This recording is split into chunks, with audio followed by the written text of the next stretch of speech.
know, things are gonna be like normal. But you know, I mean, I can't switch anybody else's thing off. One time I was gonna delete all the shit on the internet, if you get what I mean with the shit.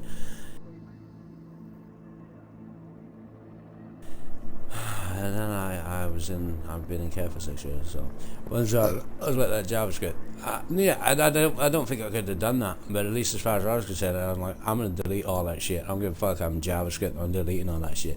It's like, no, we need that to get by and to cope. And I was like, oh, okay. Like some of us, like you, Darren, were fucking lonely. Photos. Lonely, I am so lonely. I have nobody for my own. I don't know what the fuck it is. Can't remember. Yeah, so I'm hoping this shit's gonna work now, and I think, well, you know, it might have a glitch in the game, but I think maybe when I was like at halftime and I was like pissing about, I pressed the Y button to see what happened, and it took me out to the Xbox Assist shit to like you know, get some bullshit help. So I think that might have fucked the game up. It might glitch out anyway, so we see how it goes. But I'm hoping now that I'm to do this rugby game, it's not gonna fuck up. So it's once again, I think maybe Munster against Edinburgh. So basically, I just wanted to score a try bonus point. So I don't know, we're doing it again now, but I want to score a try bonus point, but then I kind of wanted to let them score a few points. So, you know, Edinburgh. So lonely, I'm Mr. Lonely. I have nobody for my own. Some shit.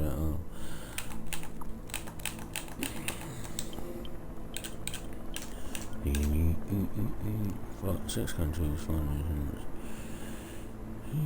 European Trophy, 7 and 15, Pro 12, Pro Division 2, Top 14, and Viva Premiership. I think Pro Division 2 is French, I think. I just have a look at this shit, hold on. It just says that.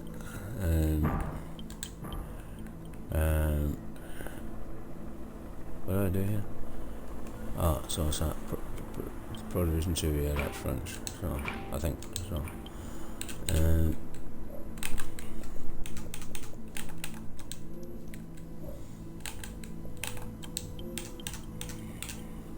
It's a thing where I get achievements and shit and stuff like that on a thing, and it doesn't really update my gamer score and that. Apparently I've got to like switch everything off and switch it back on. I don't know what it is, why it's not updating, so it's pissing me off. But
Okay.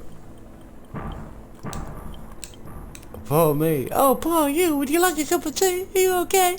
Oh, poor me. Poor you. Oh, no. Ah. Poor me. Poor you. Oh, no. Ah. Oh, my God. I'm not gonna say what the fuck I was thinking, but it's just funny, though. Poor you. Oh, no. Poor you. Oh, no. Oh, no. Somebody get this guy a coffee. Poor me. Oh, poor you. Oh, no. Here's $1 million. You feel better now? Oh, you want me to suck your dick? Oh, fuck it up. Poor me. Poor you. Oh, no.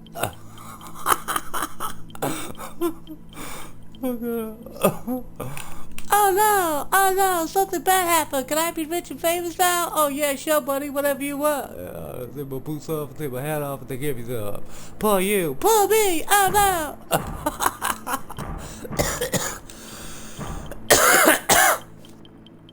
You don't know what I went through to get from where I was then to where I am now. You don't know, man. Sorry. Poor me. Poor you. Oh, no. Oh, my God. I feel so bad. What can I do? Is there any way I can help you? No, you couldn't possibly heal the damage of my broken heart. Oh, here's $10 million. That works. Fuck it up. Poor me. Oh, no. Poor you. Oh, my God. Oh, it's so terrible. Oh, my God. Is there anything I can do to help you? You can suck my cock. Hey, I ain't falling for that one, buddy. Poor me. Poor you. Oh, no. Fucking funny, though. No. Fuck it up.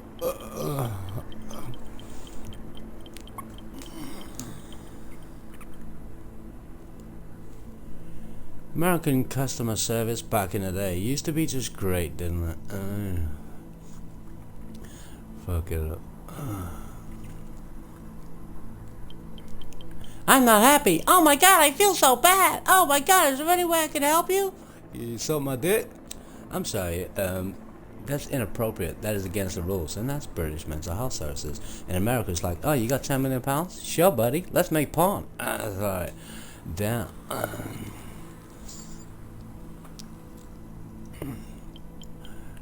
Lois did a porn. I don't think that's how you say that. I think you either say did a porno or made porn. You don't say did a porn. Watch it. Oh my God, I bet it's fucking great, huh? You could probably see it on the internet, but I'm like, is that really appropriate? Fuck it up. I don't know. Not that I know, of course. No, I've never watched porn in my life. Honest. Sorry. Jesus. What? Christ. Okay.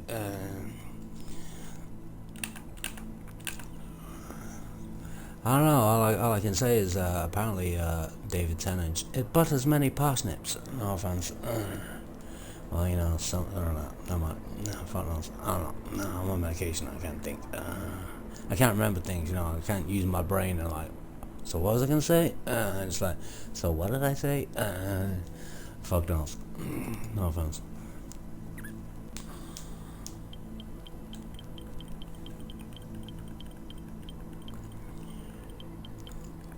You want fries with that? No offense.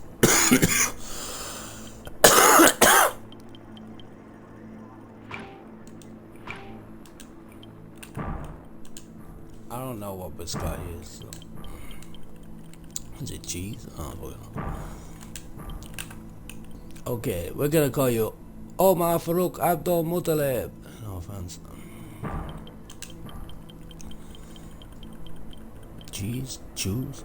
Okay, we're gonna call you Omar Farouk Abdul Muttalib. Shabby Sandy, ladies and gentlemen. Isn't she adorable? No offense.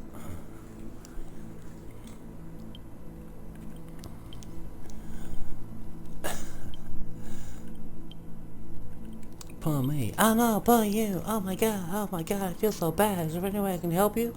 You suck my dick? Oh sure, buddy. And they're all doing it on fucking ASMR these days. God bless them. No offense. Oh, I know what you want. You want me to put you to sleep, but you don't want a tablet. You want a blowjob. So scream and shout all you want. I'm gonna carry on sucking your dick. That's what she said. I didn't say that. Fuck you. No offense. Lonely, I am so lonely. I have nobody for my own. Ooh. Never mind. Anybody got any robots or something? Chris Rock knows Joe. Fuck knows. Lonely, I am so lonely. I have nobody for my own.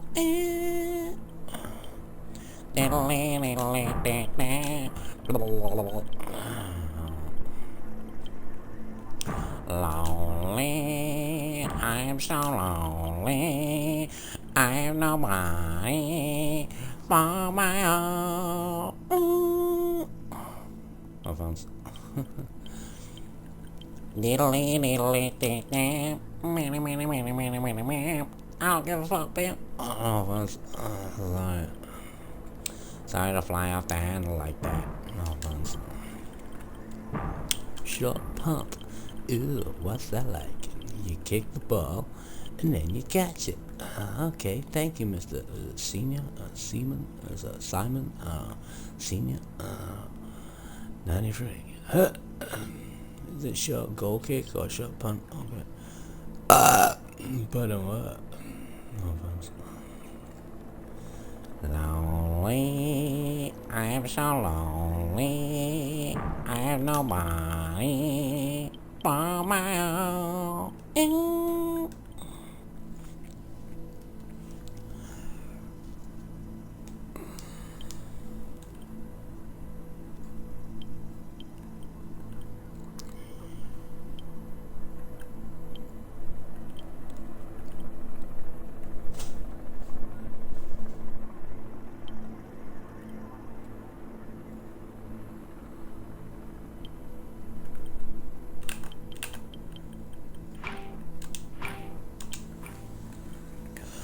So I'm going to try to prepare for the game now, buddy. Oh, fuck it up. Ain't that cute? But it's wrong!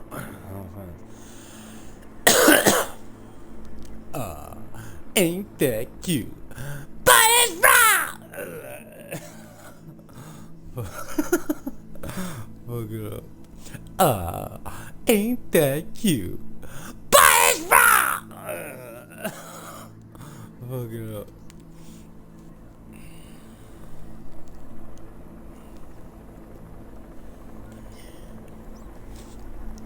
Long time ago, long time ago, white man went to Africa. He had the same idea, take away from my beautiful black women. What a shame in our women. What a shame in them walking around bucky naked. Years after year, it didn't happen. Them white bitches told that white man the most beautiful words you ever hear in our profession. What'd he say? Baby, them white bitches told that man, fuck that. Pay me cash. And that's why I got 30%. When can I stop? Immediately. I don't know if I don't know, I'm on medication. I get think my brain don't work. I need to smoke some weed. I ain't got no money. What's the motherfucker to do, pimp? Ain't no fun. The homies can't handle nothing. No offense.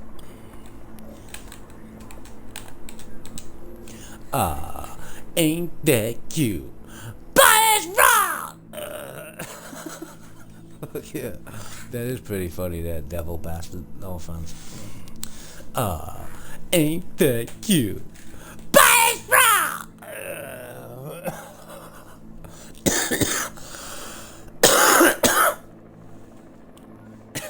Fuck it up. I can't remember the fucking song by Billy Ray Cyrus. Something country road, I don't fucking know. The horsey, Cadillac, I don't fucking know.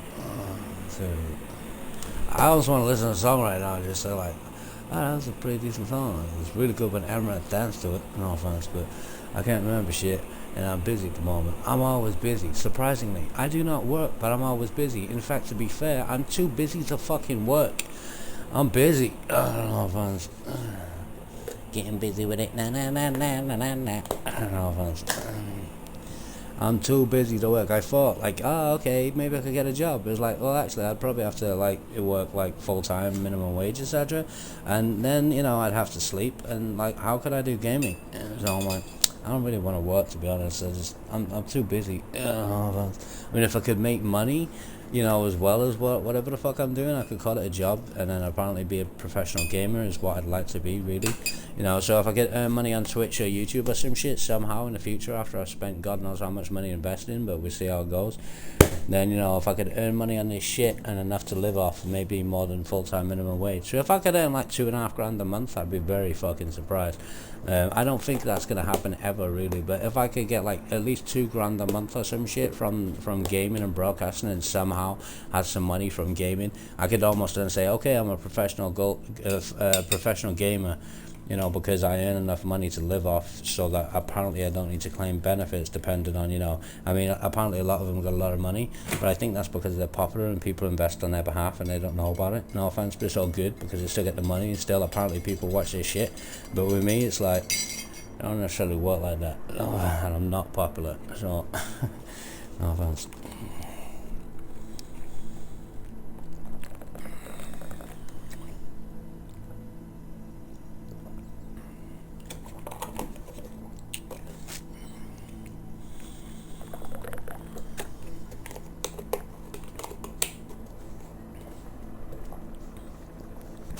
I'm so popular that even though nobody really, well, you know, I don't know, even rich, famous celebrities who I love and adore fucking hate me. Like, oh, I love you. I've been listening to your music all my life. I've been watching television. I love all y'all motherfuckers. They're like, we hate you, man. I'm like, oh, shit. No offense. Like, you know what I hate most of all in the world? I hate Darren Bastard Camp. That's what I hate. I don't know about Judah King. I mean, it's a nice representation or ideology if you actually speak to the guy and he fucking told you the whole truth, nothing but the truth, so help you God. Albeit that, of course, he's not the original Jesus Christ Almighty. No offense. Of course, that is evident because he wasn't born 2,000 years ago. He wasn't there 2,000 years ago. And that motherfucker sure as hell, hopefully, he prays, never in the fucking ever got crucified. So, obviously, he's not the original Jesus Christ. I think that's fair to say. Obviously, no offense, but I know he's a religious person, so let's talk about, you know, taking Holy Communion, and then they say, he lives in you like Lion King, and then they say, you know, Jesus ain't, he could come back, just whatever the fuck people say, they're crazy motherfuckers, and like Darren's tripping like, what the fuck, oh goddamn, this shit's scary, but yeah, obviously, whatever the fuck, but I'm just like, I'm a religious person, like motherfuckers say, I want to see the second coming, I'm like, oh, well, so do I, it's like, it didn't happen, so like, well, you know, just try to be positive. No offense. Papa don't preach, but that's all I want to do, daughter. What the fuck? Yeah, I don't know. I've been on medication for a long time, so I kind of shut the fuck up through the years. So that helps, apparently. Ain't no fun. No skin. Smoke a truckload of weed. Why do you want that, buddy?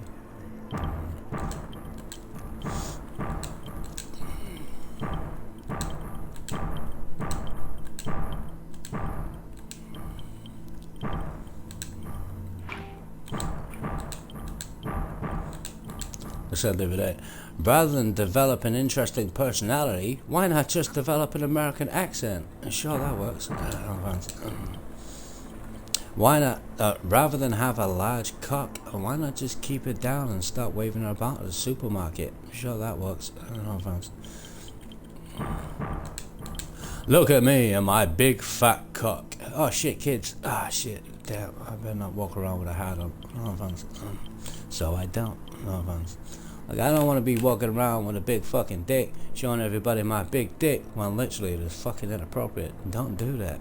Keep it down up there. No offense. You put that thing away. No, I ain't like that, or I'm just saying in general. It's the kind of general thing. It's all well and good, you know, if you're in a house full of women, and, you know, it was appropriate, and like, look at me and my big fat cock. Oh, I've been taking dick pills, and now I have a 10, 15-inch cock, apparently. I don't know what I'm going to do with it. You know, what, like, fucking you know, chuck it on a tree and climb it. I don't fucking know. But at the end of the day, I don't really see like 10, 15-inch dick. Okay, I'm sure that's great, but it's like, well, what am I gonna do with it? Fuck a really fat, ugly bitch. I'm not gonna say the name, no offense. She's a nice lady, but like, no, like, what am I gonna do with a big, fat, massive cock that's too big to fit in a woman's pussy? What am I gonna hurt her?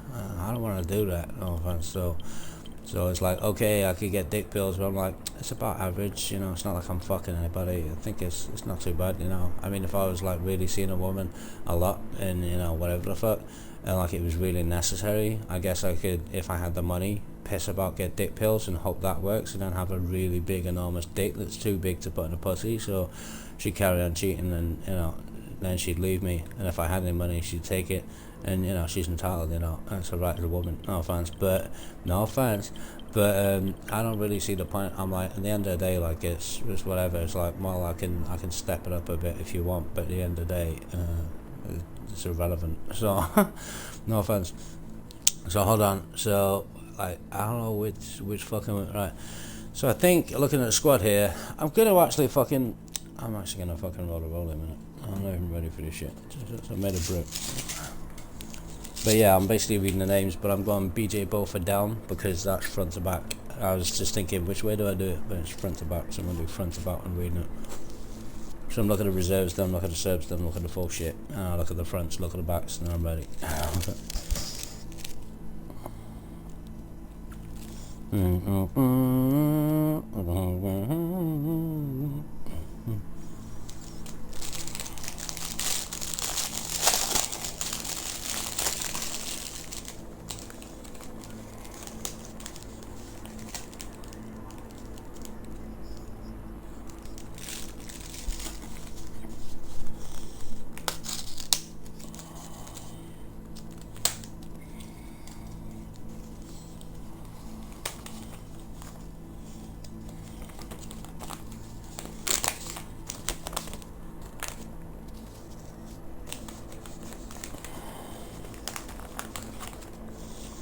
I said before I went to bed on 8 hours of 2 broadcasts that got scrapped on my Twitch. I left it there because I'm like, I did that shit. I put in like 8 hours and I had to scrap both of them due to the technical issues and the fact that it didn't go so well. So I'm going to try and redo it, but I still want to get back to Pokemon. Well, I haven't started on Pokemon, but I do want to get on Pokemon. I don't really know if Twitch works on Nintendo Switch. I would have thought it must do because, you know, people play Mario Kart and Pokemon, you know, particularly Amaranth and Alanity and some other people. You know, Amaranth was playing Pokemon, Alanity, maybe Amaranth at some point, some other people as well were playing Mario Kart 8. So I've got Pokemon Diamond and, no, I got Pokemon Sword and Shield. I might get Diamond and Pearl at some point if I get back on my proper money and then things are going reasonable and I can see exactly, you know, what's happening, and then I'll be like, okay, now I can maybe make plans for what I want to do with it, no offense. But I have got Pokemon Sword and Shield, and even though technically it's like maybe before Diamond and Pearl now, but I do want to actually, I don't know if I'm going to be able to necessarily manage to before I go to sleep, whenever that is, but yeah, I do want to get start on Pokemon, see what's happening. I just don't really know if Switch actually works for Nintendo Switch, but I haven't really played it yet, so I obviously don't know, but hopefully I can broadcast it. If I can't, and I'm just going to be playing it on my own, you know, on the Nintendo Switch, just having a look at that, and I'm not going to be able to broadcast it. But if I can broadcast it, I'll try and broadcast it. It'd be interesting to me because I've never really bothered with it, but I do think it's quite interesting. So, and yeah, obviously I got the idea like, wow, Amaranth, oh my god, and she's playing Pokemon, and what? I guess it's on Nintendo Switch. So eventually I bought it because it really did like interest me. I just thought it was interesting because, you know, little like you got, you know, I don't know, that's the thing, you got Pikachu and shit, you got them little characters, and then when I seen the animation when she was playing the game, and it's a little storyline and shit, but I seen the animation, I thought, wow, that actually looks really interesting, to be honest. You know, the Pokemon cards back in the day, you know, if I was rich like the rich people when I went to a posh school, but and then I went to another school, got kicked the shit out of, you know what I mean, basically, but no, actually, yeah, on the game I think it looks really fucking interesting. Like back in the day, like my brothers my younger brothers, you know, when it came around when I was a bit older, and like they'd like mess about with Pokemon a little bit as well, you know, because I was just football cards and shit. But then, and then my brothers kind of got into Pokemon a bit, and maybe they found it quite interesting. I remember some kids at school and they showed me the Pokemon cards, and I wasn't really interested because I was like year 8, year 9, and I was quite a mature little person, really, even though. Just not really, but you know. But at the end of the day, I looked at the cards and I was like, "Wow, that's fucking cool as fuck, man." I'm not interested because I'm skint. I can't be asked to play Pokemon cards, yeah, just like whatever, you know, football stickers or whatever the fuck. But no, that is cool as fuck. That is very interesting. That is really fucking interesting. But you know, I'm busy or some shit. I don't know if I was with my first love then, some shit. I'm like, that is really fucking interesting, but. I don't know. I never really stopped to think. Like, I wasn't smoking weed at the time either. Like, actually, I don't know. But I'm like, whoa, that's cool as fuck. Whoa, yeah, Pokemon. You know, but I do find like when I seen Amaranth, as I say, play the game, I thought that was quite interesting. I thought, wow, look at that. That's cool as fuck. You know, I know it's like kid shit, but like I didn't really do that shit. But I'm like, well, no, that's pretty cool. That's cool as fuck. Like on a computer game, it's better than Power Rangers because I got Power Rangers because I used to like Power Rangers when I was a kid. Whatever. I just thought that'd be cool. And Power Rangers are a bit shit, really, the game. But Pokemon, wow, that looks fucking great. I wonder what Power Rangers are like on Nintendo Switch. I got that. Did they really bother to like do some shit? You know, like fighting the putties and Transformers. So is it? It's Morphin Time and the transfer. You know, it'd be cool if they had some of that old school shit, put in some like fucking media shit, or maybe had some like. Some almost like 3D elements to the game where like, you can play Power Rangers in a cool way in actual audio, like on wrestling as well, WWE, and they got that little shit that you read, and I'm not very good at reading, but they don't bother to install the game audio from the characters and shit and do that shit. If they did do that, then it would just be, by contrast, such a step up in the gaming kind of thing. I remember a long time ago when I used to play WWE Raw or some shit back in the day, I have a little go on wrestling. I don't know, that was pretty cool back in the day, but then they've moved on with the gaming and that, but they haven't bothered to do the kind of game audio. They just put the words across the screen like it doesn't even matter like who's going to play that shit. But actually some people, particularly young people or whatever, people sometimes generationally do actually find some of that shit quite interesting. It'd be like if you even bothered with all your millions of pounds, albeit that you probably didn't really realise that some people, even like a 34-year-old bloke, would be sitting there playing Power Rangers.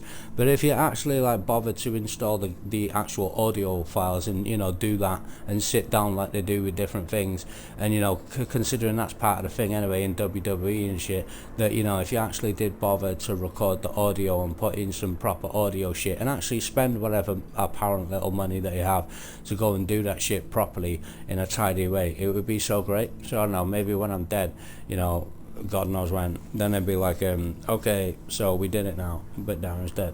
Okay, that's cool. I don't know if that's... Yeah, it takes time and shit, but all you gotta do is the audio files really, and maybe some movie animation and shit.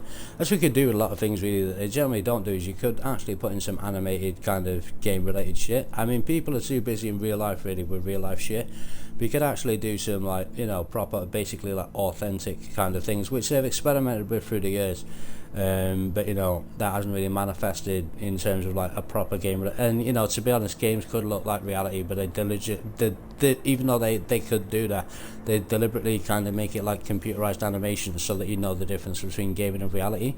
But you could basically, and I've tripped out maybe on ketamine back in the day, smoking weed just mixed with ketamine, I don't know. I'm like, they could really do that, but it's like, how would you know the difference? You just have to know and kind of be aware that gaming and reality are two different things. Be like, I'm not being funny, when you're tripping your tits out then on drugs, if they actually did do that shit, it's like, you never know, man. Maybe there was never football games, maybe it was just all done on computers, maybe God has a big computer and whatever the fuck I see on TV is just an extension of computer games, because I'm playing this computer game, it looks real as shit, I don't know the difference. And that's the difference, why there is a difference between sometimes, even though if there is possible, between gaming and you watch football or some shit on TV, and you see on TV that it's real and you see on gaming that it's not, but you could generally synchronize that shit and make gaming look like reality. But then people would be high on drugs thinking like, what's the difference? Like, oh, I don't, just everything is so confusing now, what a strange world. Is this even fucking real? Maybe it's just a computer game, maybe it's real, I don't know, what's the difference? Exactly, I fucking tweaked out my mind. no offense, like, funny as fuck, but strange. Because in some ways, when you look at the media and reality. When you look at the media-related reality and you look at the gaming-related reality, if it was synchronized, you'd be like, you know, maybe there was a divine creator. I'm not really sure. This is quite confusing. I better get off the drugs or something. But, you know, okay, reality is reality, but I mean, you know, to some extension of dimensional aspects of theoretical extended reality, if you like. It could be more to life than you think. But yeah, sometimes it's better not to think about it, because you probably just have a mental health issue, fucking be diagnosed by a psychiatrist, be locked up and tortured for the rest of eternity just because you're tripping your sets off. No offense.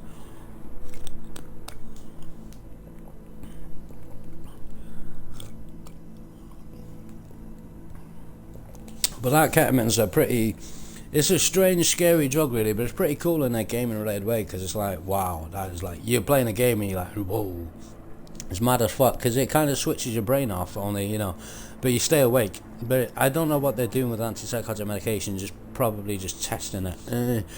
But actually, ketamine, it is an alright drug, really, but it's quite scary, because it's really serious and intense, and you're watching things, and it's a really serious drug, even though it's not coke and shit.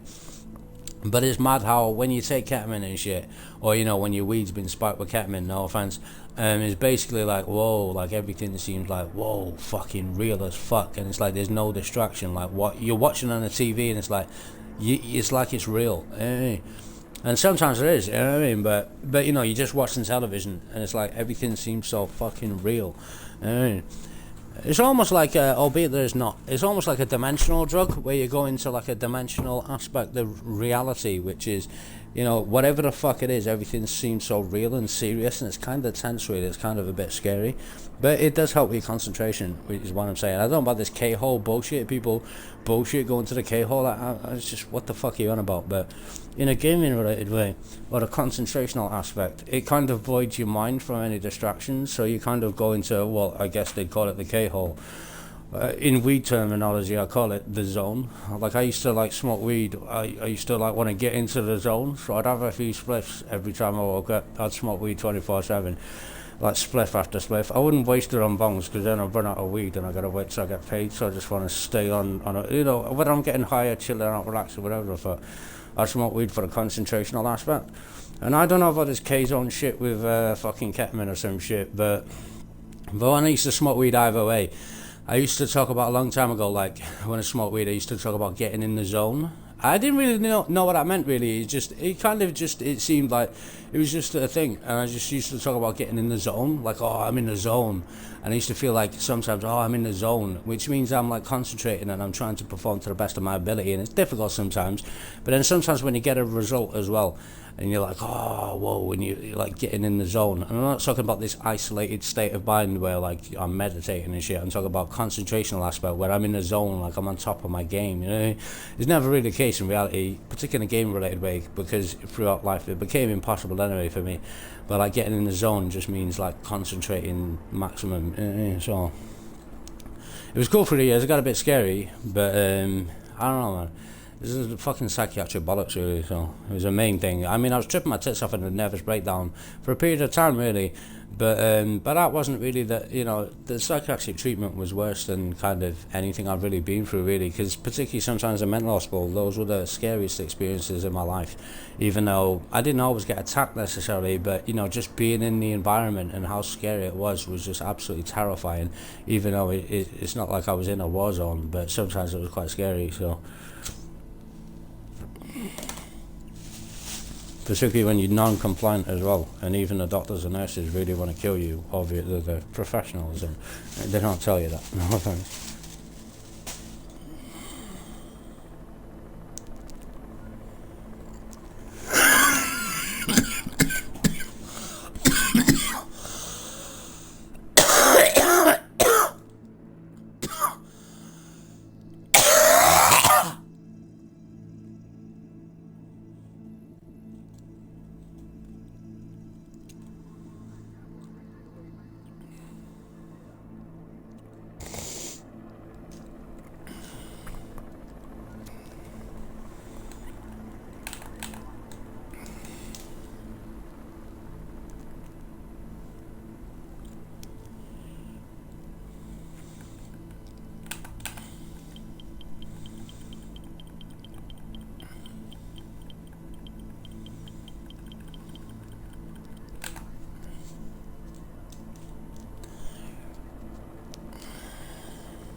I think I've increased my gamer score by 50 because I think I got 2 achievements on NFL, but it hasn't updated on my gamer score yet or anything, so I think I've got 6650 now.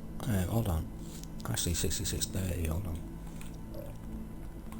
It says I got 6580, but I think I got 50 on NFL, so I think I should have 6630 gamer score.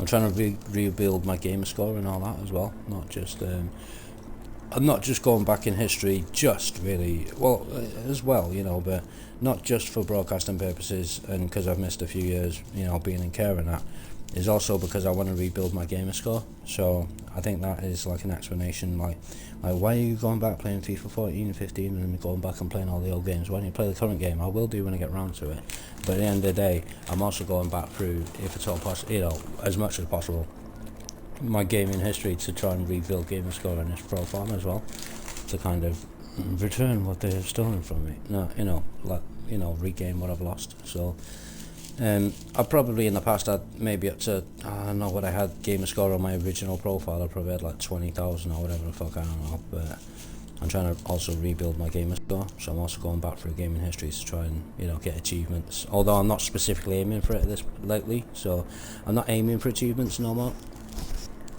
Briefly, when I come on this profile, sometimes I'd be like aiming to try and get achievements and trying to do that, but I don't really like. I like to play the game. I'm not really like, I don't want to, like, if I'm specifically trying to get achievements, particularly if I'm broadcasting, I'm not really playing the game properly. It's annoying, it's stressful, and at the end of the day, then in a broadcasting sense, you're just watching me piss about trying to get achievements. I think it'd be quite annoying. So generally, I'm just trying to, particularly lately, just trying to play the game, and then if I, you know, get achievements as well, then ideally that is a positive thing. Sometimes, you know, I might go for achievements sometimes, but lately I've just been trying to play the game and not worry about achievements, and then maybe get some, you know, natural, easy achievements while I'm playing the game, but still try to rebuild my gamer score just through going back through history and then just getting, you know, achievements naturally as I play the game. So it's kind of what I used to do back in the day, really. I wouldn't really bother necessarily to try and get achievements. Sometimes I might a little bit, but generally I just want to play the game, and then if I get achievements, then that is, you know, great. And obviously I want to get achievements going back through my gaming history, but I'm not always specifically trying to get achievements. I just, you know, if I pick them up naturally as I play the game, then I'm quite happy. So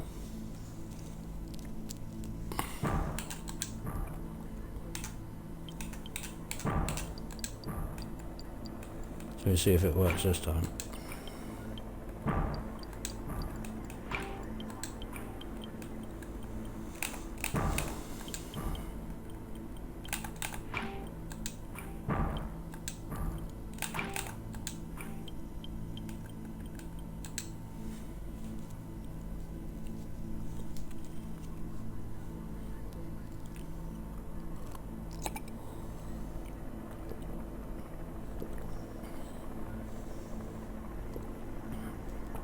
I get paid in about 11 hours. I guess I got to top it. Well, thanks for joining us. It's the Pro 12, of course. It should be a really cracking game, and it's Miles Harrison and Stuart Barnes. Well, if you could pick the winner, you're a better man than me. That's why it's going to be such a fine game today. So we're just about all set then for this, the first match of a long, hard season. Here we go. The stadium is bouncing, isn't it? Can't wait for this.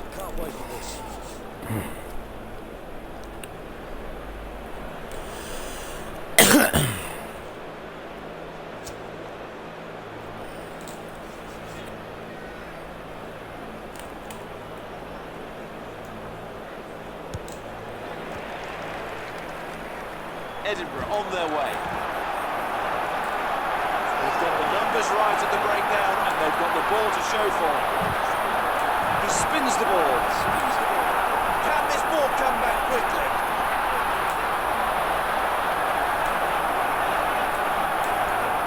Nice clearance at the breakdown. They're just a metre or so from the line now.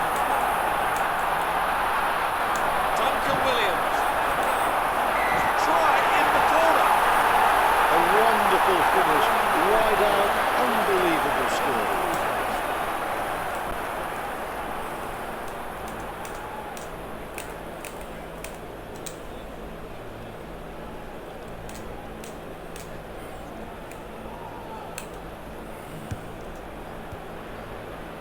Oh, so close. It just fades on the wind at the last minute to the right. Agony for the kicker. He's starting out. He's well positioned and it's a good catch. They're working really hard on the ground and that's a turnover. He sets off in attack. And he tackles him.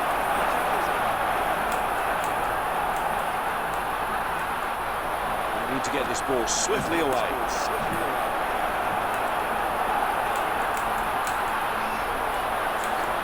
That's top-class service, it really is. Oh, it gives the ball away!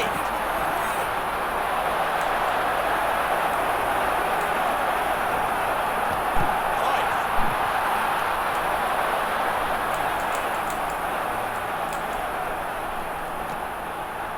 And he powers through. Oh, and he's thrown it away. That could be a vital turnover. The referee wants them to use it. Zebo passes. He tackles. He's got it. He feeds.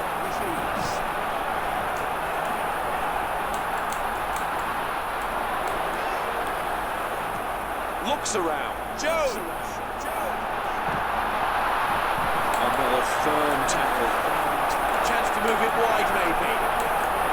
It's nicely away. Flicks the ball. Getting through there. Just listen to the reaction of the crowd.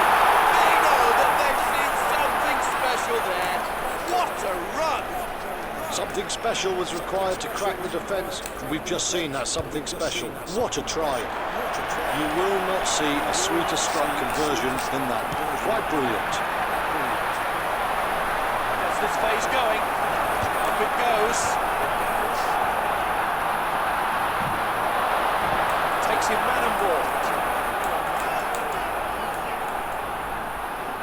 The scrum half off to the fly half. Duncan Williams. Vantage Edinburgh. But that was going nowhere. Scrum.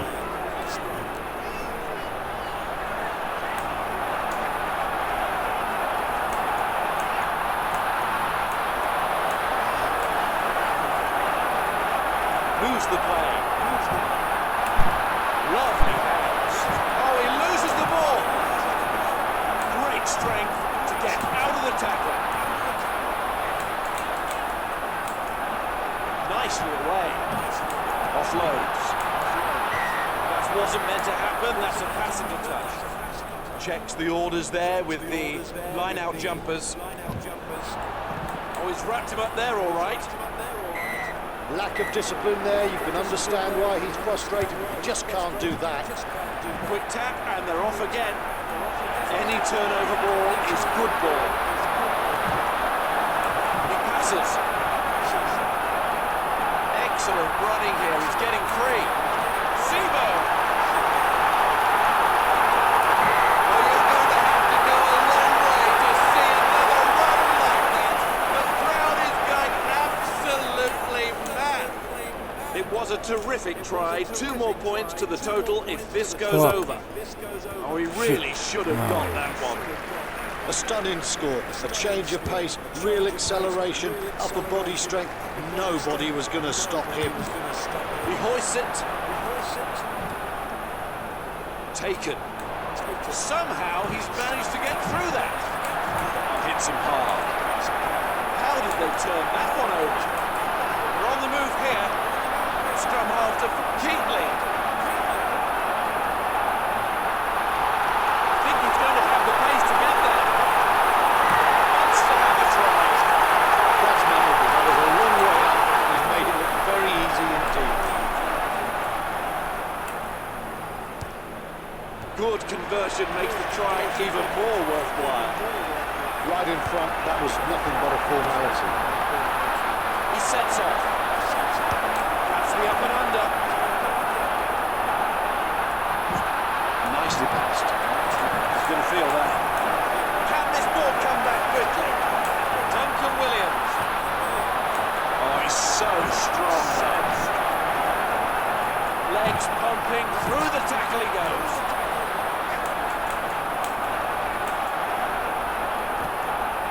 That is terrific upper body strength. He feeds the ball. And it's an interception here. Excellent the way they hit the breakdown and they've won the ball. He receives it. That's a good hit.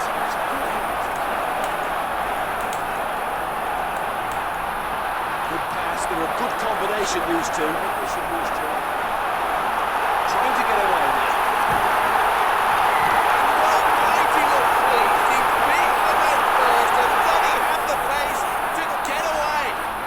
Well, the forwards have struggled today, but give that man a ball out wide and cool.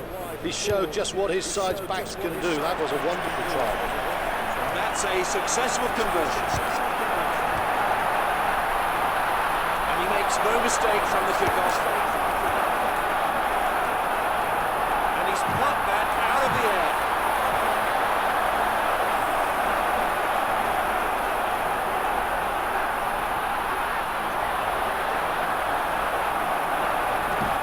Gives the ball.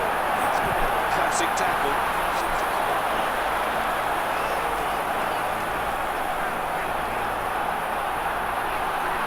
That's his.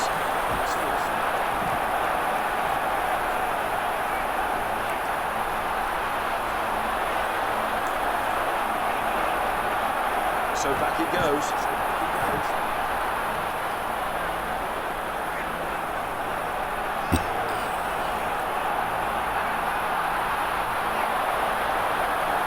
Takes a step, lovely pass. Goes low.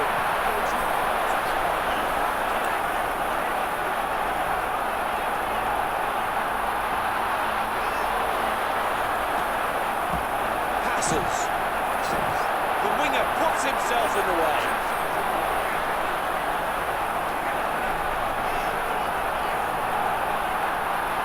Excellent service. Ships the ball on. Not gone to hand, gets clear.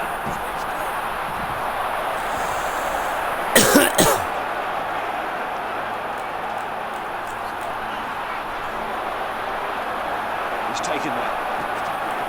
Little flick. Hits him hard.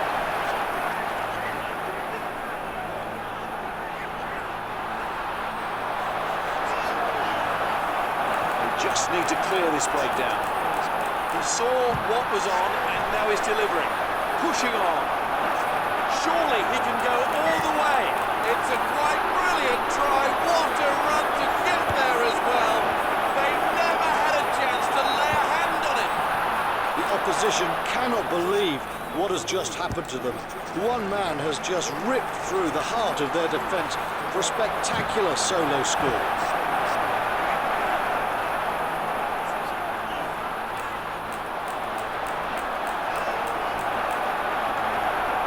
Fallen his way. Ships on. Solid tackle.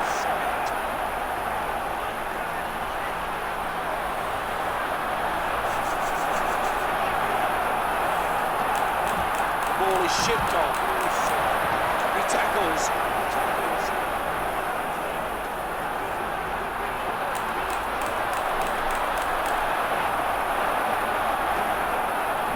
Fires the ball on. Clear. Has he got the distance? To beat men like that and then to show the pace of an Olympic sprinter. It is rugby of the highest quality. What do you do against that sort of pace and power? What a combination that is. Unstoppable. He takes him out. Turnover ball so crucial and they've got it again. He's got it now. Shipped on. Bursting through. The passing not quite sharp. Oh, that's loose. It's given away. So often you see defenders just send one or two men into the tackle and try and slow the ball down. But today what we're seeing is so many numbers being flooded in. They're more aggressive than that. They're not trying to slow ball, they're trying to steal ball. With stolen ball, they become very dangerous in their own attacking line. Flexing those muscles and really getting through that tackle. Strong, firm tackle. Chance to move it wide, maybe.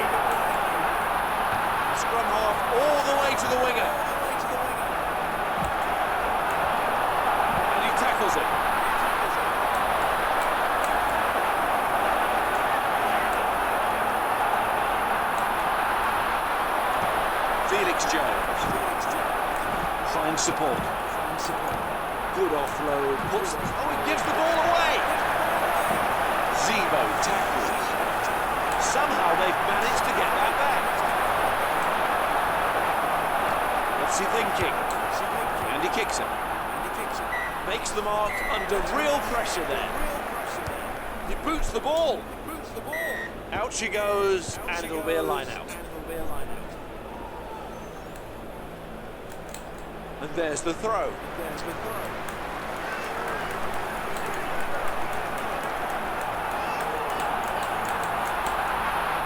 fires the pass on.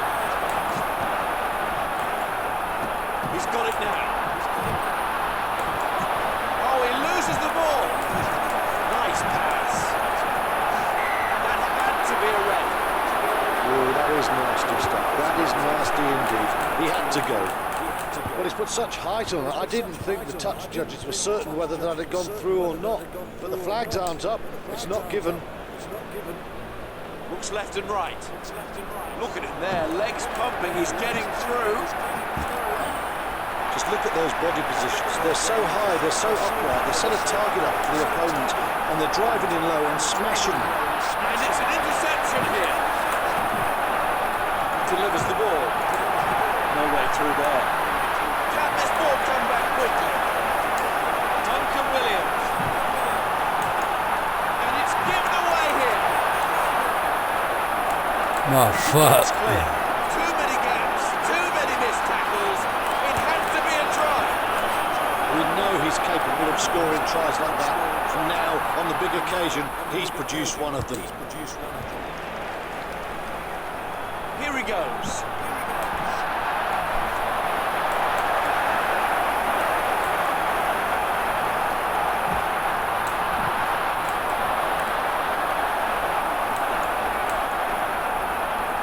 Duncan Williams. Takes him man and ball.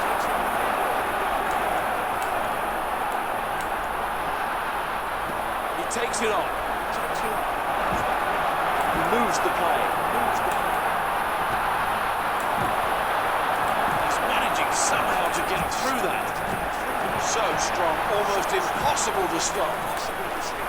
They've worked really hard to get that one back. He's in position for the drop goal.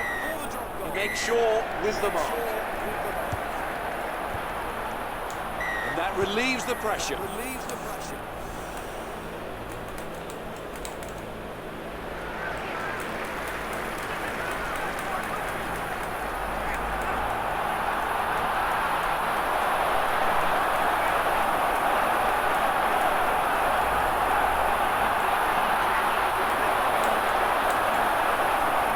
Spins the ball on. Fine.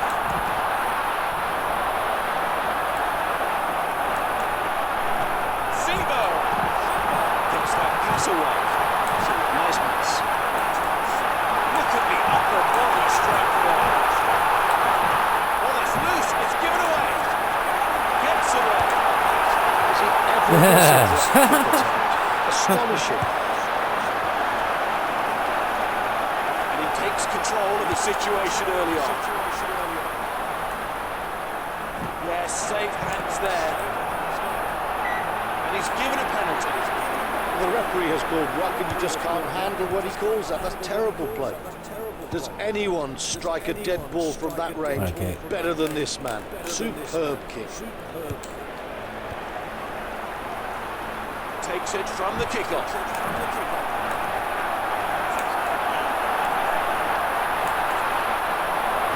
He has it. He's lost control and thrown that one away.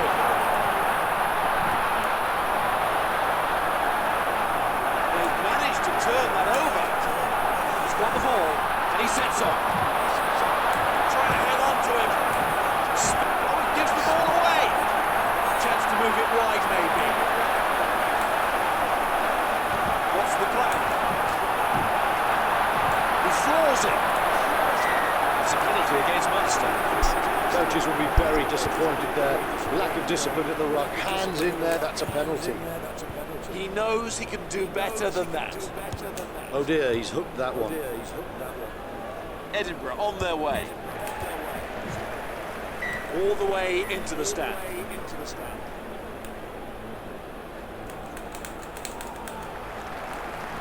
They've got their passing game working here.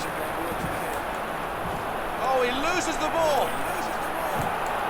He tackles. And that's a turnover. He starts the next phase of play. And he powers through. And one of the forwards passes. The hooker puts his shoulder in. Back it goes. Well taken. Moves it on. And it's given away here. Good work to get the turnover there. Advantage Munster. Good tackle there. To get this ball swiftly away. He's running with the ball. Oh, that's good work. He's through.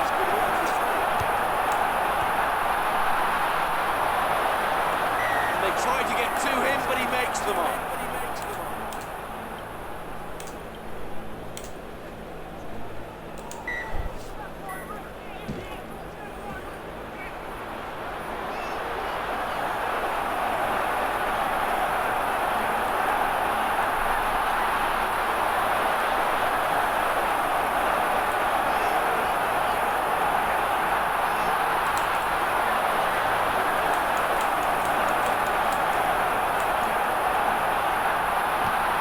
What power he's got in his game.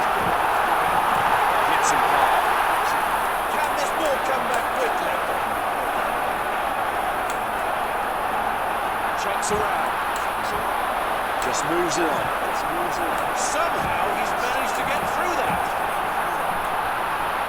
Good, solid hit. Oh, I don't know. Sometimes, you know, it's just instinct, isn't it? The pressure's coming on and you think the ball is going into the opposition backs quickly and you just can't help yourself. In you go. Sometimes it's better to give the penalty away. Spins it out. Looking to shift the ball off. And they've stolen it.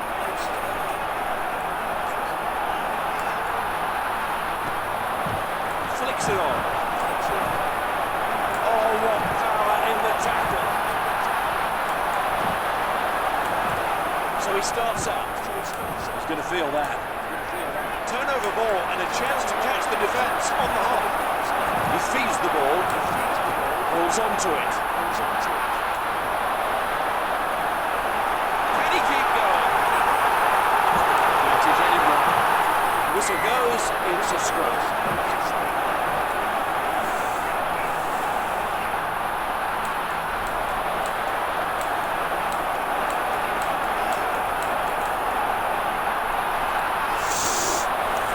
From half to fly half. Off the field, two touch.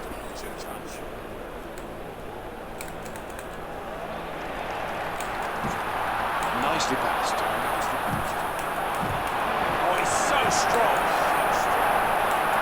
And it's an interception here. He's seen the space and he's using it. That's a good hit.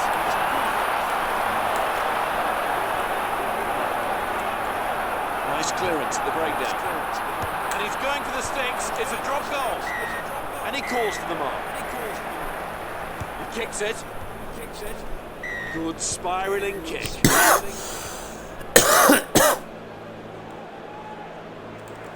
The ball thrown in.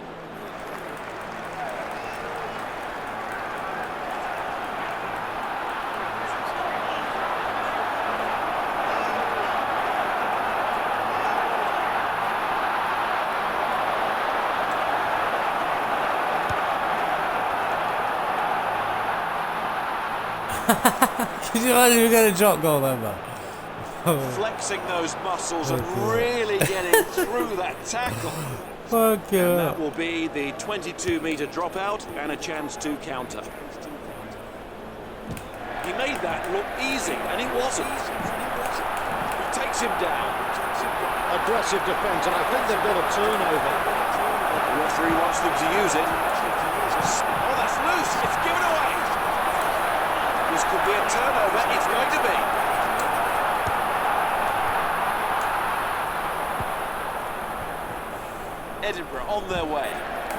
hits him hard. Oh, that's good work to get the turnover there. He takes it. Oh, he's so strong there. Passes. Good soft hands. Has a look over his shoulder. He's managing somehow to get through that. Legs pumping, through the tackle he goes. They were feeling the heat there, and he's got it off at just the right time.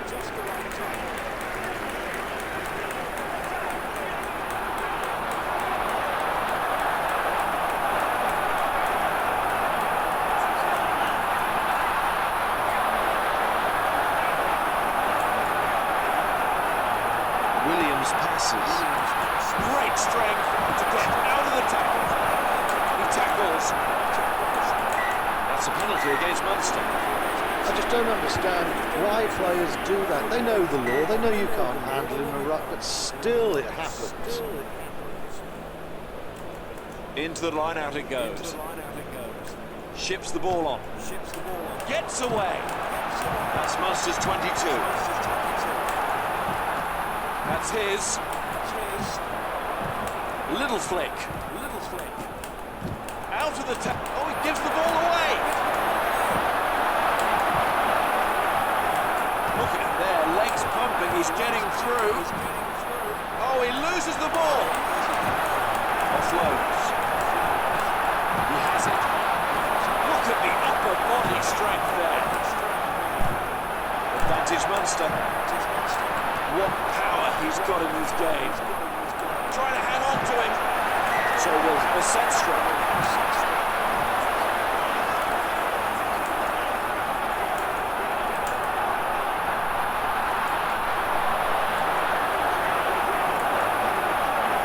Gives the ball. He gets across the gain line there. Felix Jones.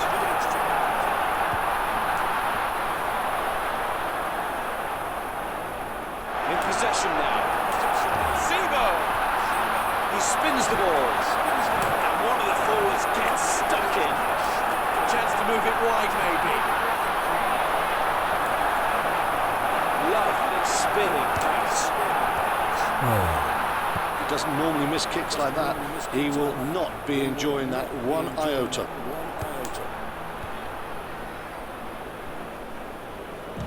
He's dealt well with that up and under. And we're about to go to half-time. And that's a penalty. Oh, he was a boy in a candy shop. He just couldn't resist the temptation. The ball was there. He knew he shouldn't go there, but he couldn't resist it. What a soft penalty to give away. Moves the play. Duncan Williams tackles. Excellent turnover from the run. Oh, he's really carrying the ball well. Lovely offload. The ball is shipped on. Classic tackle.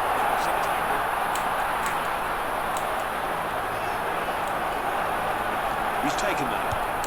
Chips it on. Half-time, and they've taken the opposition to the cleaners down the middle. It has been power all the way, and very impressive to watch. Yeah, bruising, belligerent stuff there. The defence have got to sort their game out. Otherwise, the scrum half's just going to keep using his runners, and they're just going to trample this opposing team into the ground.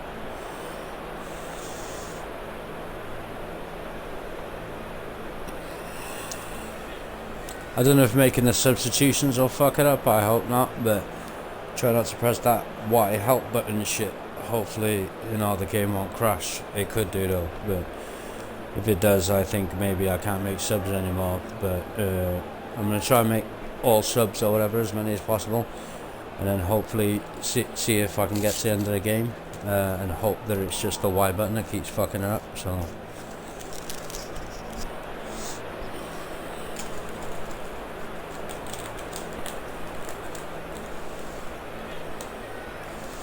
If they get another try and lose 34-31, if that happens, they could get a try bonus point and a losing bonus point, I think.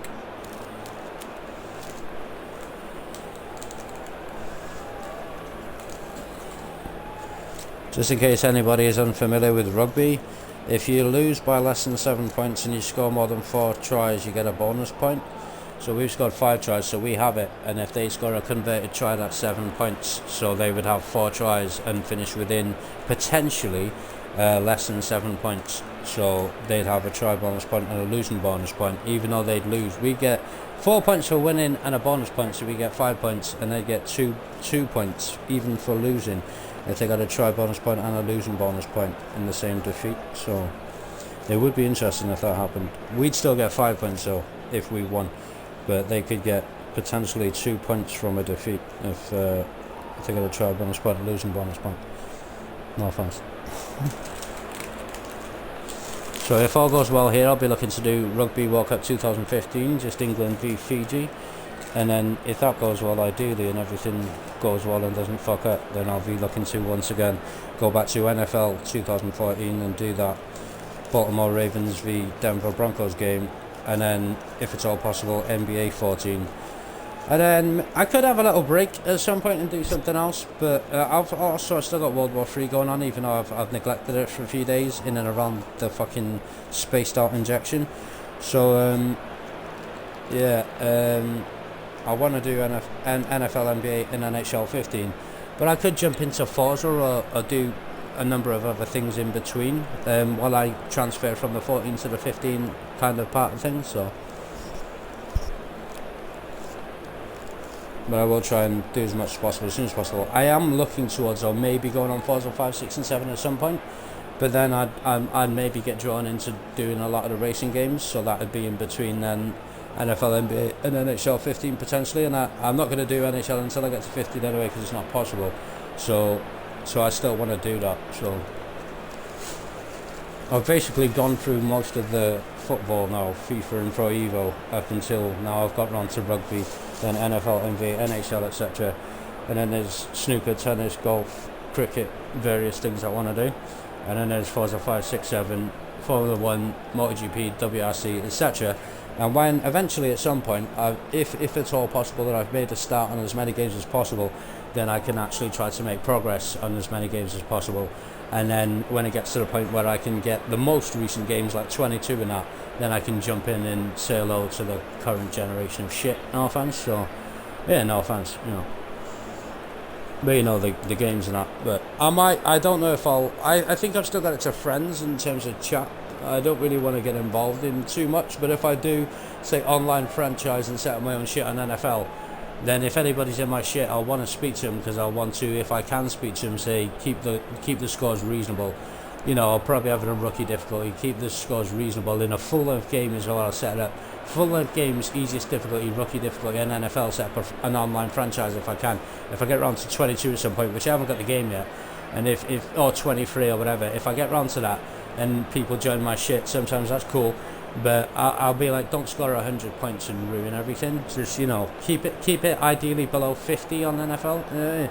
You know, just simulate the game. It's the easiest difficulty. It's not hard. You don't have to like do the spectacular. You know, try not to ruin the franchise if you like. And to be honest, if it is possible, if anybody come in there and ruin shit, I'll just kick them out and say, well, somebody else can take over and try and, you know, kind of balance things out a bit. You know, okay, you're a great team, okay, you win. You can win every game if you want, you know, except if you're playing against real opponents, but don't be scoring 100 points. It's stupid. You know?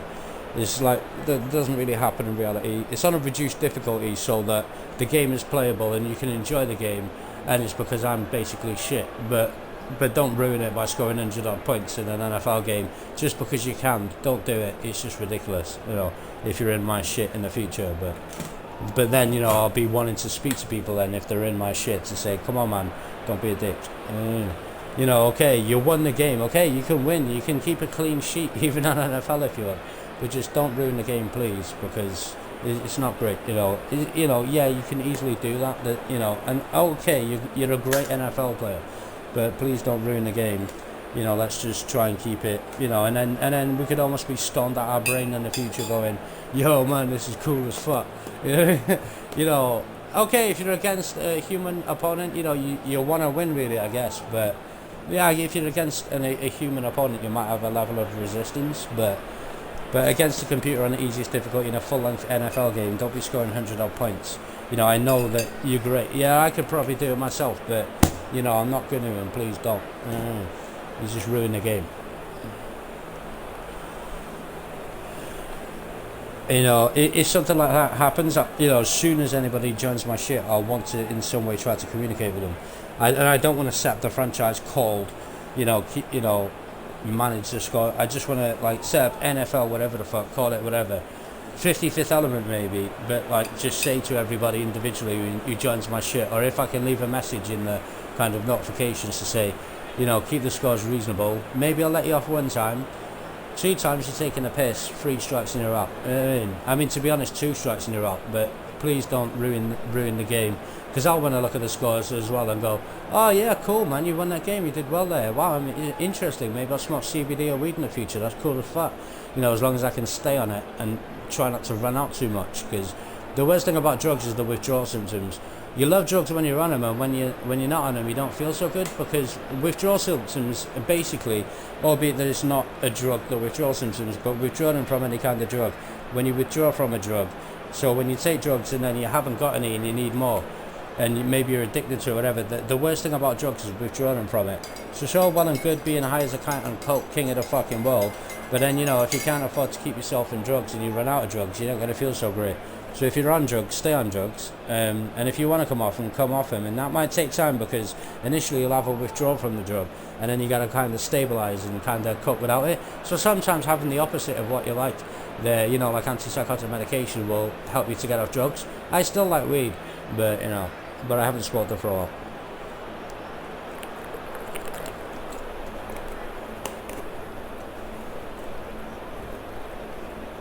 And a little bit of informational thing as well. When I was young and I was sober, but I was smoking weed, I used to smoke solid, which used to chill me out and relax me. And when I used to withdraw from it, I used to go a bit crazy. You know, I need a spliff, man. You know what I mean? And I'd run out of cigarettes sometimes because I was young. I didn't know how to manage my money. I didn't have computers, and then sometimes I'd have nothing to smoke for about 2 or 3 days. And then my mum would give me a tenner. I get like for a £5 or whatever it was. I don't know. I get like 10 cigarettes or 20 cigarettes or 4 cans of lager, some shit like that. But the good thing about green, which transferred, because many people were probably sedated on antipsychotic medication anyway. I certainly was. But the good thing about green is, yeah, it gets you high. But then when you don't have a spliff, or if you run out, you're not really that bothered, because the withdrawal symptom from green is that you just chill out, you're tired, you're maybe a bit depressed, you get a bit low. And it's easier to come off drugs when you get low and you're coming off drugs, as long as you're not clinically depressed, suicidal and going absolutely mental. But it's easy to get off drugs if you get off a drug that gives you a high. So when you take a drug and it gives you a high, it's easier to kind of cope without being on it, because you just get a bit down. Whereas if you get on a drug that kind of sedates you or chills you out or makes you tired or relaxes you or calms you down, like alkaline, the withdrawal symptom is acid. So you kind of go mental and you go in skits and you don't, I need drugs. You know what I mean? But if you take drugs, even though it's whatever, if you take drugs to get you high, or even just a little bit, you take drugs to get you high, and then you don't have them, it's not so bad if you haven't got it, you know, unless it's extreme.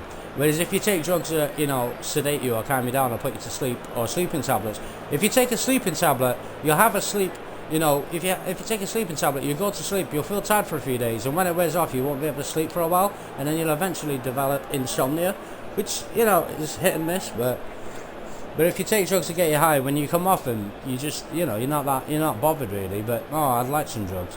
But if you take drugs to get you low, when you come off them, you're going mental, and you need drugs to calm down, and then you kind of go a bit crazy sometimes. But like when you take drugs or any medication or drug, what happens when you don't have it, if you have withdrawal symptoms, and that's the worst thing about drugs, is when you haven't got it and you have withdrawal symptoms, and then it's the opposite of what you want. So, thanks science, no offense.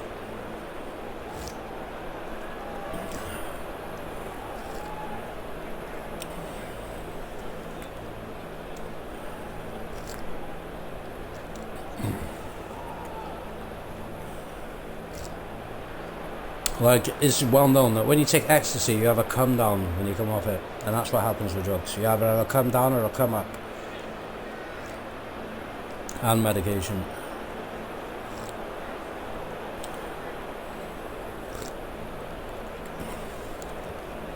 That's what happens when you get vaccinated. They give you a little bit. They give you a little bit of the disease, and then your body learns how to fight apparently.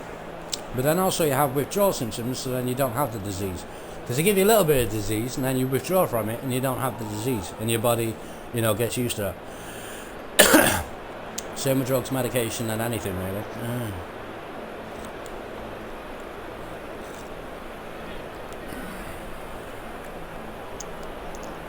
That cheeseburger was alright, no offense. I had it yesterday, or whenever I last slept, before I went to sleep. So, yeah, I only woke up this morning, to be honest. I've been waking up in the morning lately sometimes, which is good, because apparently that's what people want me to do, you know, mental health and that. Somehow I've been, it's 3 in the afternoon, I'm wide awake. Usually I don't get up to about 5 or 6 historically, while I've been on medication. But lately I've been getting up in the morning a few times. Quite surprised me. Sometimes I've been staying up for, last time when I was awake I stayed up for maybe at least 36 hours. And then I went to sleep and I woke up in the morning, so I was quite happy. Woke up in the morning, cool. No thanks.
Yes, I might fuck over it.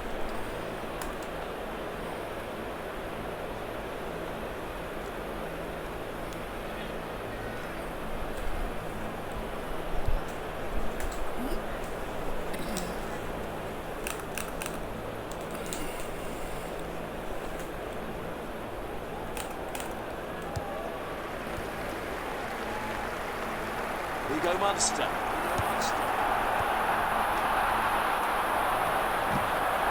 Oh, it's wrapped him up there all right. They've got the numbers right at the breakdown and they've got the ball to show for it. Over halfway they go.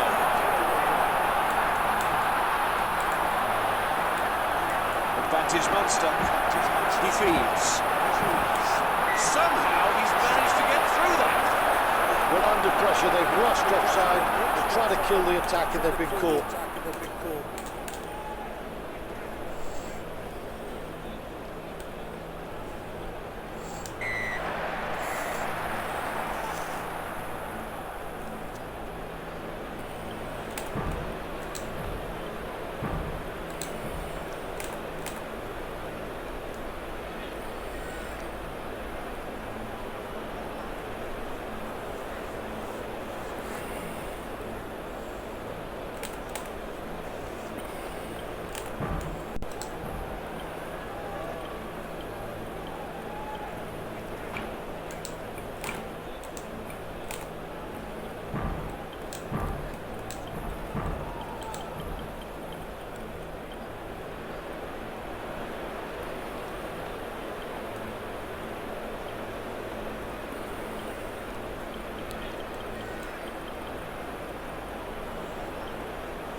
Going to kick here. It's been a sublime display of kicking, and that was another example of a really brilliant tactical kick, putting their team right on the front foot.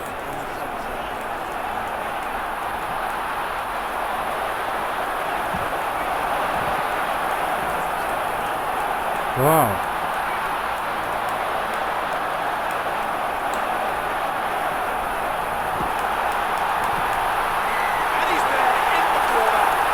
This is a team with a history of scoring fine tries. Add that one to the list. So the try secure. Can they get the extra points? And he's missed it on the right. Oh no, it's faded away. He sets off in attack. Into the air. Tackles. Well, that could be a really important turnover. Advantage Edinburgh. Shipped on. Oh, he's so strong. Looks for someone on the shoulder. It's one time.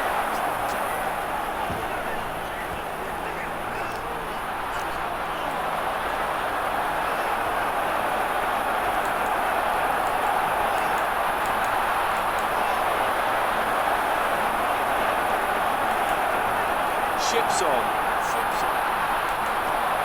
Looks around. Gets his way past. Oh dear, that's gone out. Needs to be accurate here.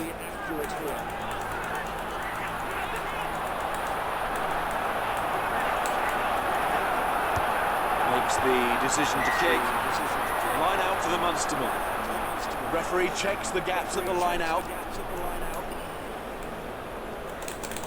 Bit of pressure here, got to get it right.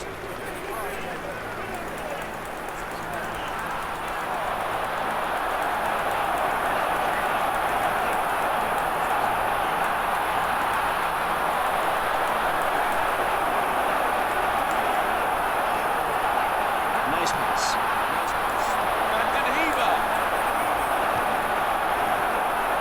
That's the break. And somehow he got there. Can this ball come back quickly?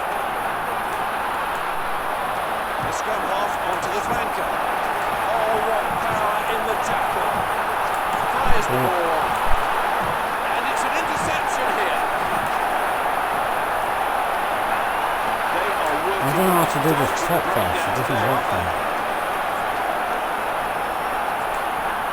That's top-class service, it really is. So strong, almost impossible to stop. Oh, God.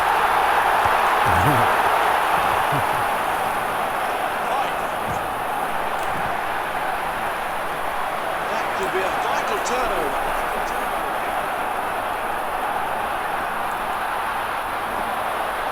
Spins the ball off. He takes him out. Nicely away. Trying support. He was always underneath that one. So a scrum down is the call here.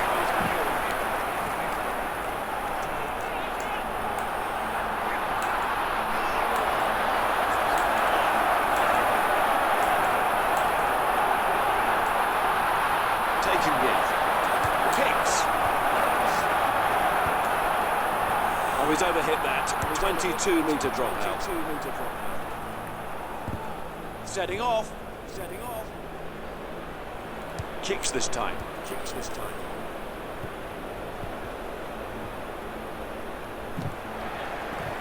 Goes low. It's a turnover. So back it goes. Moves it on. That's a nice take and give. He's lost that in contact.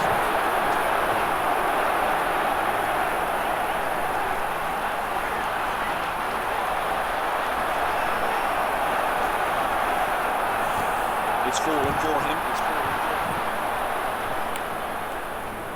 And there you see the signal, knocked on, will have a scrum. Ref calls for a re-scrum. It's almost as if the referee has made up his mind now that which scrum is on top and which one is having to resort to illegality. And that's why the penalties are always going against the one scrum. It always happens. Spins it out. Sitting back, waiting for the drop goal. Oh, it caught hold of that one. Gets this phase going. And he clears his lines.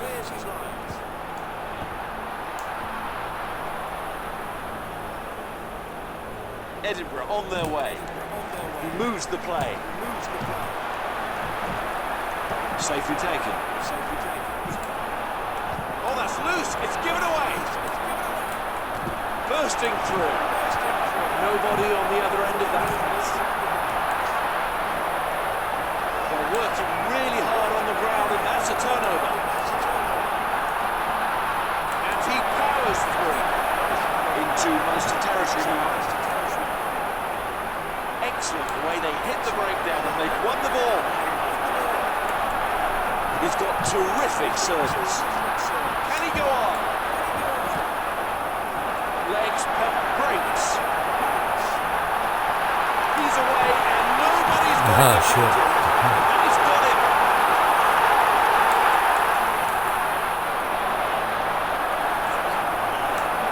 That's his to have now. He passes. Advantage Edinburgh. And he really meant that to go a long way, didn't he? Need to get the communication absolutely right.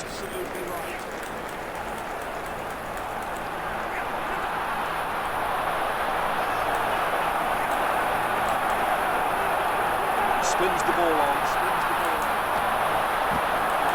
Magden Heber. And he's grabbed just short of the line. Chance to move it wide, maybe. Ref's got him for not releasing the ball. Takes the quick tap, and we're away. Another firm tackle. Good pass, but a good combination, these two. Passes on. Great strength to get out of the tackle. Excellent service. He's starting out. He feeds the ball, and he tackles it. Turnover ball so crucial, and they've got it again. Hardly takes a step. Lovely pass.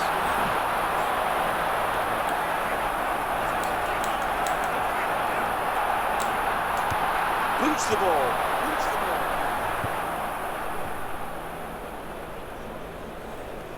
sets off. And he was never going to miss that catch. Just moves it on. He's clear. Drop goal coming here. And that's out of 22-metre dropout. Here you go, Munster.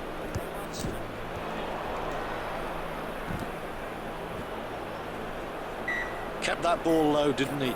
Fires it into the corner, puts the pressure on the defending team again.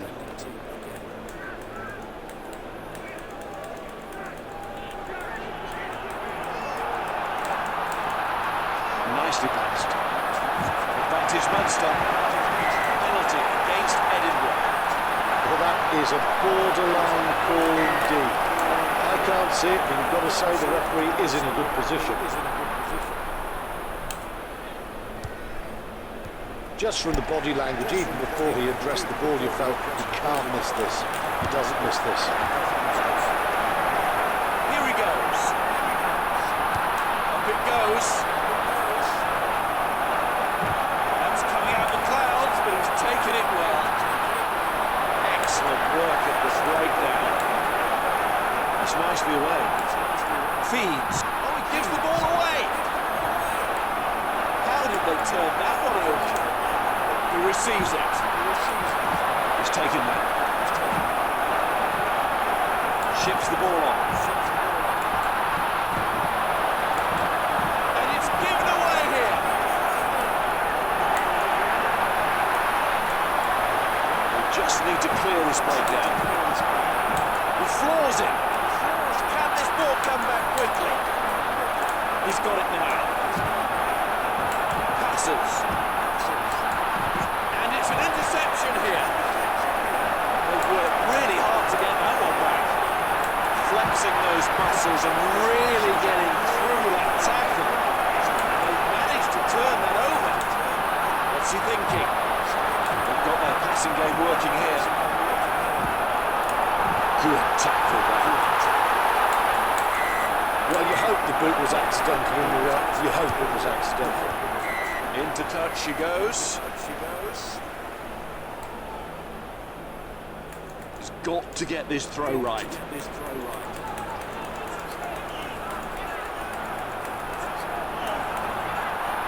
Little flick. Oh, where's that gone? Good sharp pass. Strong, firm tackle.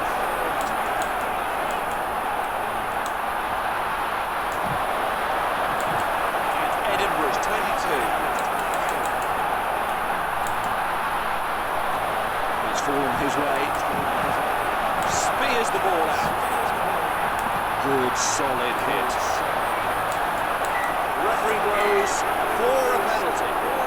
Not the first time today they've been in trouble for going over the top at the right. It's a physical game, but they've got to keep their discipline.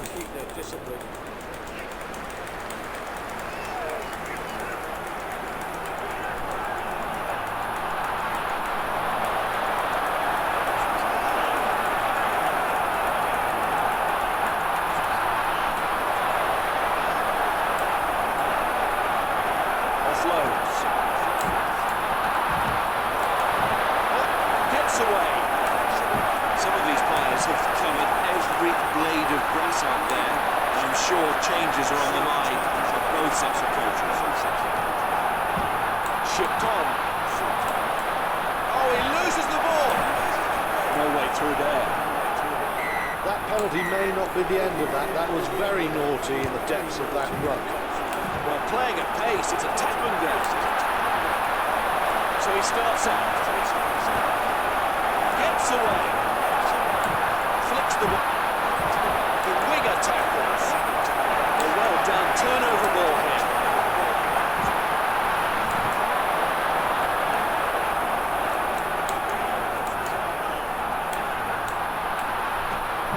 The ball is shipped.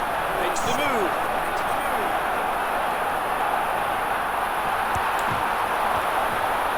Look at the upper body strength there.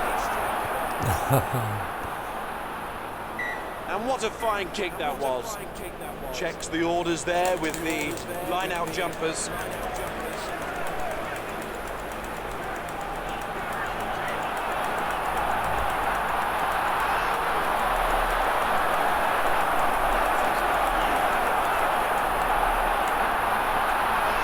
He spins the ball. He tackles. We need to get this ball swiftly away. It's up hard. You thought he'd scrape that one off the ground, but he couldn't quite do it. It's a knock-on. The ref not quite happy with that, so a re-scrum.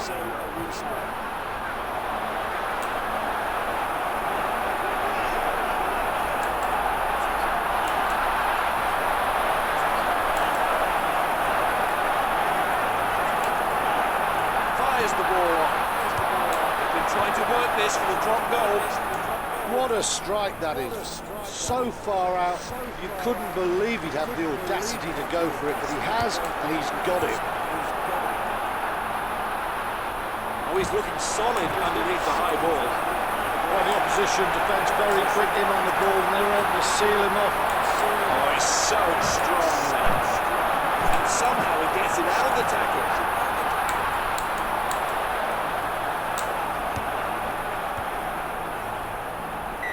And the mark given. And that gets the ball well off the field. Referee checks the gaps at the line out. And he releases it.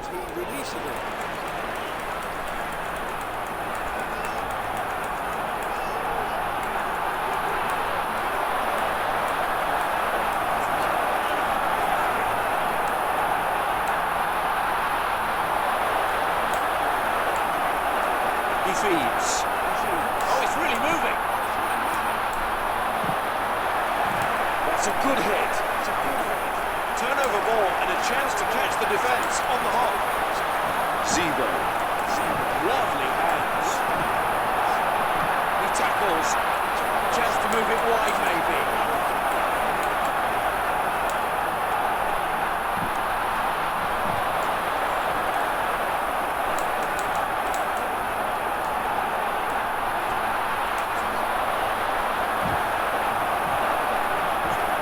Him down.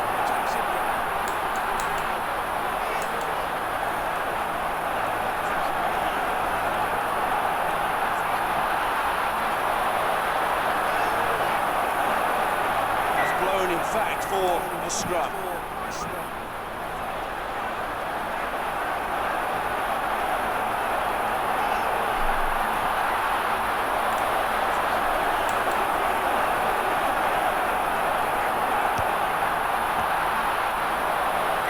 Too much in that. It's a line out all the way back now.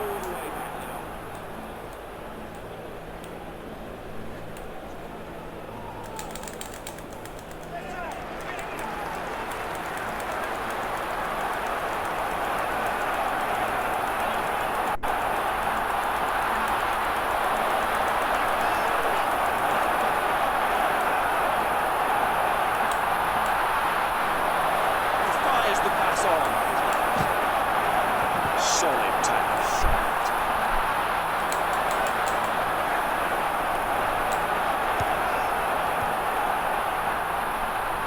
Well, they've had a monopoly on points and possession from the start. Now, deep into the second half, they're pulling further away. That's got a long way and into touch.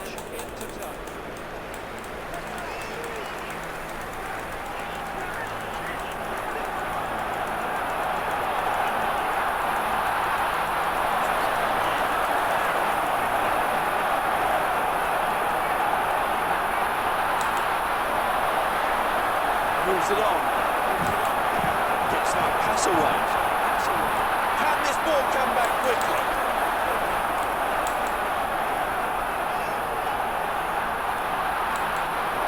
Beautiful pass right into the chest. Look at him there, legs pumping, he's getting through.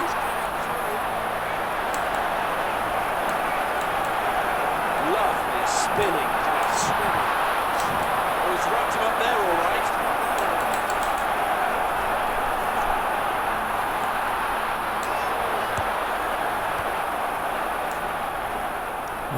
I think that went through and all. 22-metre dropout then. What's he going to do here? He kicks it high. And that's cleanly taken. Good hands. Flicks, and it's given away here. Oh, and he's thrown it away.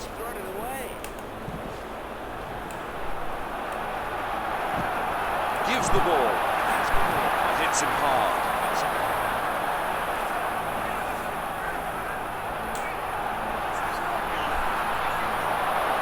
Can they get over the 22? Goes from play half to centre. Ships on.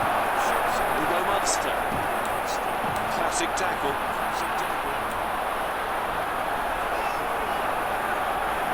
Good work to get the turnover there. What's he going to do here? Over the goal line, touches down for the 22-metre dropout. Right into the breadbasket. Not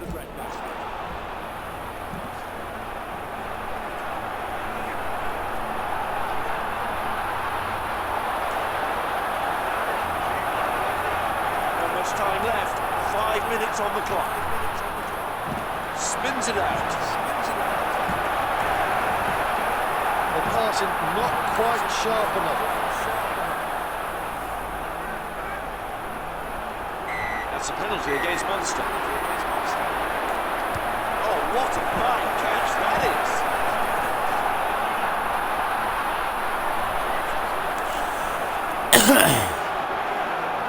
He takes it on. He moves the play. And they'll put that down for the 22-metre dropout and try and get on with it. Well, it was pass or kick. He's gone for the kick. That's his. He passes on. That's gone out.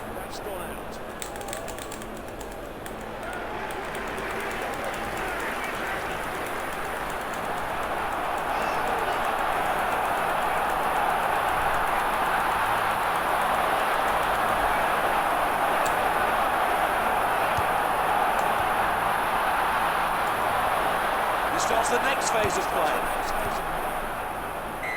Out on the full, line out back in line with the kicker.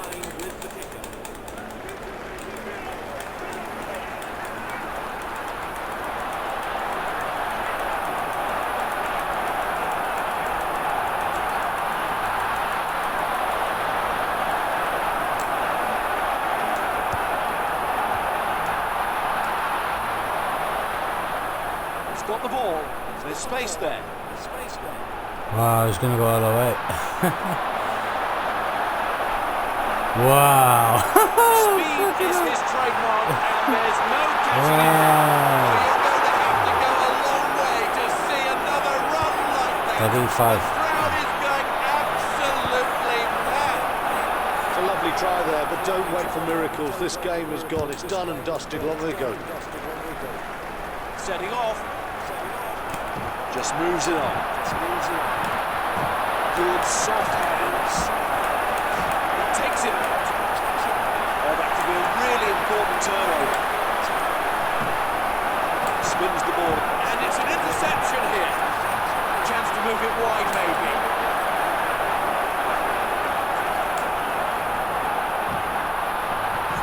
And he tackles it.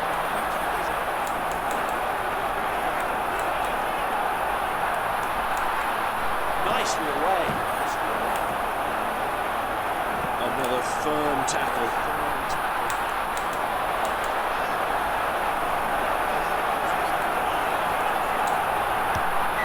And that's it. The referee blows. They've won the game. They've come through what was an offer today.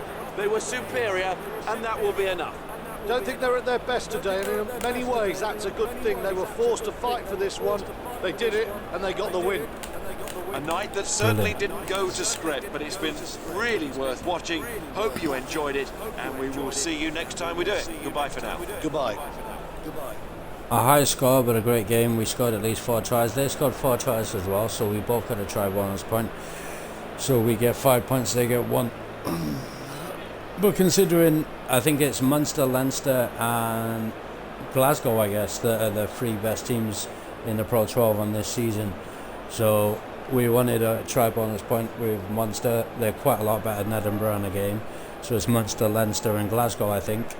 So, you know, for Munster we needed a try bonus point. We wanted one to establish on match day one, if you like, you know, game one, that, you know, they'd be up there. So they got 5 points. Edinburgh got one, which is a consolation. It was a great game. It was a high scoring game. And Edinburgh got, you know, quite a number of points as well against Munster, but obviously, you know, top three maybe in the ratings. So Edinburgh did well because they scored 31 points. It was a high scoring game. And there's quite a bit of a difference between the two teams, but I think Edinburgh did well even though they lost, because they scored 31 points against Munster, and I think they did very well. All 4 conversions scored, and 4 tries, a try bonus point for Edinburgh. So I think even though Edinburgh lost by, you know, a reasonable margin, quite a high scoring game, I think Edinburgh still did very well in that game, to be fair.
Ain't no fun, bombs can't handle. Ain't no fun, bombs can't handle. Ain't no fun, bombs can't handle. Ain't no fun, bombs can't handle. I kinda walk away. I don't know.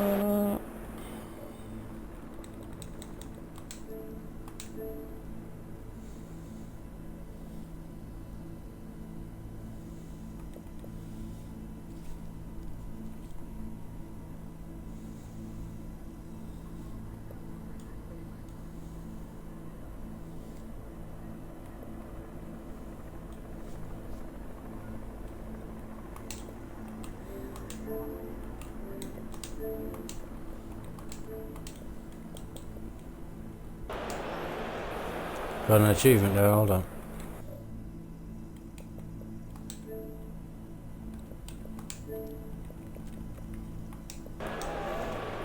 Yeah, 20 gamer score, so I think my shit should be up to maybe 66.50 now. I'm not sure, but I've got to try and get it to update when I end this broadcast. If I might have to switch the Xbox off and back on, I don't know.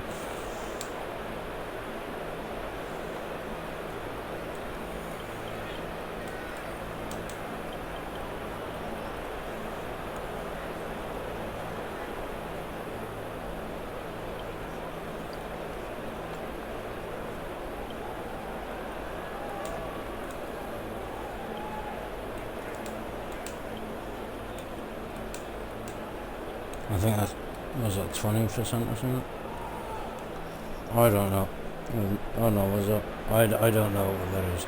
It's just fucked. So.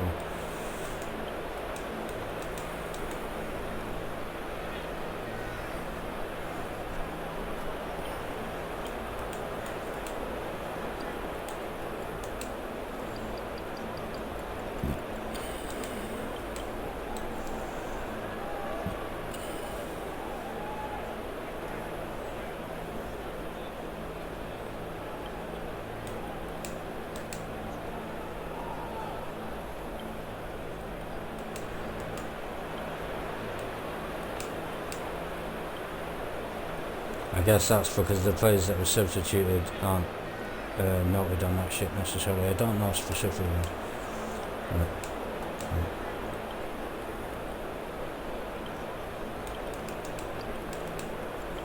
A red card. Ian Keatley got sent off, did he? I didn't notice. Apparently Ian Keatley got sent off. I'm not sure if that happened, but apparently according to that it did. If he did, I'd be surprised, but okay, maybe that happened, I don't know. What's that? No, it's not, is a yellow card sin bin? Red card? Apparently Ian Keatley got sent off. I don't know. I didn't know about that, so...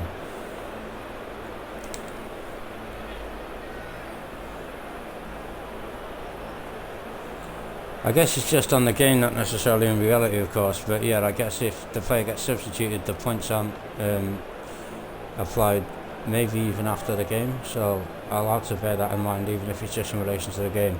Apparently if the player gets substituted, then their points don't get registered necessarily, I think. So if that's the case, that's a bit of a bugger, so I'll just have to bear that in mind next time. Maybe. Well, I guess so. Just, well, obviously, I'm not aware of that, so at this moment. So I'm so thankful and grateful that I actually got to complete the game. It all went well and everything worked there. I'm so happy about that, to be fair. Not very funny. So Fife and Sheridan with 2 tries, and then Dupree, Heathcote, Keatley and Zevo with the try. Would it say the points now? I guess not necessarily. So it doesn't say the points there, but top try scorer is at least as is noted there on the shit. Dougie, Fife and Cathal Sheridan with 2 tries, and Dupree, Heathcote, Keatley and Zevo with the try. That's interesting. So it doesn't always work with this rugby shit. Some of the data shit doesn't always work properly. It's really annoying. Particularly on Rugby 18, which I haven't got at the moment, but I'll probably want to try and get, is that on Rugby 18 it doesn't, with the points scored and the goal difference or whatever, it doesn't really sort that out properly. It's a bit stupid, and you can only be one team. But I'll still probably, possibly tonight, when I get paid at 1 in the morning, I'll probably just, if I can get it DLC, in terms of the online kind of data related, if I can get the game on Xbox, I'll try and get Rugby 18 tonight maybe. I'll have a look with some shit, because I can't really do anything until after 6 in the morning anyway. But I've got to sort myself out basically for the month irregardless. And then if I've got to like pay some things. Basically all my money's outgoing. I think I'm going to have to pay Sky as well, and that's going to be over 100 odd quid for the month. So I'm still skint, even though I'm getting 591 quid at 1 in the morning. I'm still like, all of that will be gone by midnight Saturday, I imagine. Probably very soon all of that money will be spent to try and keep myself alive until I get more money. So if I get it, let's have a look here. RVV and Ospreys in that game. Ospreys once again big favourites in that game really, so they could maybe get a try bonus, but could be quite a big score in that one. We'll see. But I mean, it could be a long time before I even play that game. But as I said, when I tried to make a start on as many games as possible, then I can come back and try to make progress on games, and as I say, jump into the current present day thing. But everything takes time, and with me it takes longer, so so score the Munster 48, Edinburgh 30, Munster 48, Edinburgh 31, 17 points of difference. Quite interesting now. Munster 48, Edinburgh 31, interesting. And then the next game is Ospreys v Benetton Treviso.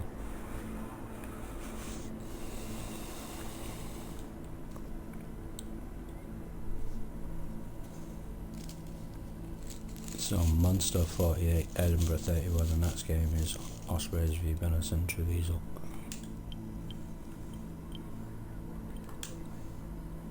Just have a look here, hold on. Who were we? Munster.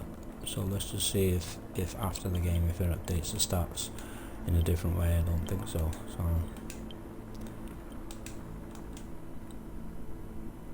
Is that just penalties? How many penalties you scored or something? I don't know. So at least as it says there, whether it's the actual fact that it might be, is that Cathal Sheridan, oh yeah, let's just have that, tries, no, that's conversion result. So tries as it says here, I guess, yeah, that's 6 tries, is Cathal Sheridan got 2 tries, Paddy Butler, Simon Zebo, Damien Valley and Ian Keatley got 1 try. 3 conversions for Van den Hever. That's where I think it might not be specifically correct, but I don't know, I think we got 3 out of 6, so 1 penalty for Van den Hever. Goal kicking, I guess that's just penalties, I don't know. Drop goals, points there. I've looked at this the other way around because I want to look at Edinburgh as well, if that's it. So 10 points for Cathal Sheridan, Van den Hever 9, Ian Keatley, Damien Varley, Paddy Butler and Simon Zebo with 5 points. A red card apparently for Ian Keatley. Just have a look at Edinburgh, and this is where I've done it the other way around because I probably want to finish on my shit, but 2 tries for Dougie Fife, 1 for CoN WW3 and Tom Heathcote for them. 4 conversions for Tom Heathcote, 1 penalty for Tom Heathcote, and I don't know what this percentage bollocks is. It doesn't really, it's just random stupid shit. I don't really think that's necessarily relevant. Points there for them is interesting there. Tom Heathcote with 16 points, Dougie Fife with 10, CoN WW3, and I might as well just finish on my one there with Munster anyway, just because it's me on the shit. So 2 tries for Cathal Sheridan, 1 for Damien Varley, Simon Zebo, Ian Keatley and Paddy Butler. Conversions 3 for Gerhard van den Hever. Penalty for Gerhard van den Hever. Percentage, God knows what that is. Points there for us. 10 points for Cathal Sheridan, 9 for Gerhard van den Hever. I think he's a really good player, sounds like it, doesn't it, rugby. Ian Keatley, Damien Varley, Simon Zebo and Paddy Butler with 5 points, and a red card apparently for Ian Keatley. So Munster 48, Edinburgh 31, and then Munster are top with 5 points, Edinburgh have 1 point.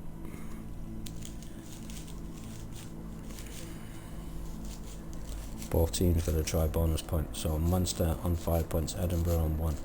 And, you know, as I say, you know, if I progress through things and do things and make progress in many things, it would be very interesting then once progress is made, you know, maybe in the future, particularly if I've broadcast and recorded everything I've done anyway up until any point in the future. I'm trying to make a start on as many things as possible, but the more progress I make on as many things as possible, the more interesting it could theoretically be. Albeit that I'm often generally looking to do either lengthy games or full-length games where possible. In relation to FIFA and rugby, because I can only do half-hour games on modern-day FIFA on this shit, I'm only doing 20-minute games on rugby for the contrast. And then obviously I'm looking to do full-length games on NFL, NBA and NHL. If I do Formula 1, to be honest, MotoGP or anything like that, I'll be looking to do once again full-length games. I'm not even bothered about the achievements and stages of doing things. If I go on Formula 1 or maybe MotoGP or whatever, I will literally be looking to do full-length games and that, so it's like 1.5 hours per race on Formula 1 or whatever. I'll be looking to do the full race.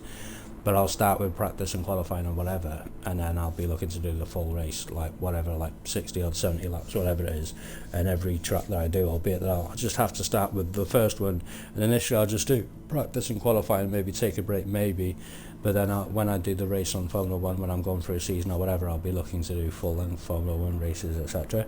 So maybe there's 2 or 3 pits or whatever, and I'll be looking to do full-length. On a reduced difficulty, maybe minimum difficulty, but I'll still be looking to do full-length Formula 1 races.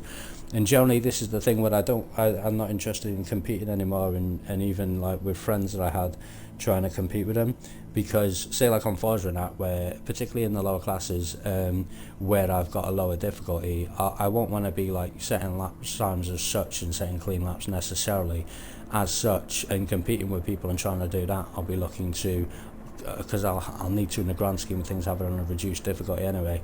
So when it's too easy, I'll just be looking to take my time, slow down, and kind of keep it a bit closer rather than just run away trying to set clean laps. I'll be looking to try and produce decent replays. So, and I can't have it on lengthy or medium or anything on Forza 7, because on the rain, when it's raining on the track, it doesn't show. It only shows a certain amount of laps or a certain length of time. It doesn't show if I do a long race or a really lengthy race on the rain weather tracks on Forza 7. It cuts out on the replay, so it annoys me. So I just have short races on that because of that reason. Other than that, I'll probably do long races, but I can't, because on Forza 7, when it's raining, after a certain amount of time or a certain amount of laps it cuts out on a replay, and then it ruins it. So every time it's raining on Forza 7, you either got to do short races, or when you're watching a replay, or I am, then it's going to cut out in the middle of the replay. I still got to do what I got to do in general, but I'll probably at some point it might be evident. So I do 2 laps of the Behemoth, Nordschleife, Nürburgring, whatever. If I do 2 laps of that in the rain to try and set a leaderboard clean lap, etc., either way, because sometimes I'll try to do that, I'm just not necessarily that competitive anymore. But but yeah, if I do like 2 laps on the Behemoth, etc., on Forza 7 in the rain, I'll probably just display the replay anyway, and you'll probably see after maybe the first lap or so, it'll probably just cut out then in the middle of the replay, and that'll annoy me. So that's why I can't do long races and out on Forza 7, because when it's raining and you watch the replay, it cuts out at some point in the replay and doesn't show you the full replay, so it's really annoying. I don't really know how they'd fix that, and how, from what I've just said, if that was relevant, that would apply to them being able to adjust that and improve that. It's obviously some kind of glitch in the game and some kind of error, which I don't know if they have the capability to try to improve that, and I doubt that that will happen. Just like say like replays on old Forza Horizon or Forza Horizon 4 even, it's British and all that, and you'd be like, oh, it'd be wicked if you could see the replay. Look at all this driving around these like British country roads. Oh, it's so cool and interesting, but you can't see the replays. But I don't see how they could really fix that, other than maybe reproducing almost like a remastered edition of it. And then with all the technology that they have apparently now in a feature where they've got these track builders and they do it digitally rather than necessarily have to do everything reality based, albeit that some aspects are based on reality, but they still have the track builder to do things in a specific way or create apparently original content, which is interesting. But other than as I say, on the next generation, I've had a partial delusion thinking like, you never know, they might have gone through the whole history of everything and put it on the next generation of shit so you can broadcast it, and but I don't think that's necessarily the case. But I thought, oh, you never know. It'd be quite like a large task really, but at the end of the day it's probably quite simple, because you could just take basically the old generation, you could maybe adapt it slightly and just reproduce it on the next generation console, and then you could broadcast the whole history of gaming from start to finish, really broadcasting it on a next generation throughout the whole history of gaming. But I'm not necessarily sure if they've done that, but obviously it's a theoretical possibility if they wanted to. I think on PC you could probably go back through the whole history of PC gaming to the origins of FIFA and that, and maybe that would be a way of doing it. Because like when I jumped into PlayStation 1 having a look at FIFA 96, 97, 96 didn't really work properly for me, and it's quite difficult. And I didn't have the time either because of this World War 3 shit, the game. But yeah, like it doesn't seem to be how I remembered it, and it's like it's. But I haven't got into doing it properly no more because of this World War 3 shit, so I haven't been able to jump into it properly. But I've got to try and remember certain things, and when I get paid, I've got to be particularly aware and like what I need to do with the money. But it is a bit of a tight squeeze because I'm getting 591 quid, which is still it's not my full shit yet, but so I still got to, just in case either way, I got to try and make that last a month anyway. So just in case I don't get any more money in the meantime, I got to still think of the month until I'm aware if I have any more money. So as I said, I've not completely transferred in terms of my finances yet. I have technically, but not in terms of processing, clearance, and actually receiving my future, past, present, future shit. So I've not currently completely transferred it. I'm waiting for clearance apparently, and then payments. So that's going to maybe be a month or two, I don't know. So I should be able to resume with that at some point. I still want to do a Viva Premiership and maybe top 14 or whatever. I still want to do that at some point, maybe. I want to have a look around. Apparently in the international versions of this it's not proper, so probably won't bother if it's not proper. I only like proper shit really, not stupid shit. Ospreys v Bennett and Treviso would be theoretically the next thing. It sounds like I'm going to continue and carry on in it, but no, I'm going to go to... Sorry, I'm going to go now to try and sort out my Gamerscore thing, whether that updates, and I'm going to hopefully have a look at Rugby World Cup 2015 now in the next broadcast, hopefully as soon as possible. And I think the game there is in England, and I think it's England v Fiji, so I'll try and do that as soon as possible. I just got to try and update my Gamerscore and maybe restart the Xbox and upload the information to Twitch and sort out my YouTube broadcasts and check on Conflict of the Nations World War 3, so I'll be back as soon as possible. Thank you very much. See you in a bit. No offense.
made much progress for a few days.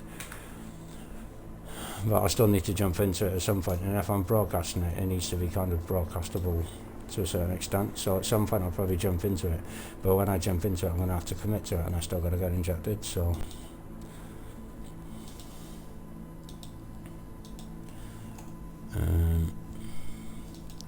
thank you, that seems to be working very well there.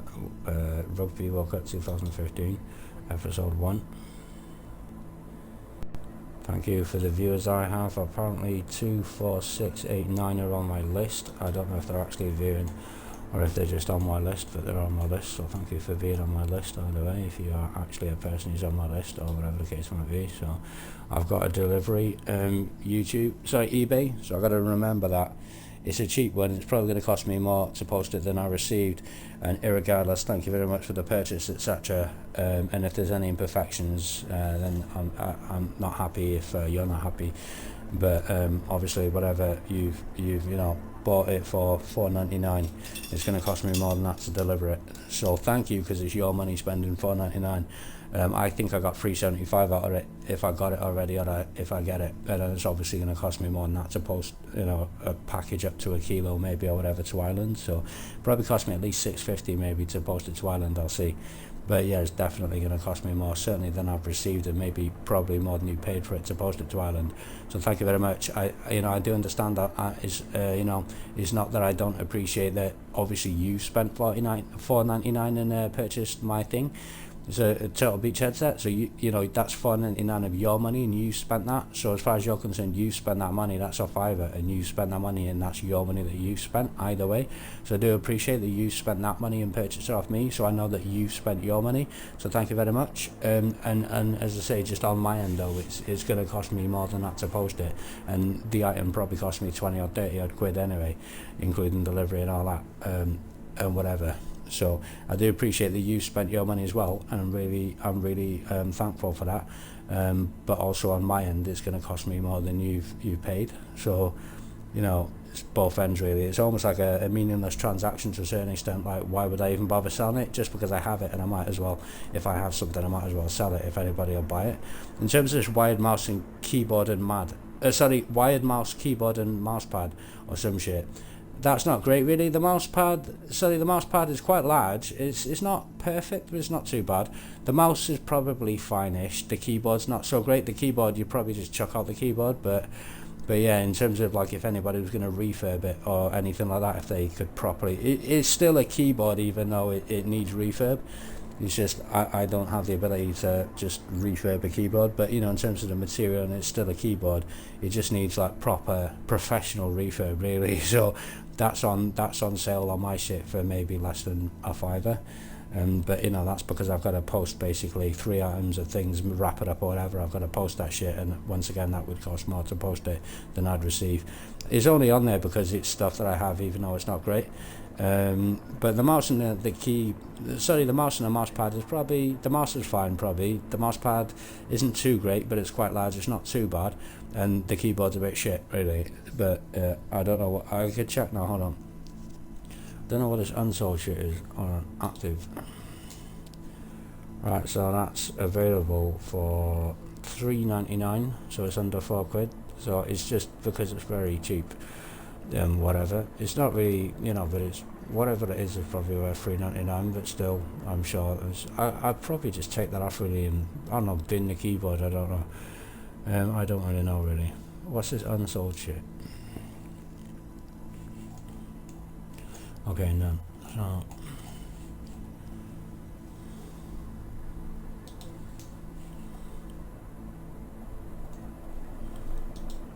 I've got to load this page up here anyway. Right, so I did actually sell those 2 Xbox original controllers apparently to a bloke, I think it was in Scotland, and I've sold this wired Turtle Beach gaming headset. I've got 2, I've sold them one of them, so I sold them for $4.99. So I'm not going to say names. It's available on my broadcast at the moment. I'm currently broadcasting on a PC, but yeah, I'm not going to give away personal details, but their names might appear in the broadcast.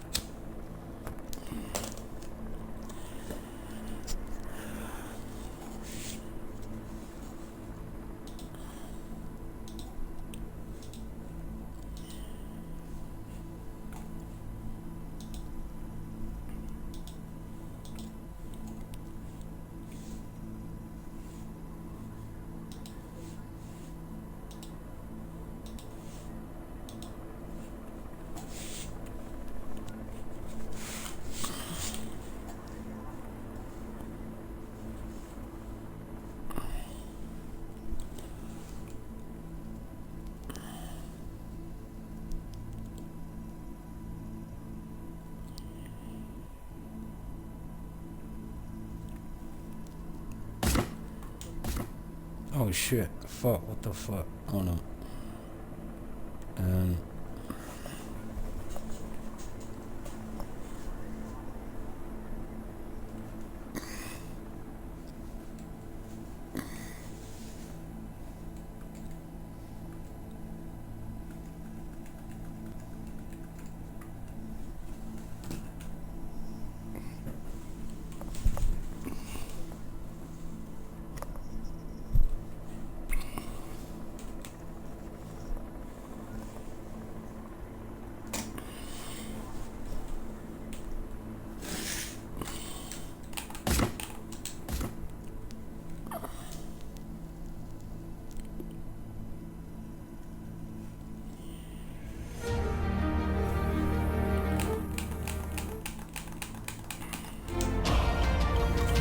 I think I still have to switch the music off on this.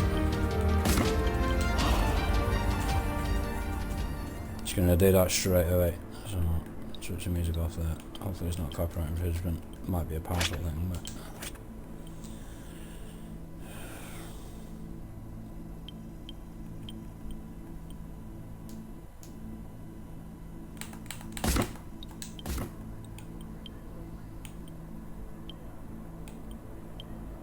I'll put it on directional because of the the rugby, club game. So the rugby 2015 game, that's directional anyway.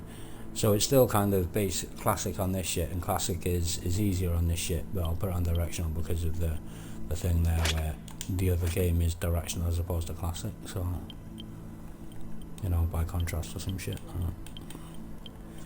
I guess it doesn't necessarily say the controls yet, other than pressing the Y button, which I don't want to do because I think that might fuck shit up a bit. So it'll tell me probably at some point as I go into the thing, unless it's told me already, and it's not going to tell me. But I'll probably know the general thing, but might give me some information or something.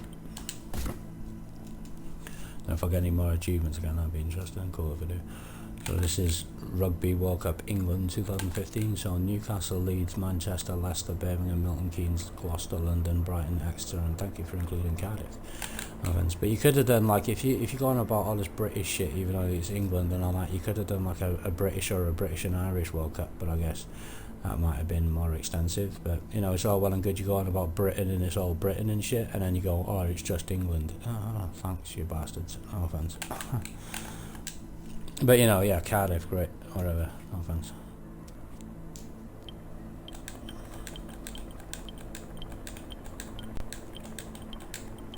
Like it's Britain in general, but it's just whenever it applies to you or not. Like it's British and Irish Lions or whatever. And fair enough, it's Britain in Formula 1 and Britain in the Olympics, etc. But it's I guess it's up to England to decide what's Britain and what's England. It's like it's England when it suits you, but it's Britain in general because you rule over us or something. So. Once again, by way of force, and only really by way of force. And thanks for the money. No offense. I mean, I don't really give a shit, really, because could you trust the Welsh to look after themselves? They'll probably just kill each other, but I know it, whatever, no offense. Well, other Welsh people don't necessarily agree, so I just speak on behalf of them, even though I'm not them, no offense. In terms of, I'm not, them, I'm Welsh, but I'm not a person like a lot of Welsh people, and people say, Welsh not British, etc., my mate used to say that, my old mate. So yeah, I sometimes speak often on behalf of like Welsh people who say, and everybody hates everybody and things of life. So in terms of me, I kind of like I'm more in. I can't be asked to explain everything. I've said it a few times, generally spiritually at least, but yeah, I just generally power to the people, etc., and fuck the bastards. Whoever the bastards might be. So no offense. But I'm nothing specific, so I'm pretty much irrelevant, no offense. Ireland are apparently better than England on this shit, that's cool as fuck. And Wales are apparently pretty decent as well, that's cool, no offense.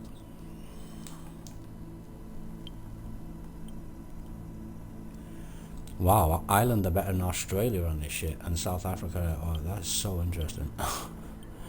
No offense. I think Wales might have done alright in this World Cup, because I'm Welsh, so I think Wales did alright in this World Cup. So I guess it's New Zealand, South Africa, Ireland are third, and then and England, Australia, Wales, brilliant, that is. No offence. Yeah, New Zealand just dogs bollocks every time, basically. So, either way.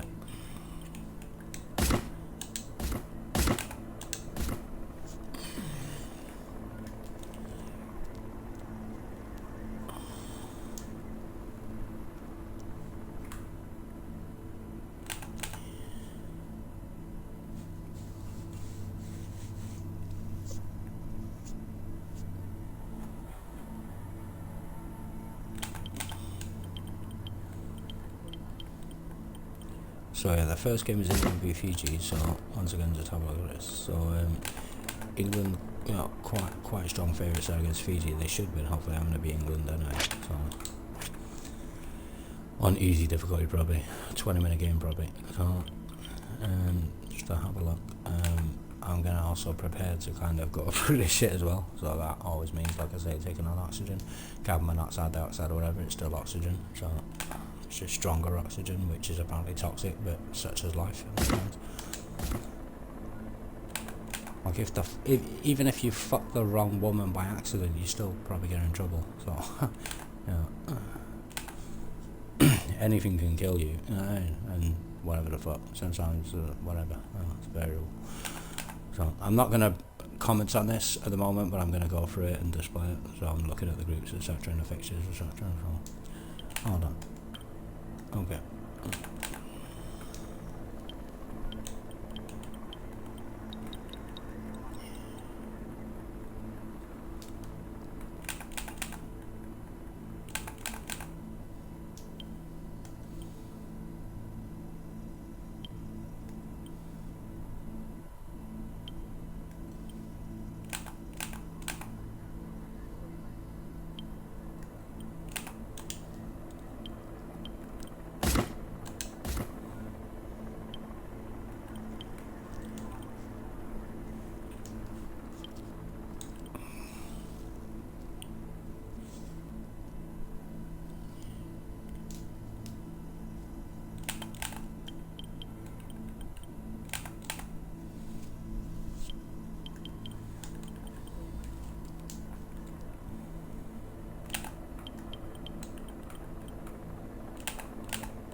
Someone's having a takeaway, of course.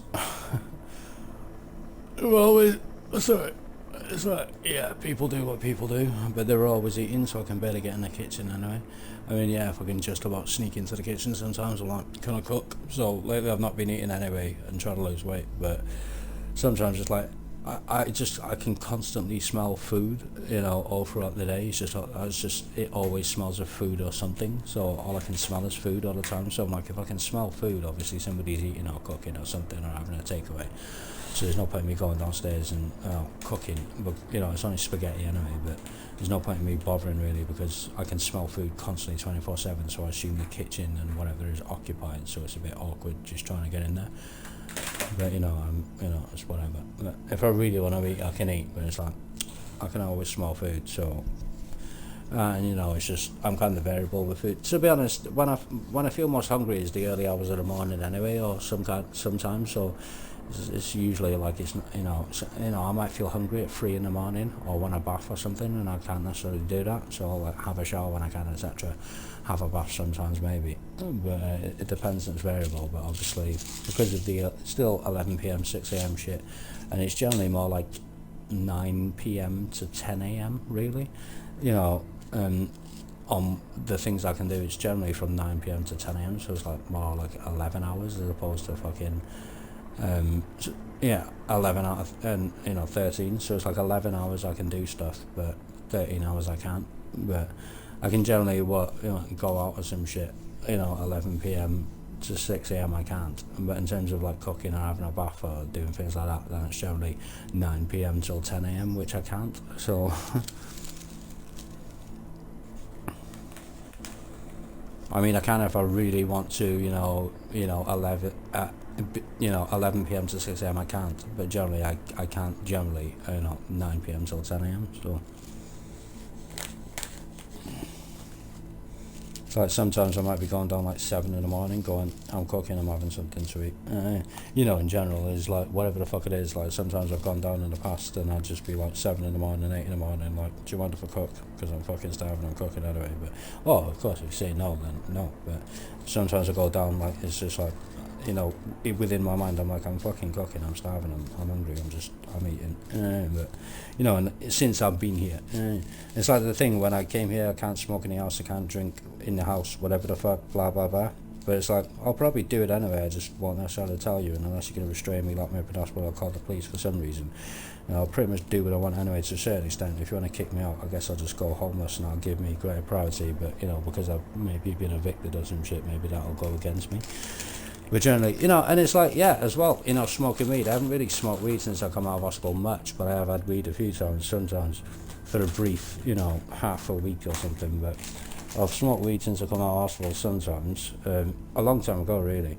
And I've had CBD sometimes, and it's like, you know, unless you're going to confiscate it, ring the police, or I'm going to get in trouble or evicted or something, I'll probably do what I want anyway, irregardless. And I'm not even going to tell you if I'm doing it, not that I am doing, you know, weed or nothing, but, you know, I'm not necessarily going to declare it to you, and even if you ask me, I'll just deny it, because I know you're just going to try and use anything against me just to ruin me in any way that you can.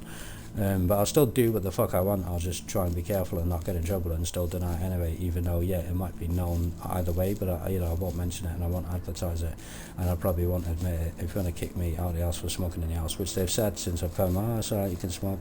Oh, well, I know you're not meant to smoke in the house, but we know that you do. It's like, alright, fair enough, but, you know, I'm not going to admit it, but obviously whatever the fuck, I'll deny it anyway, but yeah, irregardless, no offence. And then, like, when I was drinking and shit, it's like, I gotta go out to drink, so I'd go to the pub or something, get drink, get shit-faced, and a few times didn't remember what happened the day before, and it seemed like I got robbed. I guess I just got drunk, fell happy, and just left everything in the pub, just having a laugh sometimes, and woke up the next day, couldn't even remember what happened. Which is basically nothing. I just left shit in the pub, just pissed out my face, so happy that I couldn't give a shit. So I think I had albeit I had a few negative experiences, I think I had some positive experiences, at least spiritually within myself, pissed off my face when I went out a few times drinking. But the fact that 3 times I woke up the next day, didn't really remember what the fuck happened. Like, I was thinking, oh, you know, because I'm paranoid, and I'm like, I'd probably just blame myself anyway, might as well. And 3 times I woke up, and whatever I had the night before, I didn't have when I woke up the next day. So it was quite expensive then. I went out drinking, had a few drinks. One time went to the pub. I only bought a few drinks in the pub and I had a couple of quid. I don't know, just tripping my tits off and whatever. It was just funny as fuck, and just either way, just went. I think I remember one time leaving the pub at Pandy and just thinking, I was pissed off my face and I was happy. And I woke up the next day and like I had a week's worth of tobacco or whatever I had in my, and it cost me quite a lot of money really, because that's to borrow money off my mother and that, and she helped me out. It cost me like 100 quid to have a few drinks and go to the pub, in essence, because I lost whatever the fuck I had in my bag. I think I lost maybe 50, 60 quid's worth of shit in my bag, and it probably cost 70 quid to get me through the week. So I don't know what it was.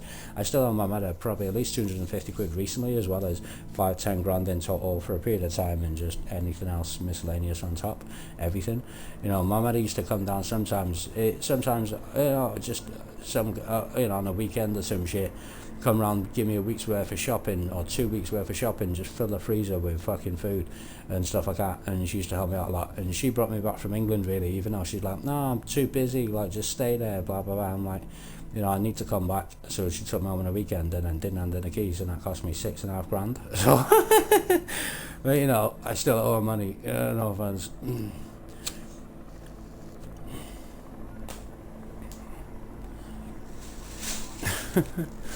Which I still owe 2 grand of, so out of 12.5 grand of debt, which are probably more like 20, 25, or whatever.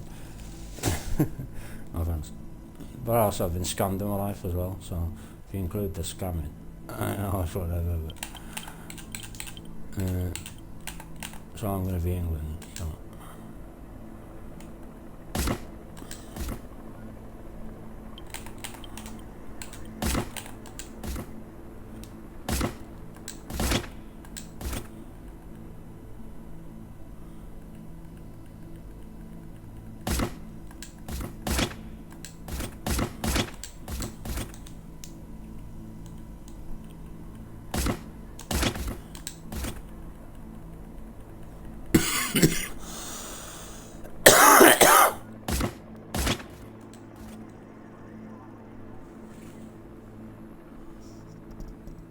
Yeah, but they did threaten to call the police because I was listening to music or watching telly at night, and they're just being pricks anyway.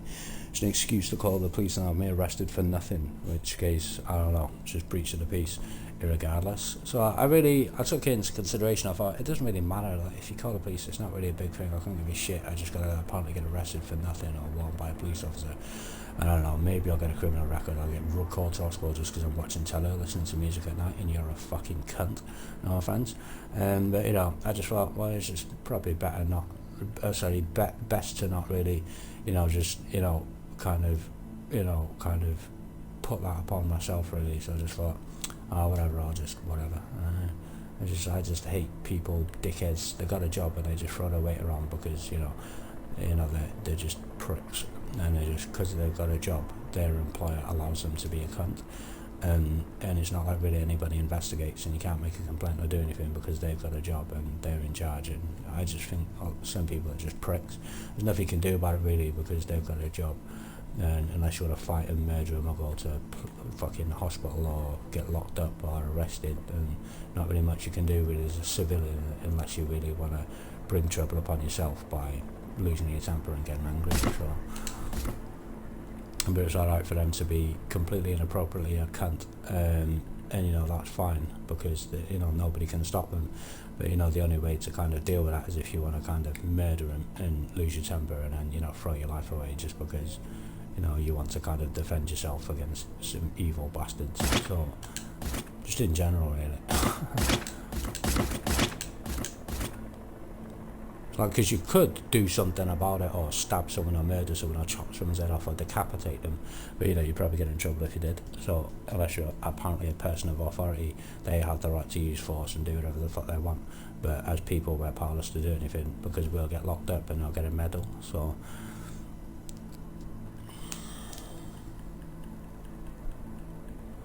it's infuriating sometimes, but sometimes it's better to kind of, you know, keep your discipline, keep control of yourself, try not to lose your temper, because then you'd just be fighting 10 million fucking soldiers, because they're cowards with money, weapons, power, and a crew, and they're just gangsters who rule the world, police, the government, the authorities, etc. And we're just little people who believe in God and try to be good and behave ourselves and not commit a criminal offence and get locked up for the rest of our lives for doing fuck all. But they're in charge and we're not, so salam alaikum, no offence. It's like, when you actually think about it, it's just no point in bothering. You know, you always want to get, you know, you always want to kind of like be a normal person and a human being and stand up for your rights, but in doing so you probably just bring trouble upon yourself. So I just generally don't do fuck all, and just am quite depressed. But yeah, if I could, you know, do anything, whatever the fuck, but you'd end up having to fight the whole world because they just pay some criminals to work for them anyway and just kill anyone anyway because, you know, money, drugs, bitches and hoes, and, you know, released from prison. So inevitably, eventually, either way, in World War One, World War Two, or World War Three, or whatever, all that really eventually happens is you got some people who are very well trained and all that, and they just release the criminals to go murdering all the people on their behalf and just dying anyway, and then they come in with some airstrikes and some nuclear weapons and finish everybody off, and they survive and live forever with their wife and kids and their family and their money and their big house and their fucking really expensive cars and their fucking gangster rap videos, and everybody else is dead. So no offense. So if you think about it logically in an intelligent way, albeit that you're not a genius, there's just no point in bothering to do anything, just sit on your ass and do what the fuck you want, and it makes no difference. Just try not to throw your life away, and even if you die, nobody really gives a shit, but maybe there's a God, no offense. So it's just pointless, really, isn't it?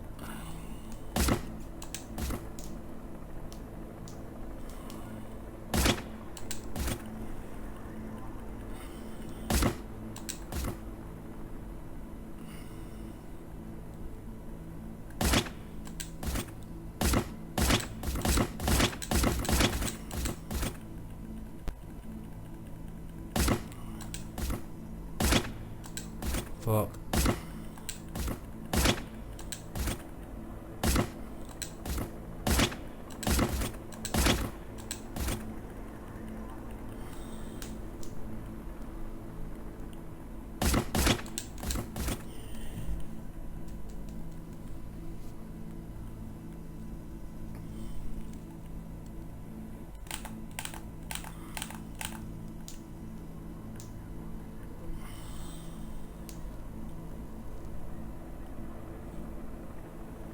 Sometimes it's hard just getting out of bed in the morning.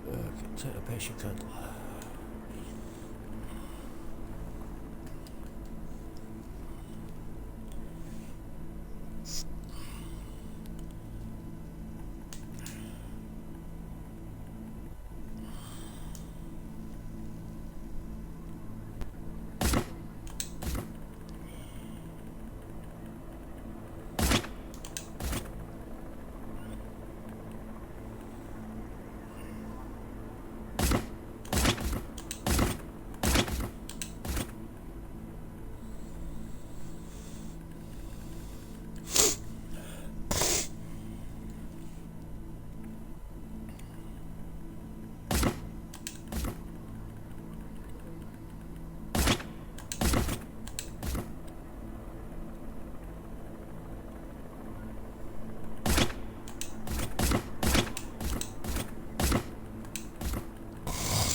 Yeah, so I've got 6675 games going on. It's updated, so well, I made it update.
And once again, prepare now to start the game, really, but I'm going to go through the information before I do. Maybe take a quick piss. No offense.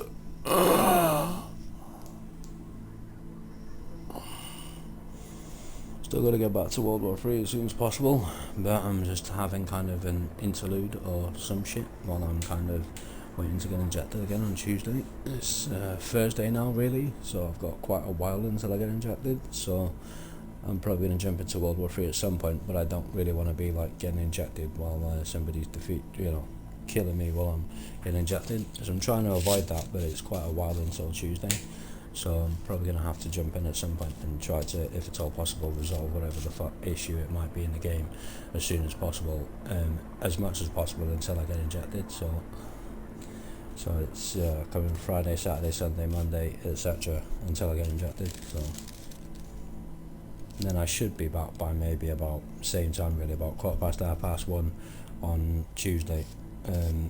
Because now, rather than just turn up at 10:15, get injected, get the half-12 bus back, this cunt, no offence, is being like specifically 3 hours, so I've got to turn up at 9:15 in the morning anyway, because it suits him, rather than waiting around, and so that I can get the half-12 bus then, because like he's a dickhead basically, no offence, because I've got to turn up at 9:15 in the morning to be done with being injected by about 12, and then wait half hour for the bus anyway to be back at 1:30 the same time anyway, but I've got to turn up an hour early so that he doesn't have to wait around, and so that I can actually get the 12:30 bus back, because if I turn up usual time 9:45 and get injected, apparently I've got to wait till 1 o'clock and get the 1:30 bus back.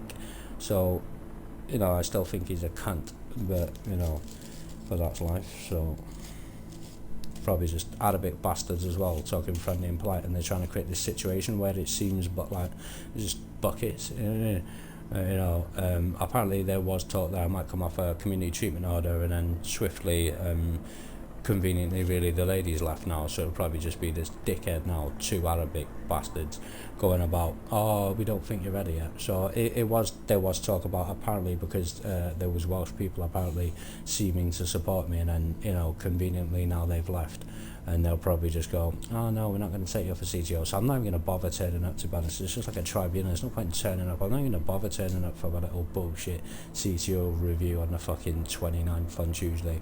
I'm not even going to bother. I'm just going to fuck off. I can't give a shit. I'll tell them to get injected. Piss off, you fucking packy cunt. No offence. I'm not racist, but when the English are sending Arabs to fucking do their work, then it's like, I'll call you a packy. I don't usually say the N-word, but you're still a prick sometimes, you know what I mean? Because you're still a fucking prick. So you're going about racism, but you're a murdering fucking drug dealer or some fucking psychopathic fucking shrink.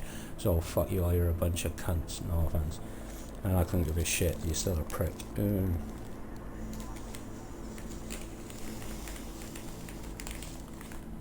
Pissing off back to India to get some elocution lessons from a fucking call centre so he can be a little fucking shrink.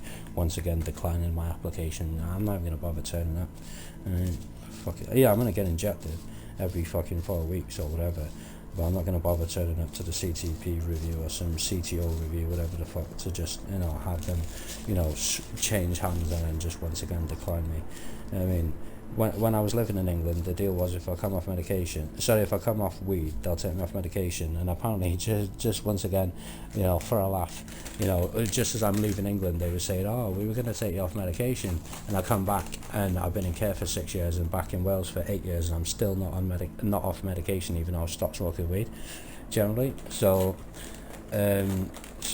they just once again switched hands again, just fucked me over again, and evil bastards. And then they're trying to almost create this situation when the thing is they apparently in the last 2 tribunals they can barely justify keeping me on a CTO anyway, whether I'm getting injected or not, because I'm no risk. So when I went there the other day, this little fucking glasses wearing fucking thinky's hard prick was like acting like he doesn't know shit, you know what I mean, and all that. And then, before I left, he's going, oh, Jilla's on his way. I rung up Jilla, and still apparently they can't get hold of him, because apparently he's doing a depot, and apparently he's on the way to see me, and they can't get hold of him. And then I'm like, I'm getting a bus home. So conveniently he just comes on a phone, and then he's not even fucking on his way. So I'm just like, what the fuck, you know what I mean? It's just evil bastards. And then they're trying to create a situation like, what's this weird person doing in the hospital turning up to get him fucking injected on time and nobody's even turned up. Oh no, whatever the fuck. And then they're lying to me like he's on his way, and it's like, well, if you fucking spoke to him, I rings him up on the way home, and like he hasn't even left the office. He's not even planning. Apparently he wasn't really aware that, I mean, it's his fucking job. He has an appointment to force me to have medication, and I've got to turn up for 3, 4, 5, 6, 7 hours of the fucking day anyway, just get injected when I don't even want it. And then you want to turn me up to some bullshit little CTO review to kind of once again decline my application to come off a CTO when I've been on it for 13 years and done fuck all and haven't even got a criminal record. Fuck you. You know what I mean? I want to fucking burn the house down now and smash the house up and blow myself up in the fucking house. We're not going to bother, because I don't know, I'm just, you know, a civilian and not really that way inclined, but they're just evil fucking sex offenders basically. They're a bunch of bastards. Couldn't give a shit. You're all a bunch of fucking cunts.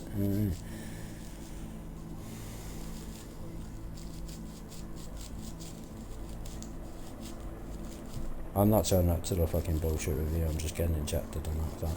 I was like, I couldn't give a shit, mate. Just next tribunal if Sarah's back from giving birth. No offence. So I know I was just somebody else who represented me apparently in the last fucking tribunal and didn't even bother to give me any information afterwards other than just not, they said no. They didn't even bother to give me any information or, you know, whatever. You know what I mean? So they got 750 quid, same as I always do, for turning up to tribunal. Didn't even give me any information. I didn't even speak to the woman who represented me, and all they said is, oh, they haven't taken off a CTO. They wouldn't even fucking, like, so I'm ringing them up, I think, or emailing them like, well, have you got any more information? And just nobody even fucking responded to me. And the person who represented me, I never even spoke to her or saw her anyway. I didn't turn up at the thing anyway, because yeah, I know the answer is no, but nobody gave me any information. As I say, oh, why didn't you turn up? Because the answer is fucking no every fucking time, so what's the point? It's like, oh, apparently there was some theoretical suggestion that I might come off a CTO on the 29th when they review my shit. I'm not going to bother turning up because it's clear that they're just fucking me around again, and the answer will still be no. I'm not going to waste my time just walking up fucking Triallo to go and fucking attend to some little random little dungeon where they're fucking working, to just for them to just shit in my face again because they're a bunch of packy cunts. No offence. The bloke in the Arab shop, or you know, some Arabs, you know, working in shops, so the takeaway is disgusting, but still fair enough to him. But you know, these little fucking Arab shrinks working for the fucking English fucking governed, sanctioned, paid for fucking little send the Arabs to go and talk to Darren because he doesn't like the little cockney cunt in fucking Royal Morgan or any English bastard whatsoever, and they just send the Arabs because they think, you know, I'd be more kind of, you know, and the Arabs don't give a shit anyway because they're from the Middle East, so they just blow themselves up in a mosque. Just send the Arabs to talk to Darren because they think Darren gives a shit. Like, oh, it sends them, oh, you know, send the woman, oh, thanks, you know, it's very nice to speak to a nice lady, but just whatever, like, full of shit.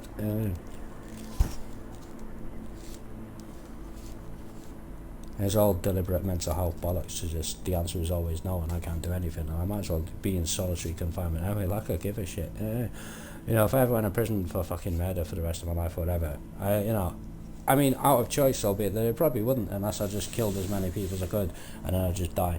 But if I ever had to do life in prison for murder or some shit, I would literally, ideally, want to be in solitary confinement until I'm dead. I don't want to fucking bother with murderers and sex offenders and paedophiles and rapists and criminals and junkies and cunts. You know what I mean? I just put me in a box and just tell me when I'm dead, or just, will you just shoot me, please? I'm not even asked. But, you know, I can't be asked going to prison to not be able to smoke for the rest of my life. I'll do fuck all. Just don't see the point in wasting my life when I've already wasted my life, but I might as well at least waste my life trying to be happy, even though it's impossible, as opposed to waste my life being forced to be fucking crucified for the rest of eternity because buckets rule the world anyway. And proof of that is they send just what is, I can't even be asked justifying like their bullshit or even explaining the level of stupidity involved with these stupid buckets who run the world, but they know they are, and they know what they are, and they know that they're full of shit and talking bollocks and buckets anyway. But you know, I mean, there's nothing that anybody can do to stop them because they employ God knows how many millions of fucking soldiers to just blitz everyone and blow everyone up and kill everyone. But yeah, welcome to the West. Well, just if there's a place, safe place of habitation where, you know, even though life is terrible and you must suffer until you're dead, you know, at least you can have, you know, a bag of chips or something. You know?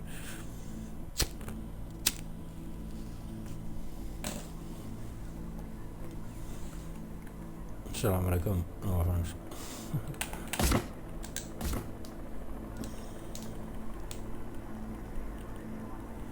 It's like getting bombed by Russia and then going to Russia seeking asylum. I don't really see what the fucking point is, but fair play. The buddy. Who gives a fuck about money? Not even people who apparently have it. So much money they couldn't give a shit, just blow it all gambling on nothing, knowing that they're losing no money and not even give a shit. I blew 20, 30, 70, 100 grand, that many thousands of dollars, just not even bothered, just there we go, fucking have it, to the casino, because apparently it's casino money, it's not even their real money, they're just lying to get everybody else involved and spending trillions of pounds on wasting money on just gambling on impossibly against a maxed out computer that is deliberately programmed to whatever the fucking correct answer is, give you the wrong answer. Like, am I king of the world? No. Well, obviously that makes sense, but whatever. Yeah, I know I'm not king of the world because I'm not big enough, hard enough, and I can't kill everybody on the fucking planet, because apparently that's what the king of the world is meant to do. I literally couldn't give a shit. But at the end of the day, yeah, whatever the fuck, apparently once again I still have one viewer, that is myself, either way. And no money, even though it's subscription based that people view my archives, and I might have sometimes apparently some digit of people have apparently checked my shit out without paying me, because apparently they've got Twitch turbos or they're fucking, it's just random, somebody just programmed 7, 9, it's bollocks, isn't it?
Do that.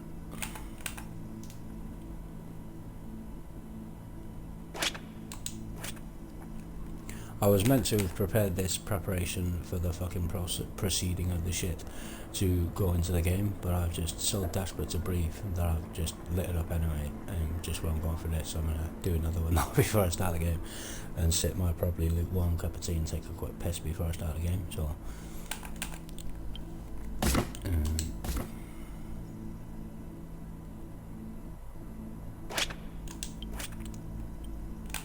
I am sometimes verbally extremely toxic because that is the nature of life. I wish it was not the case, and you know, I can be blamed for describing the nature of life, you know, because I said it, but at the end of the day, life is so fucking terrible that you just wouldn't believe it. And I'm not being funny, ask dead Ukrainians, children, women, anything, just bombing everything, blowing everything up, and apparently it's all because Darren's playing World War 3 on the fucking PC. Load of bollocks. So Darren gets the blame for all these fucking psychopathic murderers, couldn't give a shit who they're killing, just blow everything up, bomb everything, kill everything, because Darren plays World War 3 lately on the fucking game. So apparently this is the nature of the reality. I guess, you know, if that's the case, it was generally the case anyway, he just wasn't telling us about, because Darren couldn't cope with what they were saying on BBC News, because they're all talking shit. But at the end of the day, whatever, apparently this is the situation, unless it's just apparently just fucking, you know, it's just, apparently there's this suggestion as well, it's just fake television lately, which it might be, but who wants to fucking know really? I got up today, I thought I should probably watch BBC News, see what's happening.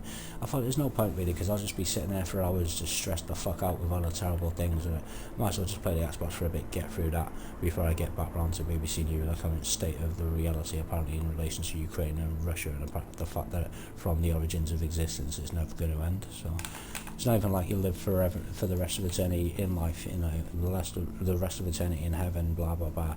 You know, it's like you will burn in hell for the rest of eternity, and that place is Earth. So you can always get chucked in a volcano if you know.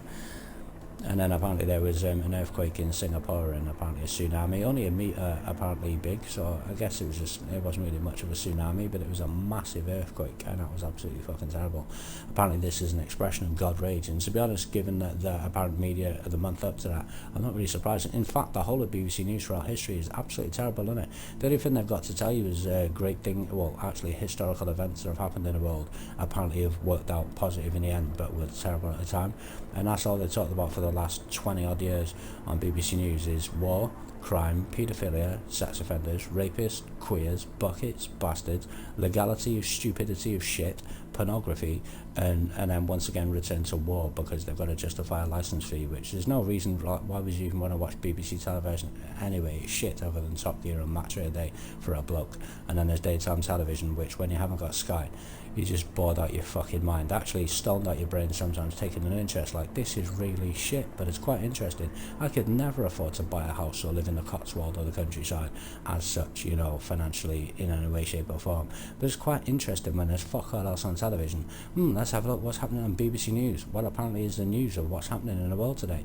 Everything's shit, dying, paedophile, rapists, sex offenders, queers, murder, crime, criminals, you know, war, and apparently everybody's a criminal, and buckets rule the world, and they have access and control over all the computers, and apparently, well, why wouldn't you? Because all you have to do is program £1 trillion into your bank account and buy 1 million PlayStation 5s so nobody can have them, and even fucking starving, dying families, men, women and children, whatever, even single mothers with kids who apparently want to buy their kid a PlayStation 5 for Christmas, unless they're going to suck his dick or pay him 700 quid to £1,000 for a PlayStation 5, they're not having one.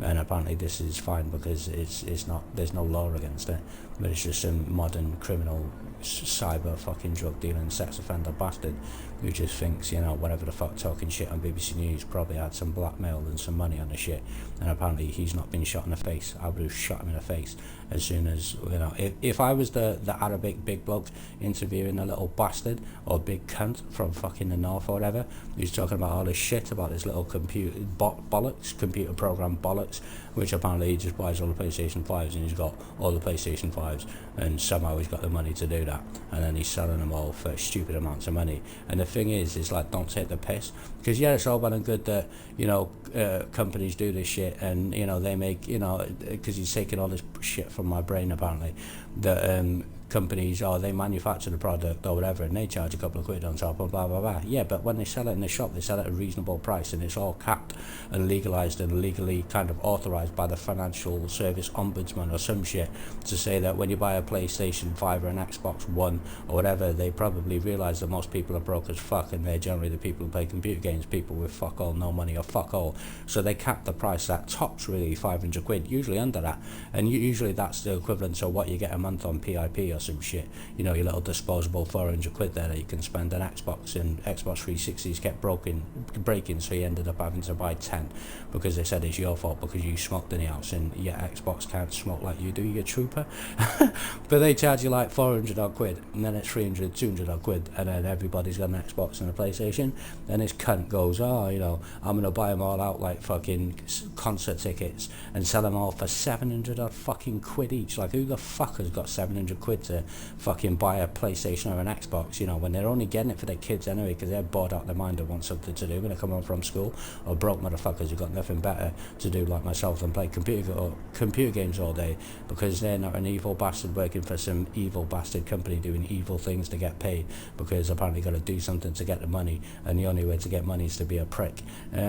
So at the end of the day, whatever the fuck, you know, because mummy and daddy didn't buy me a little sports car when I was younger, or I wasn't a drug dealer, do a deal with the devil and shit, join a little fucking gangster crew of my enemies, etc., would have murdered me after 7 years or shoot me in the face, call me a sex offender, I'm not even one, she's a slut, and at the end of the day, you know, whatever the fuck she wanted, I made her spunk 18 times in one fuck apparently, so it was kind of like a record which was unbreakable. I bet nobody's beaten it since, even if you gangbanged her with 10 fucking murdering, drug dealing criminals, which apparently can satisfy her demands as a woman, because all she wants to do is get fucked the shit out of, no offence, and I wasn't man enough for her, and I'm glad that I fucking wasn't, no offence, but at the end of the day, God bless, love her for the rest of eternity, because I made a promise, there's no point in breaking it, nobody's ever replaced her, because I said I'd love her and blah blah blah, and I'm not being funny, I did see a few women since I I was with that woman a long time ago, but I never really moved on because I kept a promise within my mind. I'd almost got blackmailed or fucking crucified psychologically into kind of holding on to that promise. The thing is, like, is whatever the fuck, but the fact is that nobody's replaced that woman, because initially I saw some women and I didn't move on, you know, within my brain, and then it came to the point where it's not even possible for me to, you know, do anything or, you know, blah blah blah anymore anyway, and mental health and psychiatric Nazi bollocks, which I'm living with a Nazi in a Roma block who's apparently from Scotland, England, Ireland, fucking Germany and Italy, and just whatever the fuck, fucking big-eyed bastard, and if I say no to medication I get locked up with fucking giant murdering bastards, and then all kinds of mental people who just want to kill me and they're all against me because everybody hates me, and apparently I'm the centre of the fucking universe, even though apparently that's not relevant, and I'm the only motherfucker who does anything in life that everybody does anyway, which I could do it and they can do it and everybody does it, who's not a fucking millionaire, when we live in a world full of millionaires and then a few broke motherfuckers just getting fucking tortured by psychiatric services and the government and the army and the police, and getting raped for the rest of eternity in a prison cell, even if you're a woman, because they do that to blokes. What do they do to women? And who does it? The people who run the fucking prison, as well as getting raped as a woman in a prison by a dyke. I don't fucking know, but you know, I could imagine, but I don't really want to, and I'm on medication, so I can't. No offense. Obviously I don't want to think about shit like that, but apparently this is the reality of life. No offense. It's all because you murdered a sex offender because he raped you or abused you as a child, and then you get locked up in prison and raped by the government and whoever runs the prison for the rest of eternity, just because you murdered a sex offender who raped you or your child, and a bloke slit this bloke's throat because he raped his daughter, and now he's doing ministry of justice, maybe locked up in a fucking mental hospital, psychiatric bullshit, getting beaten by the staff and fucking drugged to death until he's fucking dead. And that's, you know, it's just whatever the fuck, just because, of course, you know, he slit someone's throat, but that's because they raped his daughter, so that's why he slit his throat. I don't know if he's dead or not, but it's his own fucking fault. He should think about where he's putting his dick. Yeah, he's lucky he didn't lose his cock and bollocks. But at the end of the day, the bloke might be doing life in fucking a mental hospital or whatever the fuck, potentially, because, you know, if somebody rapes your daughter, I would have snapped his fucking head off, ripped his head off, and played football with it. You know, if I had a daughter and somebody raped my daughter, I would mutilate that bastard, and I'd put just a pathology or something. I would go reckless on that motherfucker. I swear to God, I would never stop killing him. He wouldn't even die. I'd be killing him, and he'd never even die. I'd just stab the shit out of him, and I'd just chop his toes off and start with the bottom and work my way up until, like, eventually, you know, I'd probably just cut around all the fucking organs and keep him alive, and just literally vegetabilized with fucking no arms and no legs or fuck all, and then I'd just poke his eyes out and he'd still be alive. You know, sorry, you know. But I'm not surprised people kill fucking bad people, and then they get locked up by apparently the good people who become the bad people to punish the apparent bad people for doing the good thing of removing the bad people, and it's just mad as fuck. You know, and then if somebody objects, they send all the bad people to murder everybody who opposes them. And who's good, who's bad? Everyone's a cunt. And some people are good in some ways, and some people are bad in other ways, and some people are good and bad, and there's positive and negative and neutral and just various things. But you always need something to eat, something to drink, and sometimes when you get older you can have drugs. You get punished for taking drugs, and you get the opposite of drugs for the rest of eternity. And so you give up taking drugs, and I'll still punish you with the opposite of what you like and torture you for the rest of eternity, albeit that all you wanted to do was know God and apparently go to heaven. But you know, science is a bastard, no offense. So yeah, just trying to think about it. I'm on antipsychotic medication. I can't. If I could think about it, I'd probably just shut up and wouldn't say it. No offense. Excruciatingly terrible mental health issues. There we go. And whatever.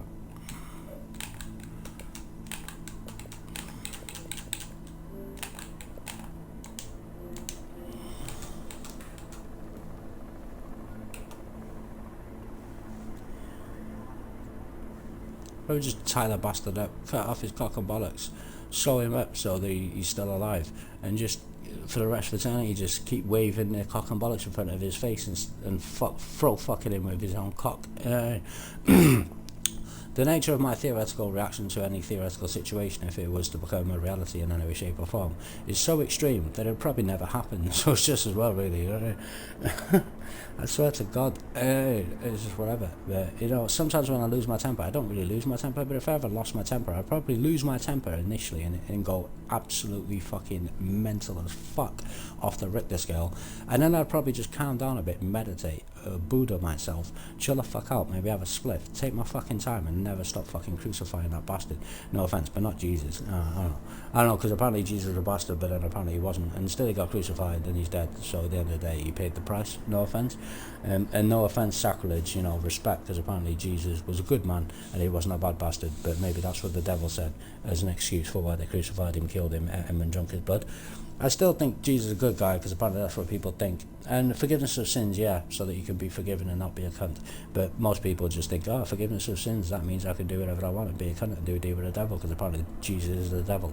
I don't believe that personally, but some people back in the day say Jesus was a sex offender, so he got crucified and murdered wherever. I'm not really sure, really. I don't know. I've not specifically read the gospel. I think the devil probably rewrote it and preached that shit to the good people who wanted to know of God, and ended up in the hands of the devil, not knowing that the devil apparently rules earth and God is apparently there when you die, but only when you're dying. God can't intervene because of nature and the fact that people live anyway accidentally because your father found your mother attractive. But at the end of the day, you know, that's life. But I don't know, maybe, you know, if you know, because it doesn't seem that God can really answer our prayers. It just seems that life is never-endingly terrible. But hopefully, you know, hopefully if we die, maybe there will be a God. If there isn't a God, then it's not the end of the world, because we'd be thankful if we're dead at the end of it. But at the end of the day, you know, if there is a God, hallelujah, praise the Lord, sing hallelujah, hopefully forever and eternity in heaven. And by the end of everybody's lives, really, short or long, really, at the end of the day, I think eventually, maybe at the end of the day, even if you have to suffer for eternity in hell before you go to heaven, at the end of the day, maybe at some point everybody will deserve to go to heaven, sing hallelujah, praise the Lord, and eventually everything will be okay.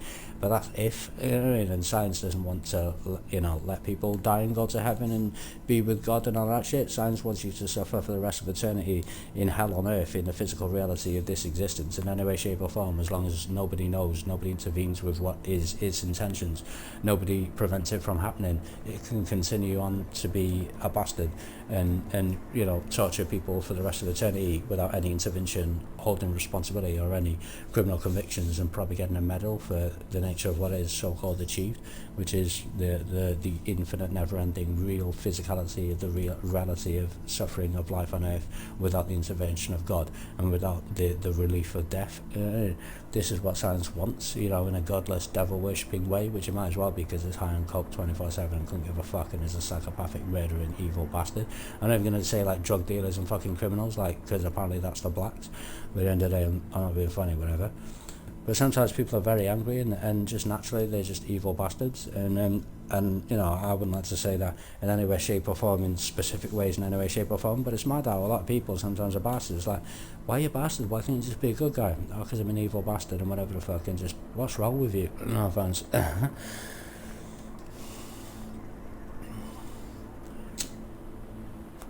don't get why people gotta be like that, really, you know, sort of.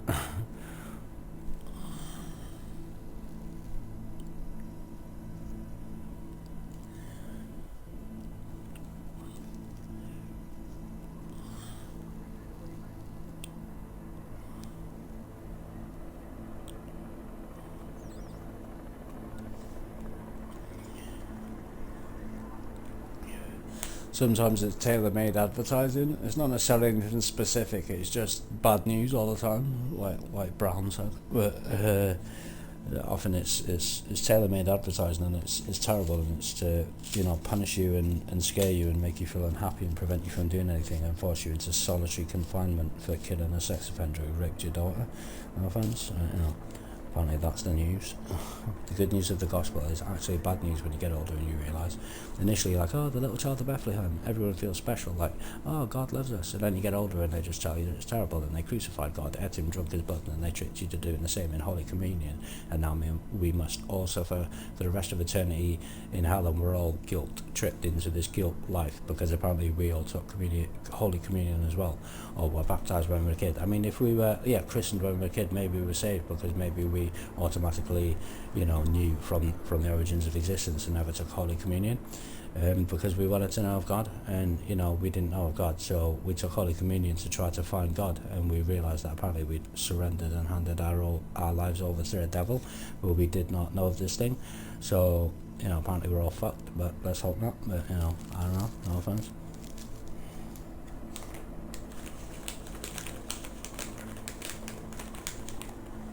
Like they say, oh, he threw up he threw up the host. I think really that's what you're meant to do. If you actually did eat or drink the blood of a human being, irregardless, you'd probably feel sick as well. But actually, some people just say it's like chicken, so probably just kill as many people as possible, clean up on aisle 5, rescue the bodies, and just eat them. So.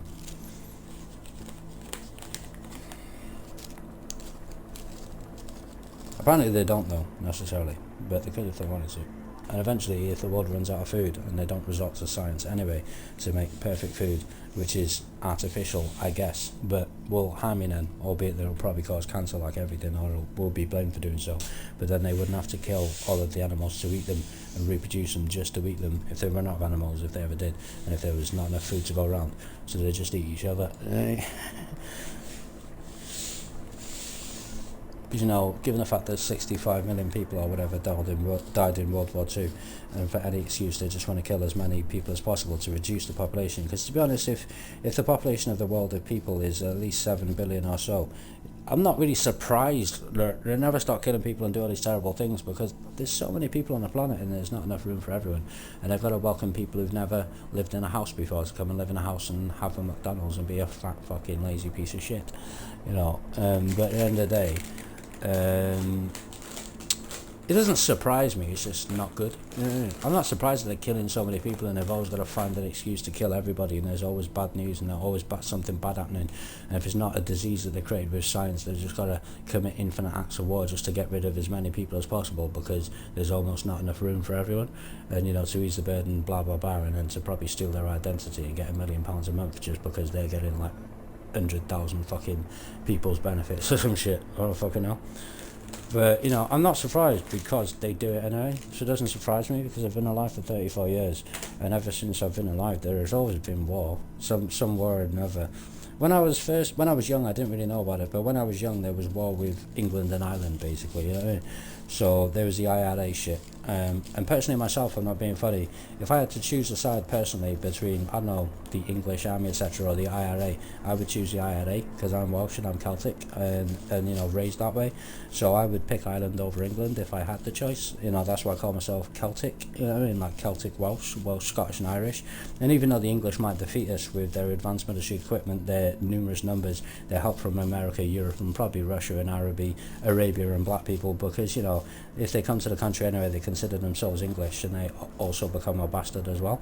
No offense, but at the end of the day, even though there's, we'd still lose probably, really, unless we had help that they have, the blah blah blah. But at the end of the day, if I had to choose between England and Ireland, I made my choice, from the beginning of time really, but certainly from a point where I become aware, I obviously choose Ireland. So like IRA, Republic of Ireland, Northern Ireland, Scotland and Wales, Celtic people, and if you want to call Britain Celtic Britain, maybe that could ease the burden on our minds. But at the end of the day, yeah, I'm Celtic, I'm not British, but in the kind of official documentation where I have to fill out a form, I have to describe myself as white British. I'd rather describe myself as Irish, but technically I was born in Wales, so apparently that's British. But if there was like Celtic, I'm Celtic, so I'm Welsh, and I'm Irish Welsh. I'm not English Welsh, even though technically I'm still ruled by Great Britain. And if I actually fill out authentically any documentation or information, or even on Formula 1 really, I should pick the British flag, because in relation to reality, if I was a Formula 1 driver and I'm Welsh, I guess I'd have to have the British flag. But at the end of the day, yeah, I'm Celtic, so I consider myself Irish Welsh, even though it's not necessarily a formal documented statement Celtic really. But at the end of the day, I consider myself, even though it's not necessarily authoritatively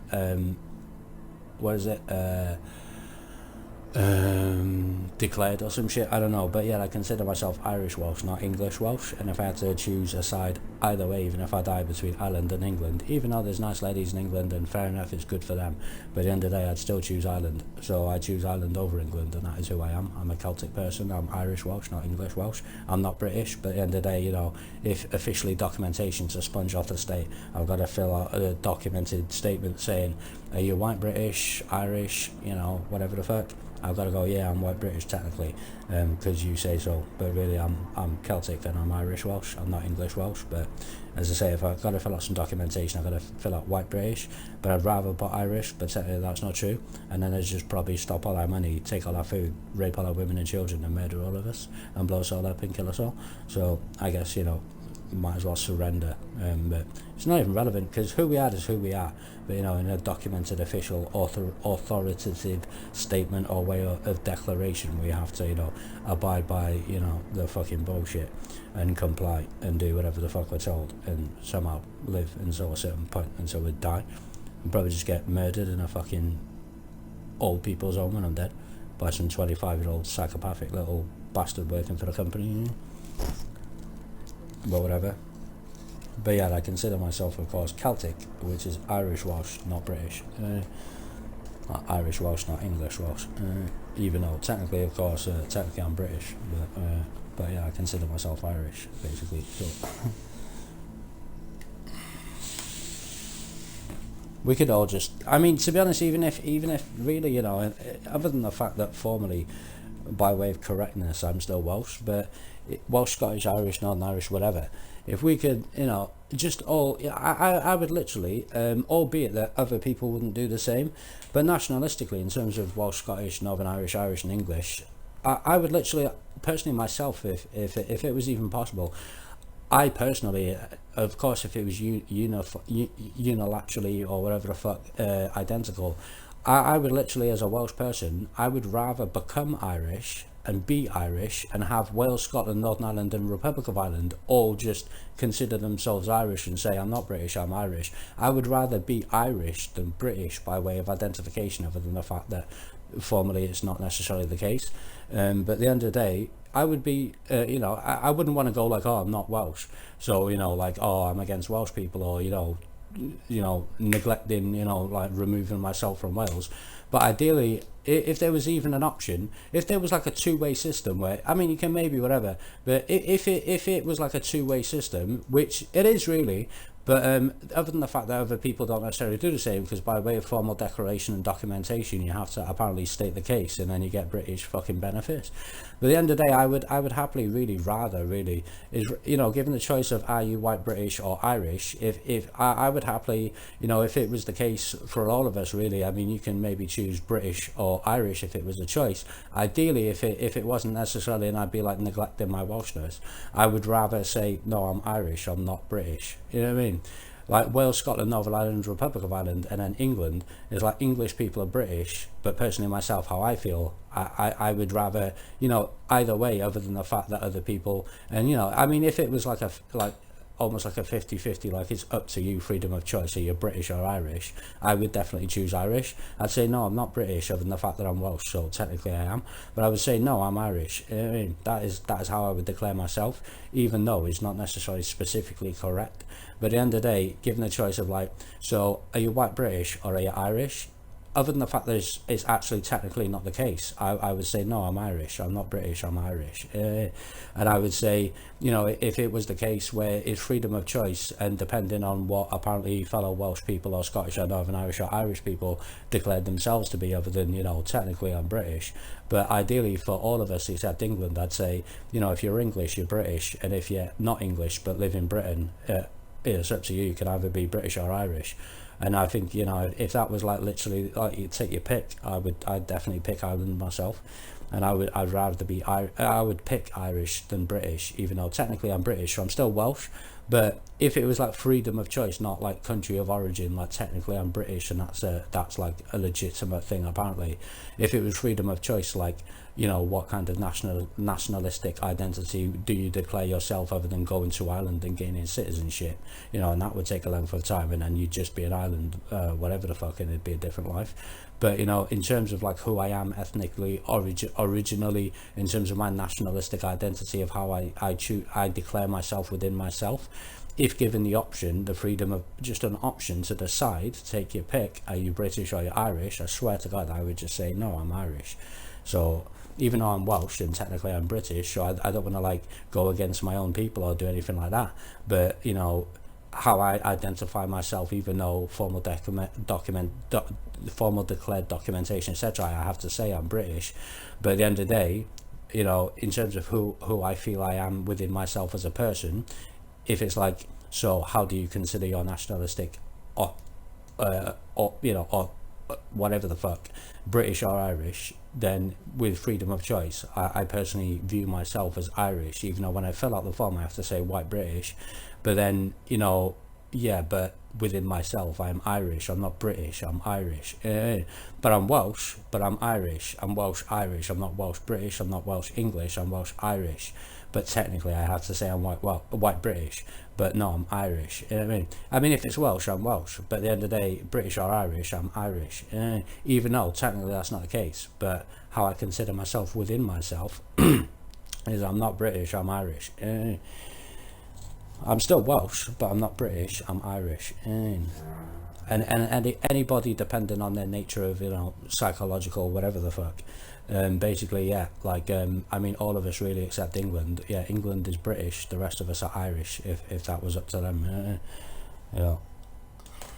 So, and that is basically the way that we are as people in Britain, even though some people are like, oh, you know, whatever, British flag and that, and just, you know, just accept it.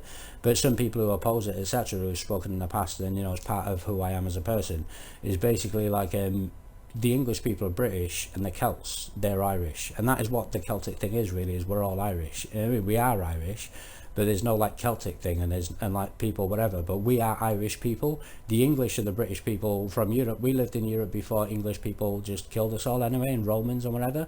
But at the end of the day, English people are British, but anybody, Wales, Scotland, Northern Ireland and Republic of Ireland, even though, you know, it's like technically like the Republic of Ireland, what officially, but basically the reality of actually who we are as people, other than the fact that English people killed us all, is basically the English are British, and the English are British, and everybody else is Irish. You know, black people, brown people, yellow people, no offence, they're different people from different places.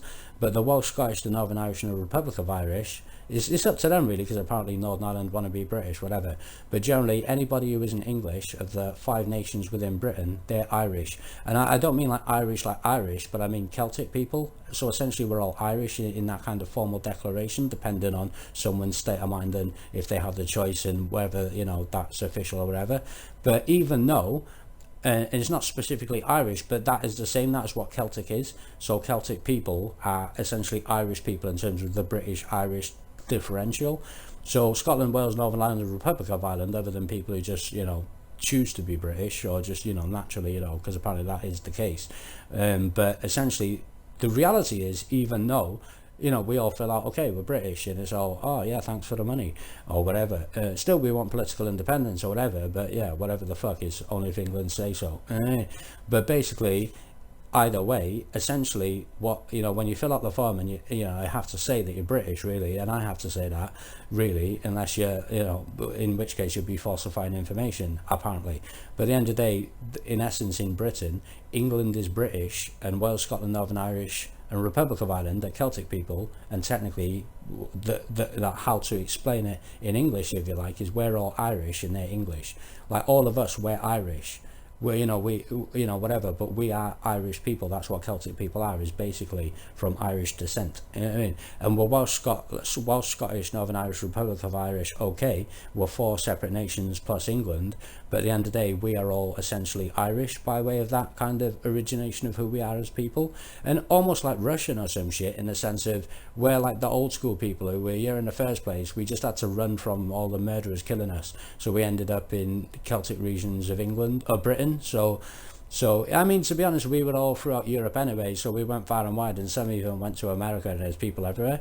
But essentially, we're all like communist people, like don't give a fuck about money, old school people who ain't necessarily rich as fuck capitalist English American bastards or European people, yeah, albeit that we descend from Europe. But even though, I mean, you know, in World War III, it's just World War III. But at the end of the day, we are more like, well, I don't know how I feel as a person, I guess. We are more like Russian people, in the sense of, this is why I like Alessia Beleka and these Russian ladies sometimes, even though Russia in the conflict is terrible. But we are more like them in terms of who we are as people, depending on whether somebody's got money and they've decided to be a prick yet. But at the end of the day, we are more like those people of Eastern Europe, in the sense of we come from broke motherfuckers, and we don't even get it unless English England say we can have it, or if we've got a job and we have a sense of entitlement.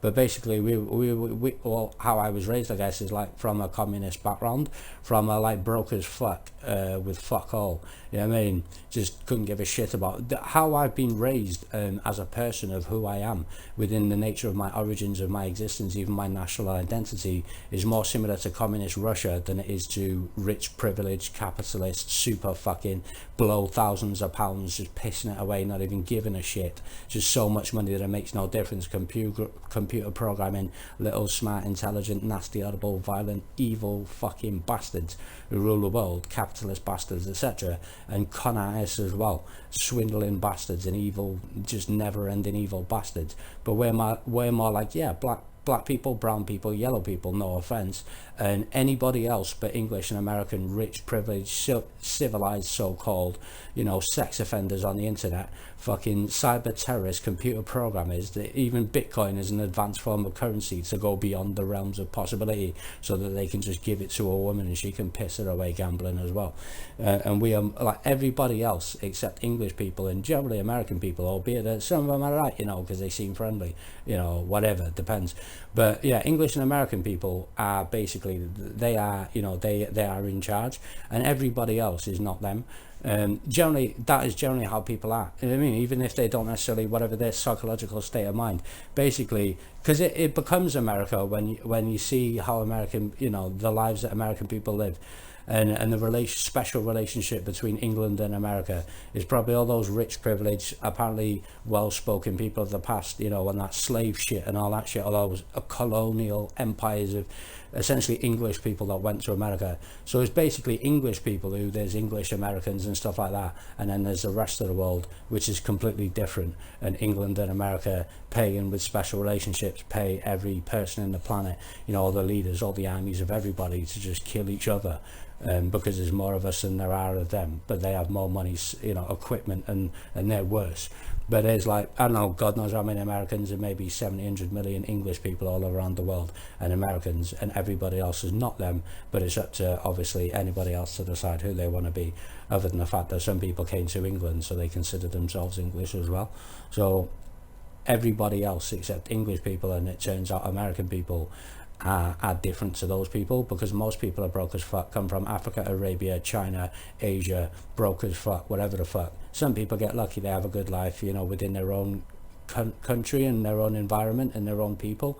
But basically, the people in charge are English and American people with all the money, the sophisticated military equipment. They're apparently doing it in the name of God, when that is completely the opposite. So basically, they are the devil and everybody else is people of God, and they kill us all and we all die. So, if we're lucky. So that's why I identify more with people who aren't white English, Nazi, KKK, evil bastards, and people who are, so.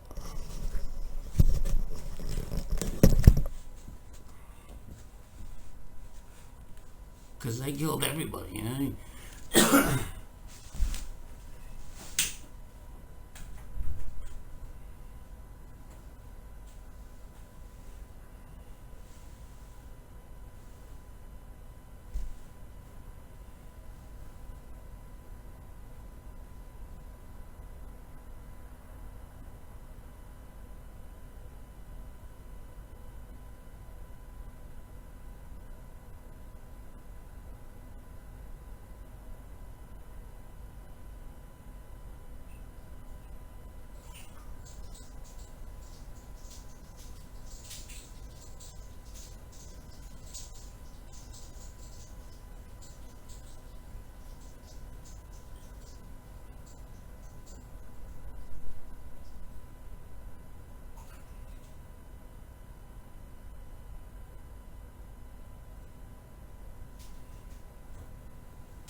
fuck.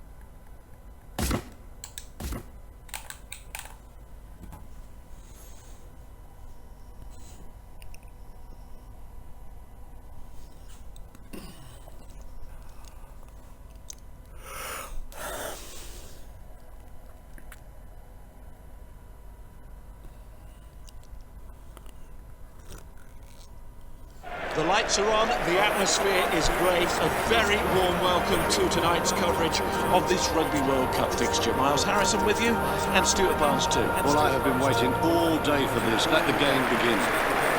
Well, they would have been thinking about the opposition, doing their homework, but now the moment has arrived to focus on their own performance as well, to see what they can offer at the start of this competition. Well, they're one of the most fancied teams in the World Cup, and today we'll get an inkling just how good they really are.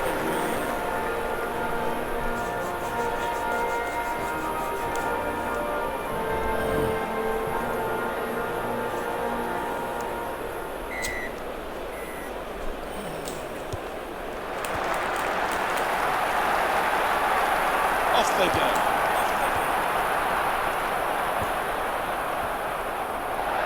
Fiji set off. Smashes it down. Opportunity here to ruck. He catches. Passing's good. Really explosive work through the tackle. And then the forward, brilliant tackle.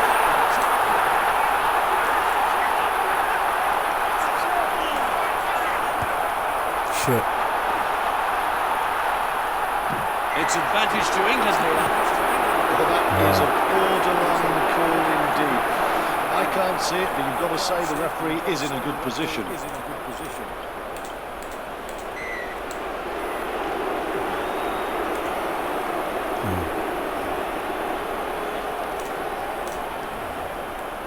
Approaching the kick now. Fuck. He's missed the points on off the leg. Oh shit. Doesn't catch that kick at all, dropped well short. Oh right. And they've got him just short.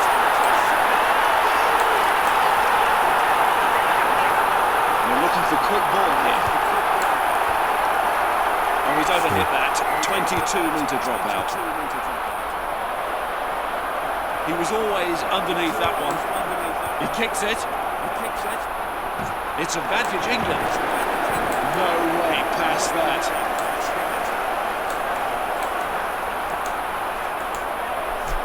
He has it.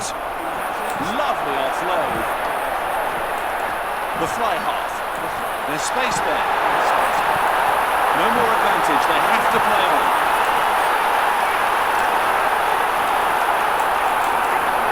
It's a good quick ball. Oh, he's hit the post. And the forwards must be staring in bemusement. There's nothing more they could have done. They almost rolled out a red carpet for their kicker, and he missed. One of the forwards here. Oh, I don't know if I'm catching the right way. I think it's beat. I've been using beat, but I don't know. Makes the ground and makes the catch.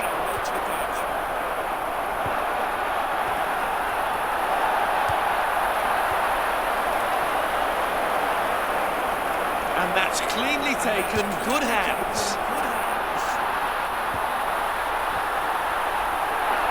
Fiji starting out. Well, he was under real pressure there, but he got it down, and it will be a 22-metre dropout. So he starts out. And he left nothing to chance there. Very smooth, straight off the training ground. Oh wait. Oh wait. Okay. I want to know whose cup this is. I said I want to know whose cup this is. Like Gary the No Charge Cougar says. Take a garbage? Drop the garbage. He's taken that. What's this number shit? The centre. It'll offload. No way through there.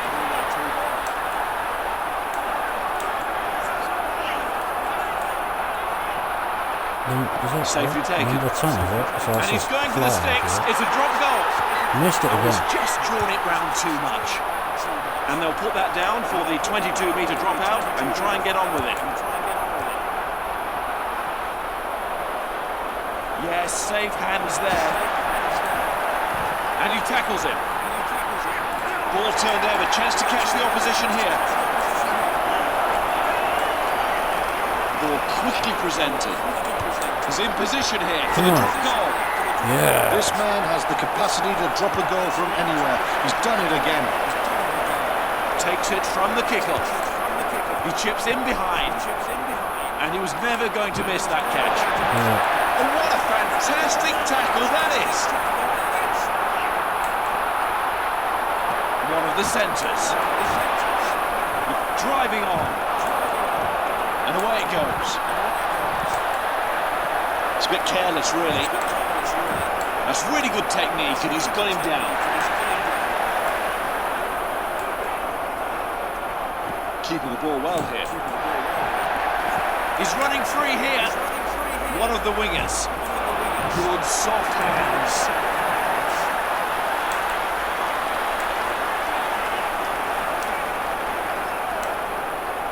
Gathers the ball in.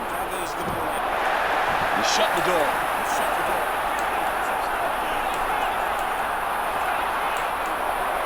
And there it is. Looking to shift the ball off. And he powers through.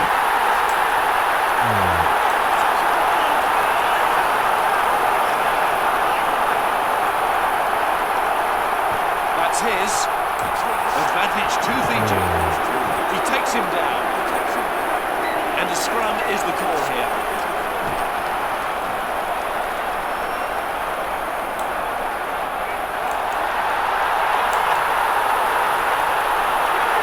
He feeds. The fly half. England on the attack. The pressure never went away. It's a try. How do you stop a team that sent that many runners with that much power at you time after time after time? The defence, well, they didn't have the answer.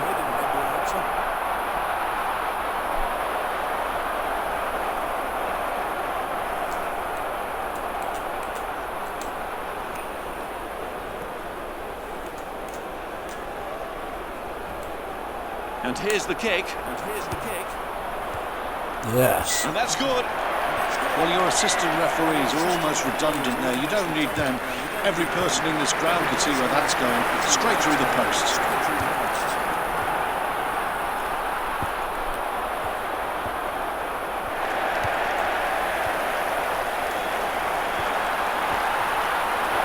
Setting off. Has a chance to clear. Makes the decision to kick. That's coming out the clouds, but he's taken it well.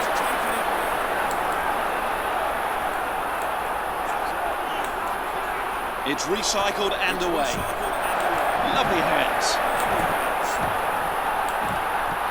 Something might be on. There's simply no way through.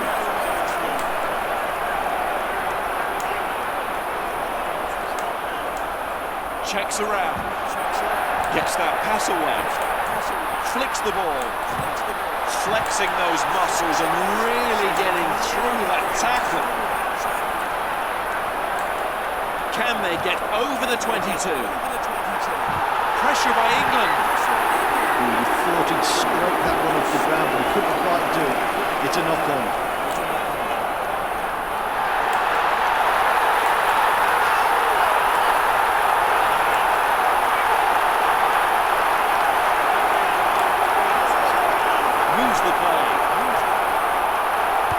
Like the drop. Well, his forwards and a few other teammates put him in the right position, but he's the man who had to convert that position into points, and he's done it superbly. Takes him man and ball. Turnover ball so crucial, and they've got it again. The lock. Nicely offloaded. Breaking through. Oh, it powers in there. Knocks him to the floor.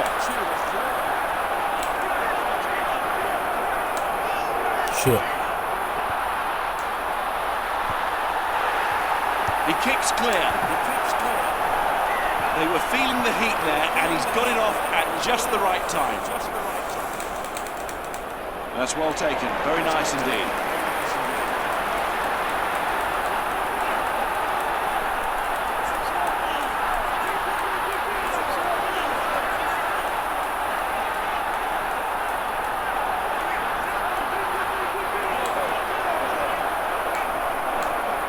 He fires the pass on.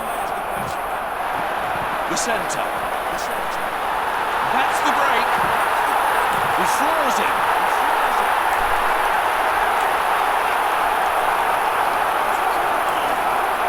Nice clearance at the breakdown. He's dropped. Oh, it's hit the woodwork. Oh, hits the post, but it's gone over. Drop goal success, 3 points. Snaps it up. Oh, he's crunched him there. That could be a vital turnover. England try and get something going. He gets the ball away. Chance to play from here. It's the scrum half. Gets him. It just opens up. No getting past him on that form. Players on the floor now. This is a ruck. He takes it on. One of the forwards here. There's nothing the defender can do. Nice offload. Into the opposition's half. And he tackles him.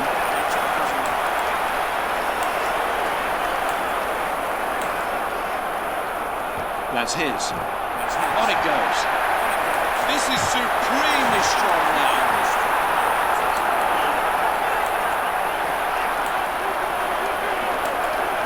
Just keeping it going, coming back for the ruck every time. 1 out for Fiji.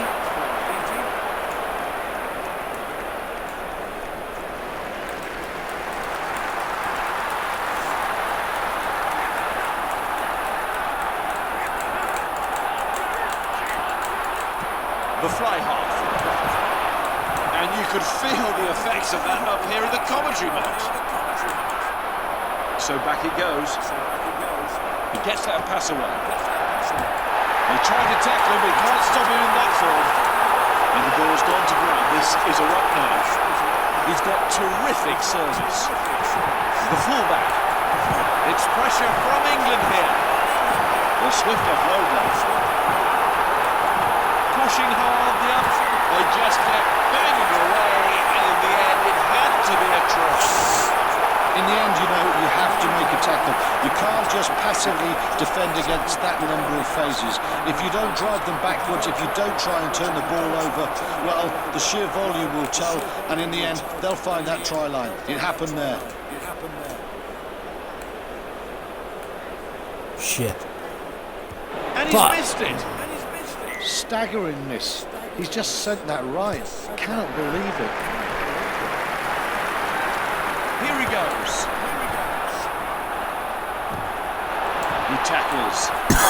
Excellent turnover from the ruck. They need to get this ball swiftly away. Offloads. Somehow he's managed to get through that. Fiji set off. And in goes that tackle. If they can keep winning this sort of turnover possession, you can see them scoring tries and running away with this one. And he's out of play, a foot in touch.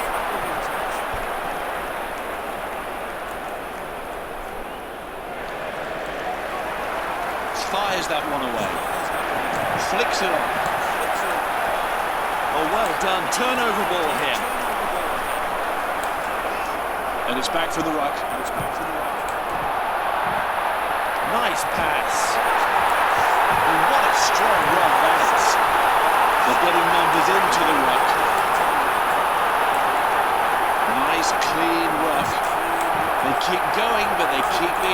back. Who moves forward? One of the forwards. England on the attack. And England go in.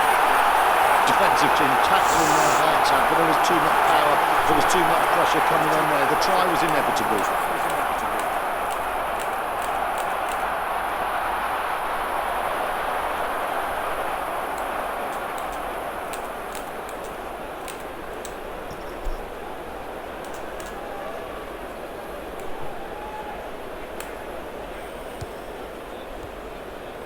That conversion is the icing on the cake. That was a wonderful score and a brilliant kick.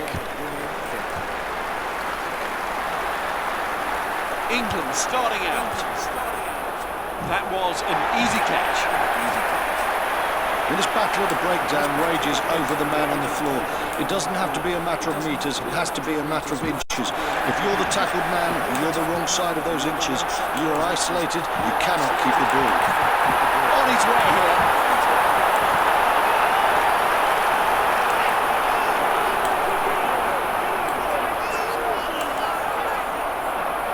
Receives the ball. Passed on. One of the wingers. It's advantage Fiji. Yes, he lost that forward. It's a knock-on. Therefore, it's back for the scrum. The ref not quite happy with that, so a re-scrum.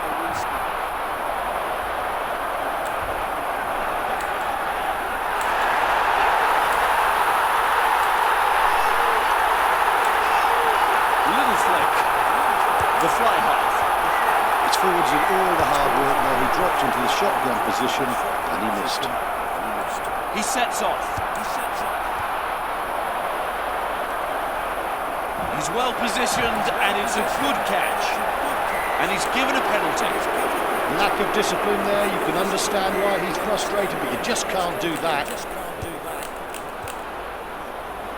He knew exactly how much to put on that.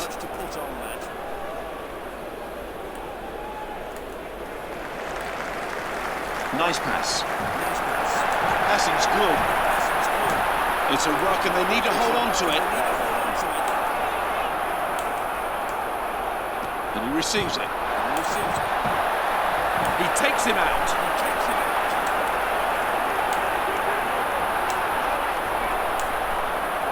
He's got it now. Lovely hands. Good, solid hit.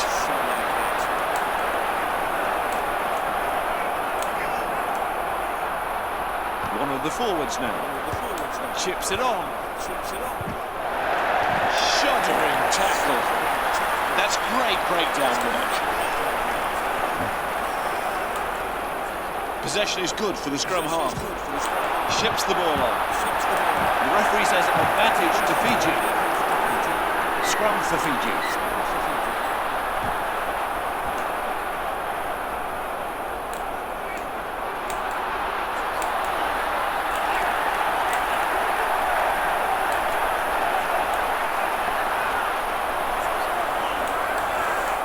Just working the space here. He's under pressure here, but that is excellent work. Cause for the mark.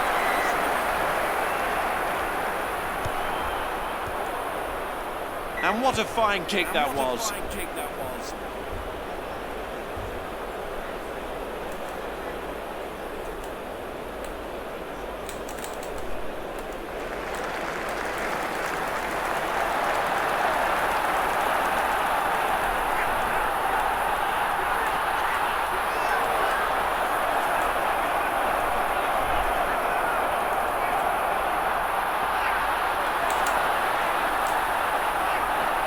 Sweet pass. Lovely hands. It's an interception. No way through there. Oh, that's good work to get the turnover there. He's got it. Good. And they're storming through here. Good tackle there.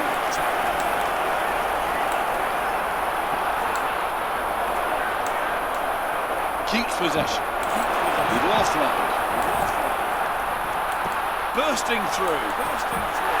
Stops him in his tracks. Possession is key here at the right.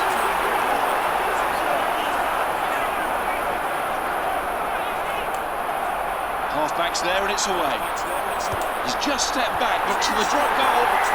He's turned the drop goal into an art form. He's turned possession into 3 points. That's a good catch. He goes for the kick. On their way. In possession now.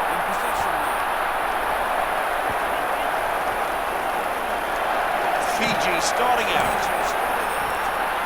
They've worked really hard to get that one back. Catches the ball. Gets that pass away. Look at him there, legs pumping, he's getting through. The flanker. Could be a chance here.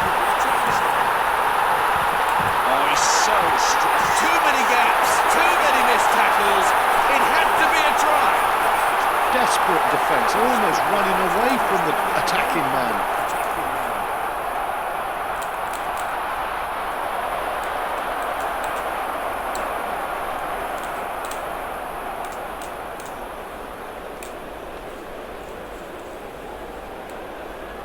He steps up and he will kick. Shit! He's left that out to the right.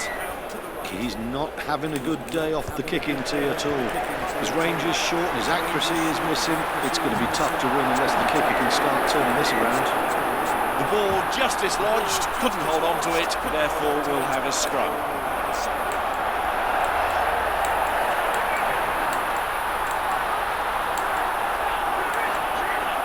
It's a nice pass. Good use of this space here. Nice offload. Breaks.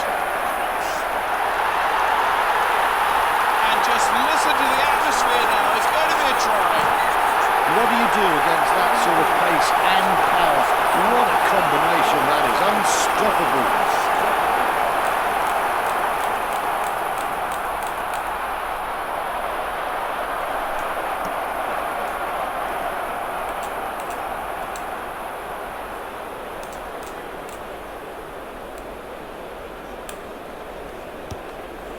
And with an economy of effort, 2 more points. It's the mark of a great kicker never to miss the ones you should get, and he never does. And he kicks it. Well taken. Dips his shoulder in, good tackle. Trying to clear the ruck quickly. One of the forwards. No weak inside shoulder there.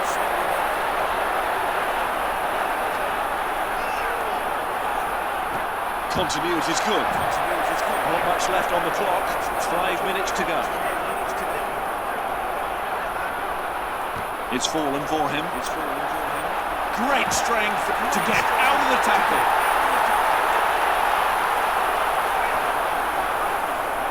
Advantage to Fiji. He moves the play. Good sharp pass. Fiji really pushing hard here. Trying to stay on their feet at the rock. Still theirs. And after hammering away at the line, the try is scored. It simply had to happen.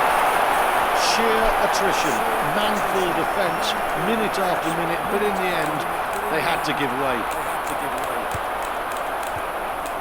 It's almost like a golf shot. He struck it so sweetly you could hardly hear anything. Here we go again. And taken in straight away. Strong, firm tackle. One of the forwards here. Lovely offload. And it's away from the ruck. Takes the ball. The winger tackles.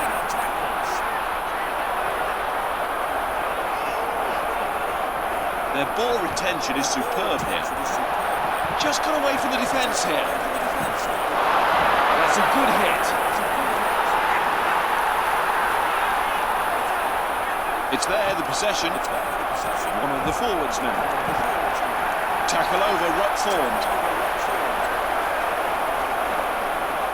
And that's his. The fly half. Pushing and barging his way on. pass is adjudged to be forward, so it'll be scrum opposition put in.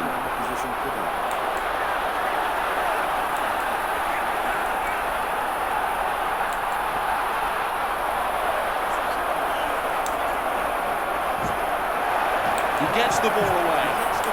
The centre. He's seen the space and he's using it. He receives it. And out of the tackle he goes. Looking to shift the ball off. Starting to run free. He's managing somehow to get through that. Flicks it on. One of the wingers. Looks around. The winger. Who passes on. One of the centres. Setting off. Any turnover ball is good ball. Half-time, they are ripping it up on the scoreboard and they are ripping the opposition down the middle. Quite simply, if they keep winning the game line, as they have so far, they will win this game. Tearing apart the defence using their size. Yeah, the defence is a little bit stretched at the moment. I think they need to just bunch a little bit more and just make it harder. Yeah, the centres are picking the weak shoulder and they're just through every time.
I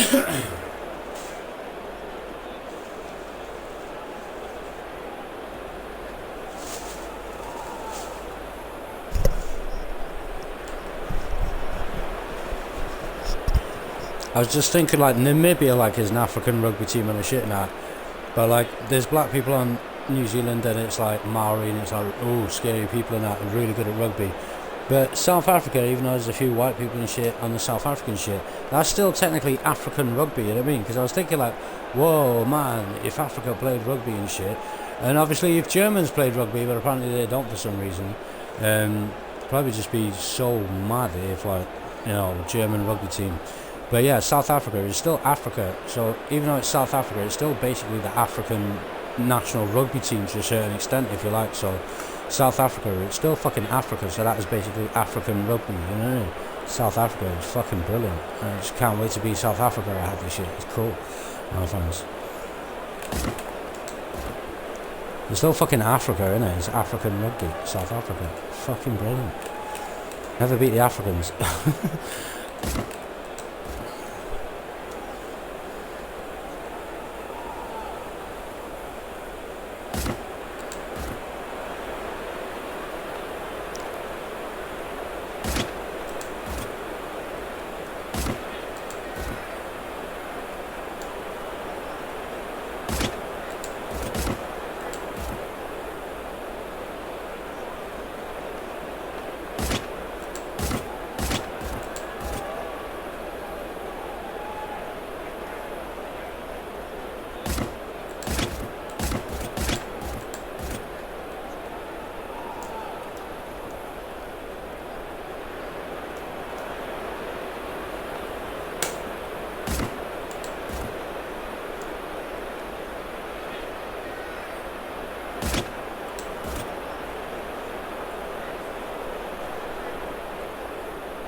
So let's get back to the group stage match.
And he makes no mistake from the kickoff.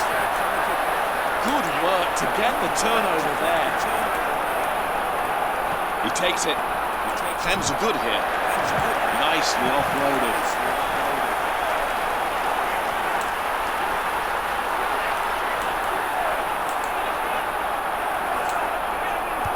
And he kicks there.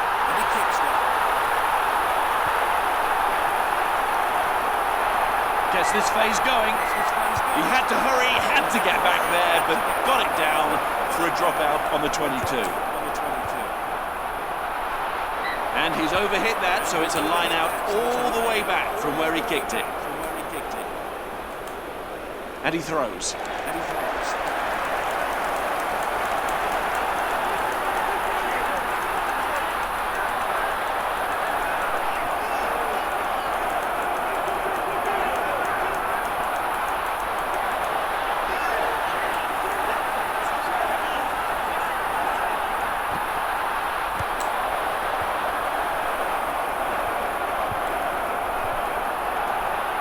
He knew exactly where he wanted that one to go.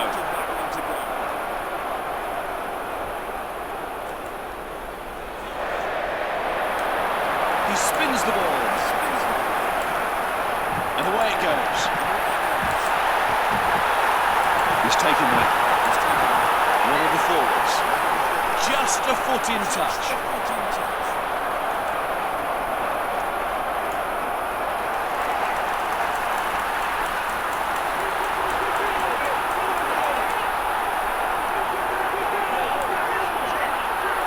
Whistle goes, and it's a scrum.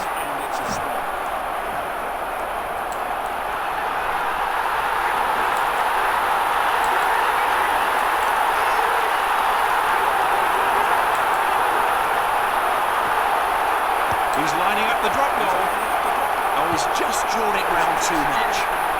I wonder, come the final whistle, how important will that miss be? A gilt-edged opportunity gone begging. And that's out on the full, so it's a line out all the way back.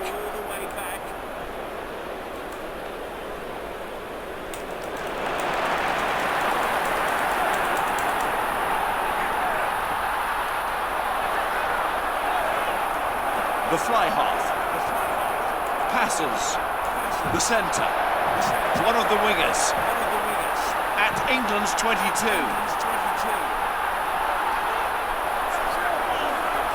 Just outside the 22 now. He feeds the ball.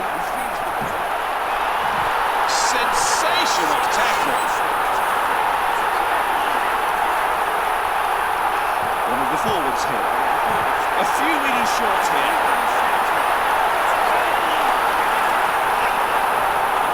The flanker. Pressure by Fiji.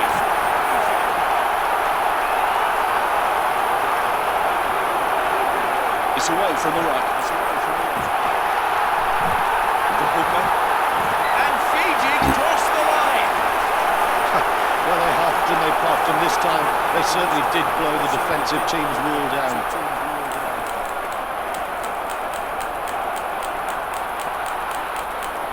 Approaching the kick now. And that will add the extras. 2 points for the conversion, but 2 points aren't enough. And he makes himself look big, takes the kick off well. He tackles.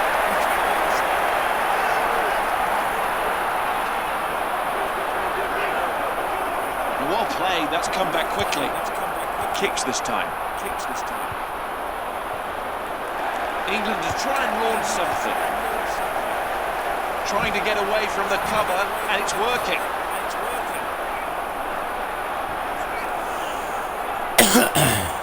He has it. The centre offloads. The scrum half grabs hold of him. Support work is good as they hit the ruck. The support is good and the ruck is clear. He gets that pass away. Solid defence, good tackle. Still in their hands. Up to the English 22 now.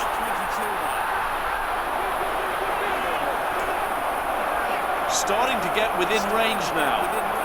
It's a lovely pass, just moving the man onto it. Fiji really pushing hard here. They've got the numbers there, and that is gone from the ruck now. Solid tackle.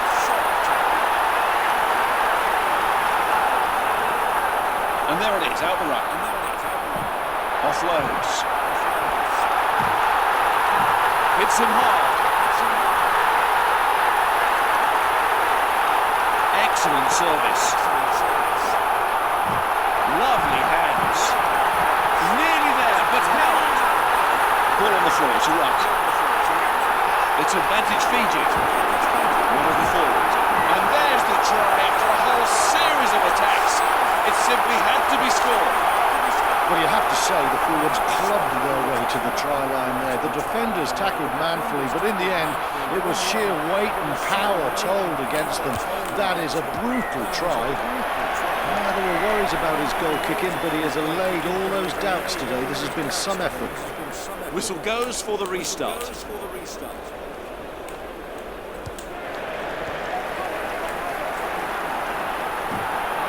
Good tackle. And that's going to be a turnover. Up into the 22. On it goes. The fullback.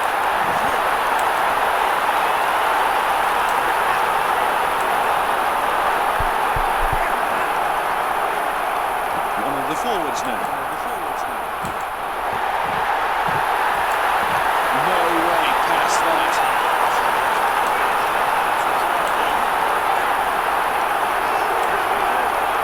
I think he's just clipped the line there.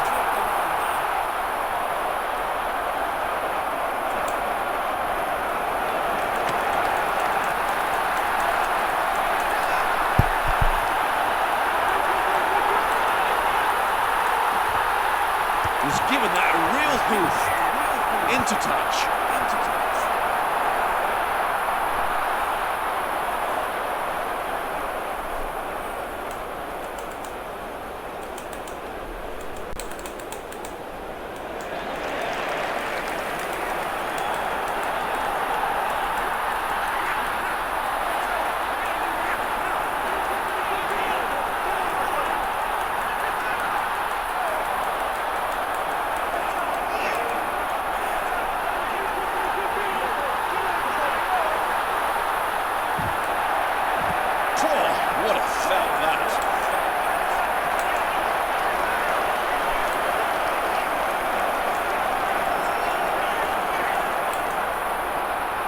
The fly half.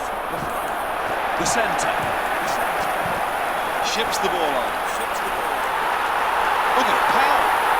And he runs into touch with that.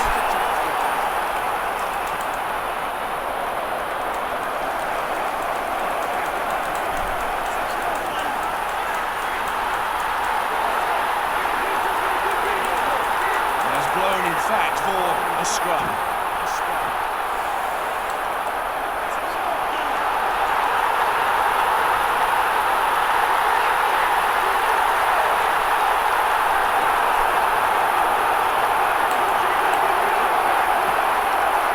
passes. He takes it. Oh, bursting through. He's running clear.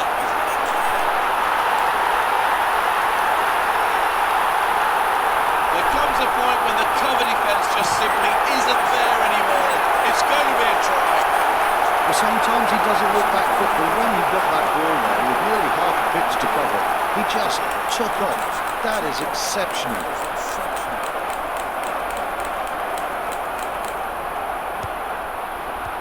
Nicely done, and the conversion is successful. When he is in the mood, he strikes a ball quite beautifully. Chance to move it. Excellent the way they hit the breakdown, and they've won the ball. Holds on to it. Nothing the defence can do. That's a right now. And back it goes. Just moves it on.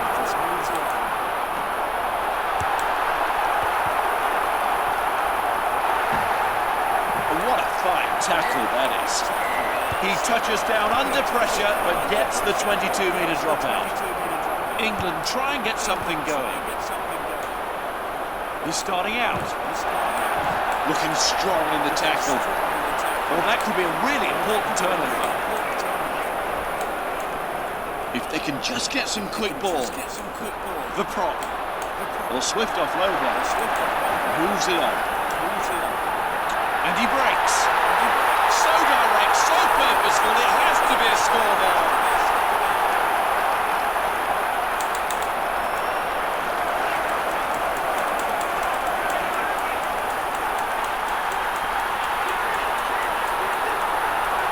One of the forwards. Good soft hands. Solid tackle. Oh, well done. Turnover ball here. Gives that a hoof. What have they got here? And he has to get back, and did so, and that is a 22-metre dropout. And his forwards will be pleased with that one. Jumpers ready, in position. Makes a great jump.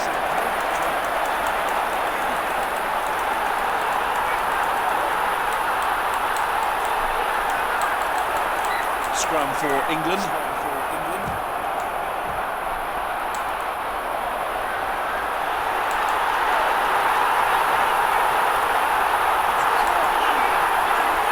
Passes on. They put his shoulder in there. Opportunity here to ruck. It's come back. The flanker. And that's a Fijian lineup. Needs to be accurate.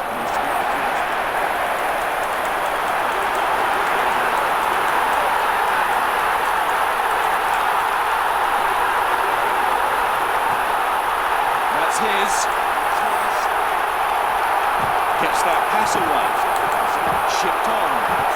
Oh, he's wrapped him up there all right.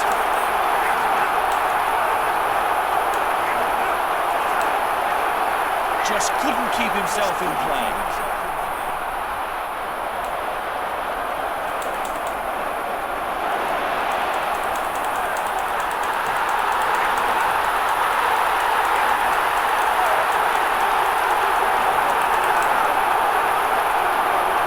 Moving the ball well.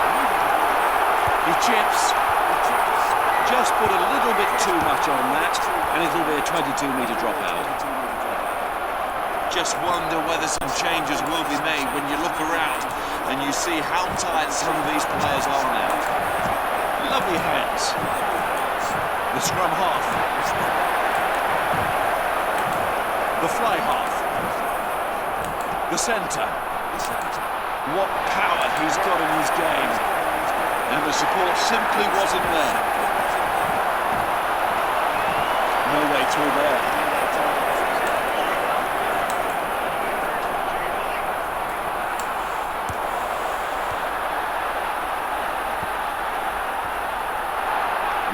Up and running. Banging his way on. Oh, that could be a really important turnover. checks around. Good sharp pass. He shut the door.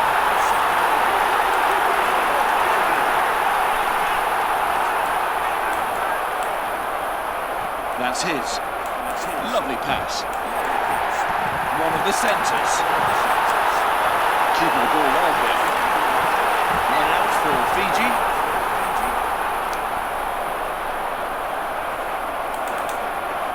If you steal line out ball, you have a great counter-attacking opportunity because the opposition on their throwing, they're expecting to be the attacking team, and suddenly they're on defence and a long way from midfield.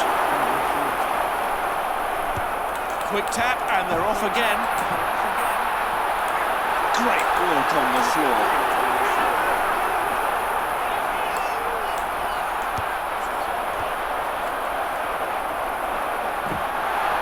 Nice technique.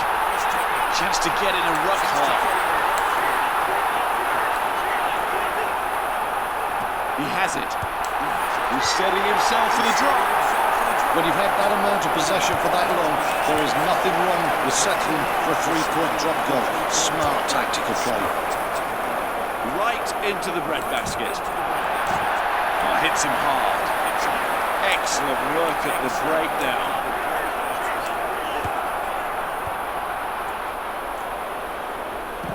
Oh, he's looking solid underneath the high ball. This could be a turnover. It's going to be.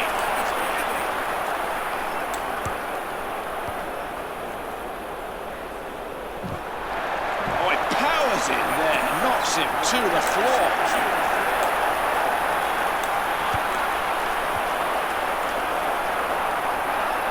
And he calls for the mark. It's a free kick.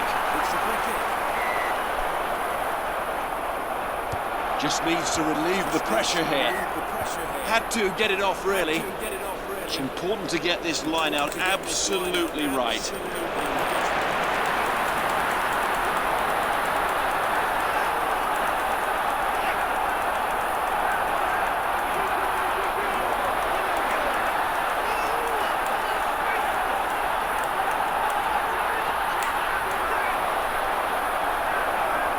Spins the ball on.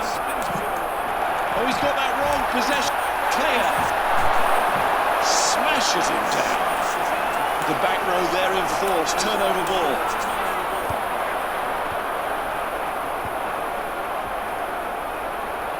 Fiji set off.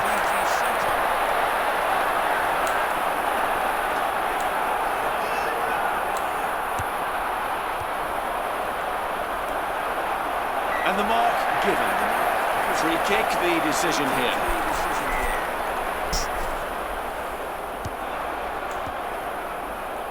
And it's into touch. He's leathered that.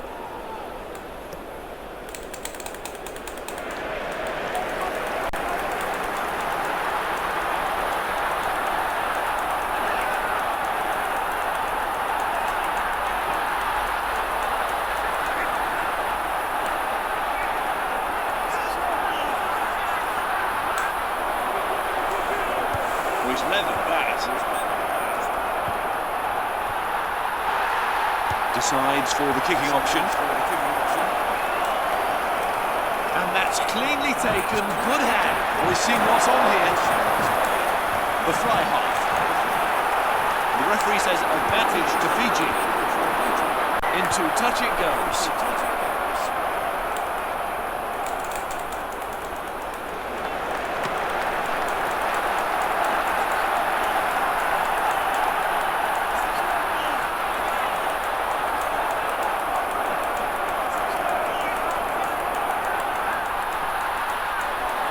The whistle goes, it's a penalty.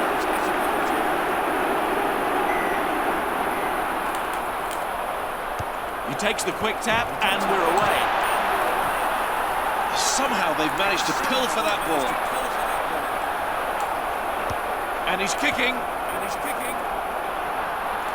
Safe and sure underneath the high ball, calling for the mark too.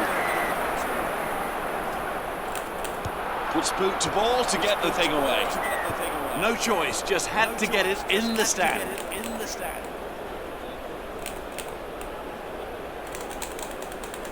That's a fine lead.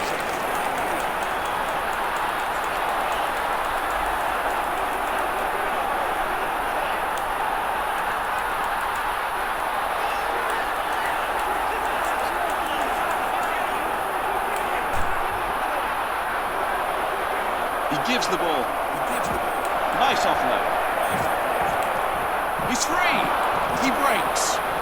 Receives the ball. A little bit too much on that. 22-metre dropout. Starts the move. That's really good technique, and he's got him down. He moves forward. One of the forwards here. Lovely. Gets his way past. Advantage to England. The slightest of more cars. That's all it has to be.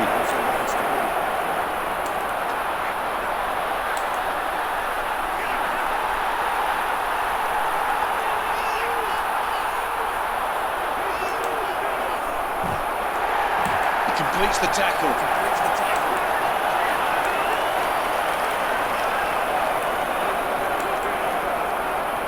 The fullback, the centre.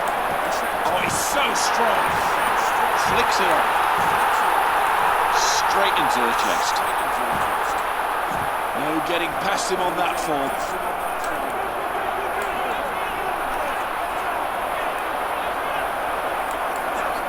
Hardly takes a step. Lovely pass. He's going to drop for goal. You will not see many better drop goals than that. Setting off. Excellent kick, and this will be a pressure line out.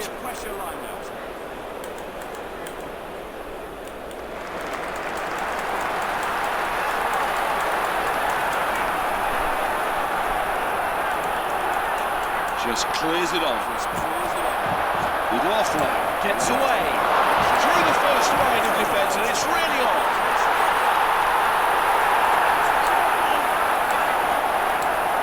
Only 5 minutes left in the pushing on. Just passing them over, really.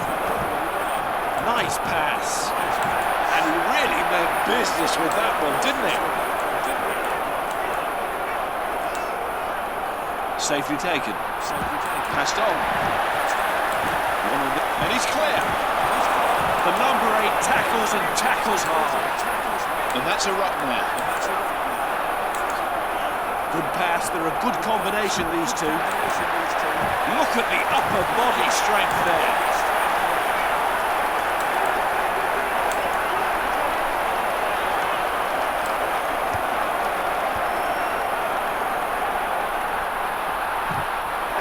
Oh, he's crunched him there. In there again, where it hurts. Back it goes. He goes for the drop goal. His forwards will love him for that. They set up the position, he got in his position and smashed it, drilled it through the posts. So he starts out. He floors him. Turnover ball and a chance to catch the defence on the hop. Kicks that downfield.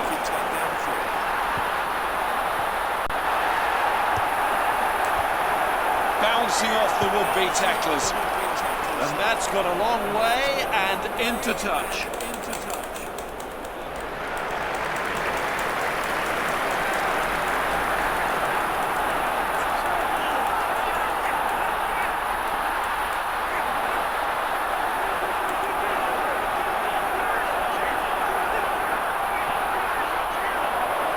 That's a penalty against England.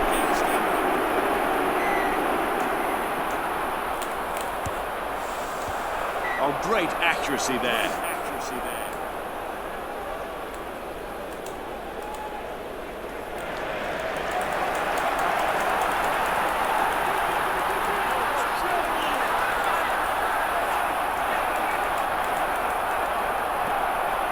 Gathers the ball in. He stopped his man, and they've stolen it.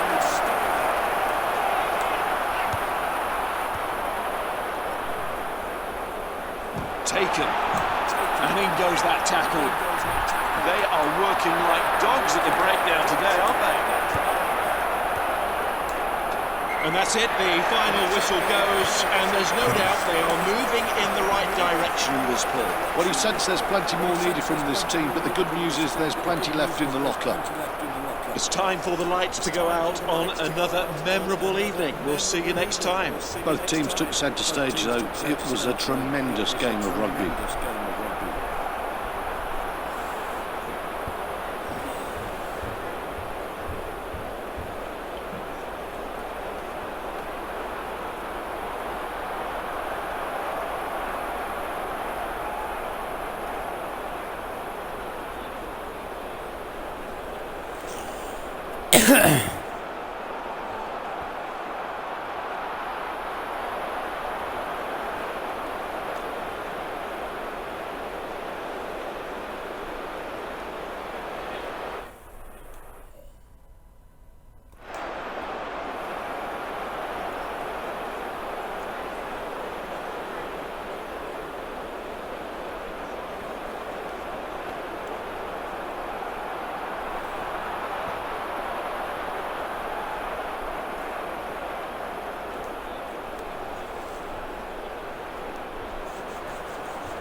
Going to try a look at Pro Evo Master League again as soon as possible, if it's all possible, before I have a look at NFL and NBA 14.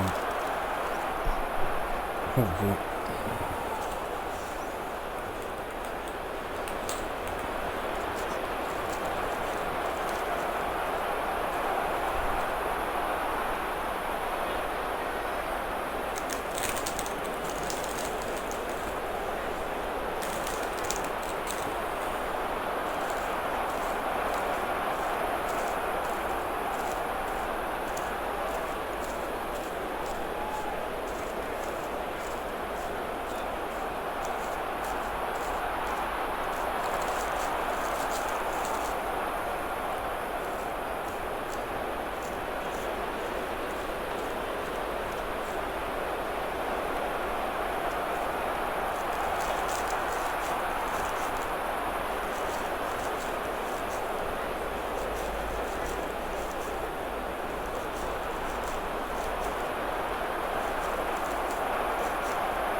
like I say, if I can, I'm gonna go and Pro even or Master League on a PlayStation. So.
Yesterday we visited forest, but I don't know about this forest or not this forest. Идет.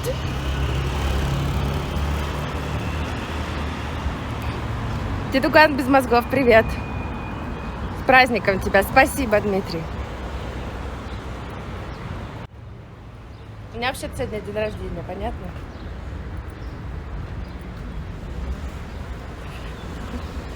Ты что в Мексике делаешь? Войну пережидаю.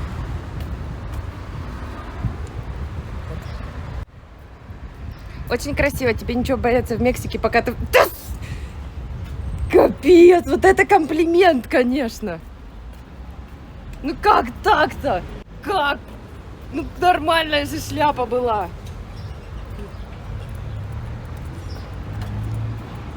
Ненавижу тебя, если честно.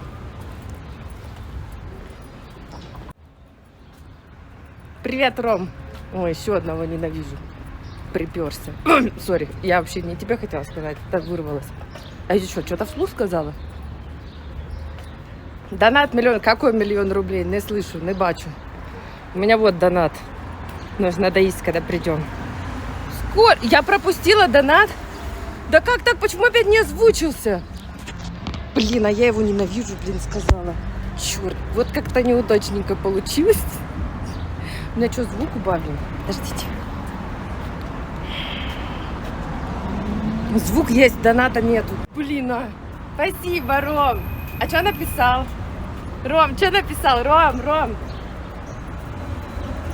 Да еду стримеру. Тяни. И сколько исполнилось сегодня? А, это он, наверное, на день рождения мне, да? Не, у меня-то не было алерта.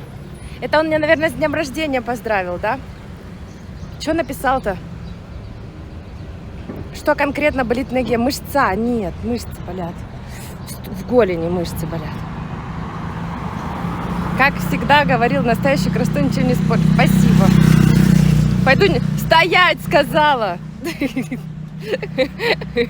Ром, я тебе сначала дам поесть, и потом пойдешь. Просто день рождения, вместо торта у меня йогурт с фруктами. Вот, поешь и пойдешь.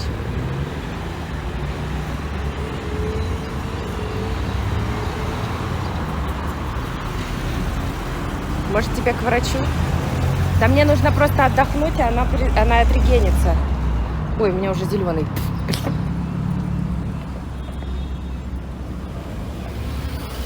Мы сейчас, у нас сейчас будет новый отель, и это самый красивый и дорогой отель, который я здесь купила.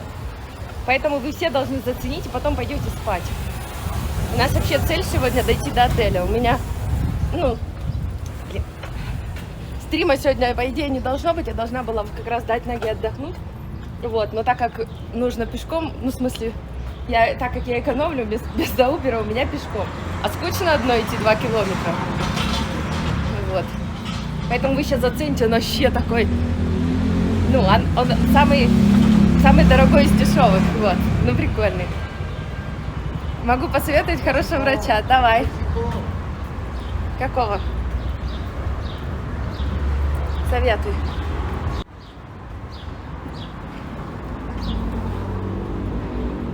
Подожди, вот эти вот смайлики 3 смешных, я должна что-то было понять сейчас, да? Я должна что-то было сейчас вкурить, короче, а я, как обычно, шутку не поняла.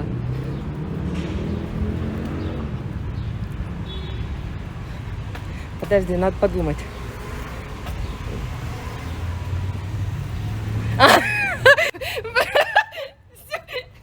Я теперь поняла, Ром.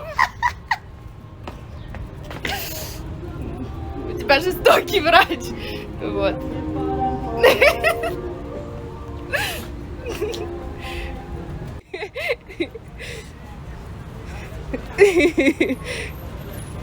Ой, смотрите, прикольно как. Mira, tómale una foto aquí a la limusina. Лимузина? Sí, limusina, mira. А, nice. Great лимузина. Ага. Так, а когда мне поворачивать? Уже скоро мой отель же. Подождите.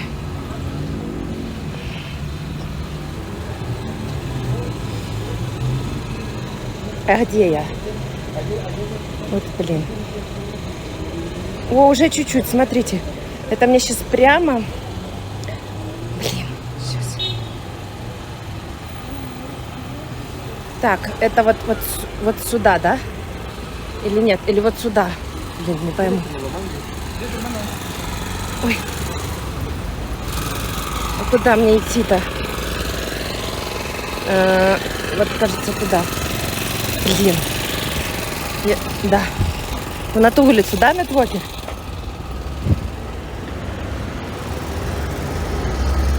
О, все, правильно. Потом... А потом куда? Потом прямо, а потом направо.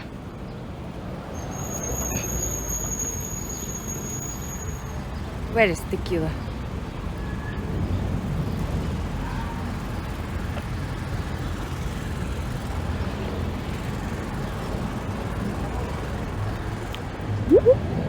На такси.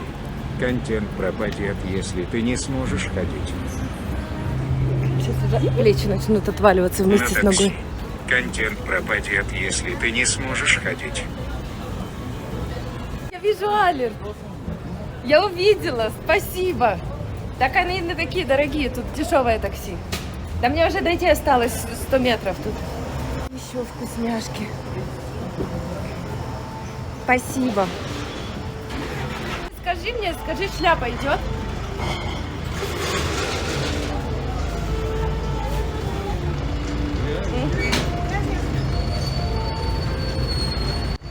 Оно меня преследует, я не могу.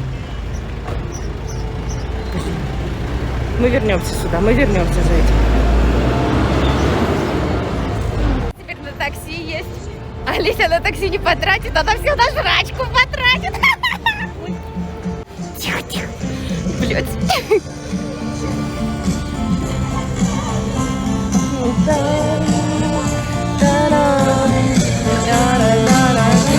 Да моя сори.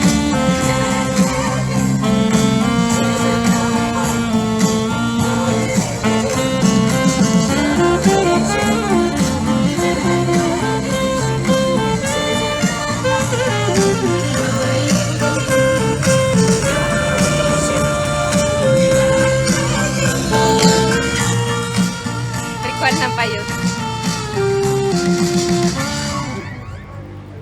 А еще что? Давайте, блин, только закинула, они уже закончили.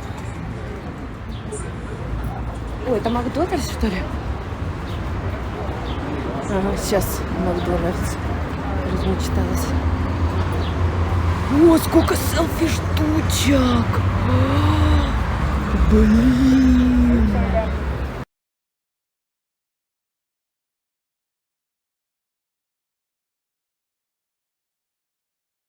А нам что-нибудь надо для стримов-то? Ничего не надо, вот обидно.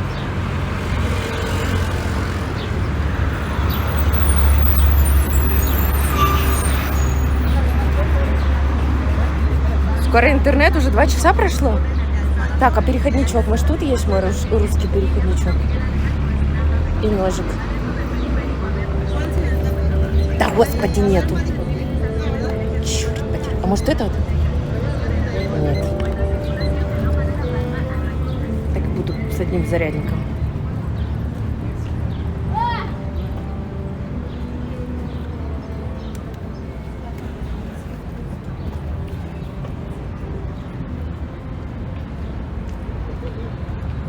Сразу собрались домой, сразу... Какой сразу собрались домой? Тогда можно, видишь, задонатили, можно раскидываться тебе деньгами, покупать всякий хлам. А чё? Можно вот такое купить. Ну, просто лежала. Все равно не одену, но лежать будет. Видишь, мне сразу захотелось куда-то потратить. Деньги пришли, и теперь все, нужно вот купить что-то срочно. Ой, давайте купальник мне такой купим. Мне еще пару стаканчиков, и я влезу. Так, дальше. Ух ты, какой классный чемодан! Вау! Блин, вы когда-нибудь такое видели вживую? Прикольно! Минимум еще 50 минут, спасибо. Так, дальше куда? Мы уже почти подходим. Почти подходим. Так, это вот так и налево после вот этой улочки налево.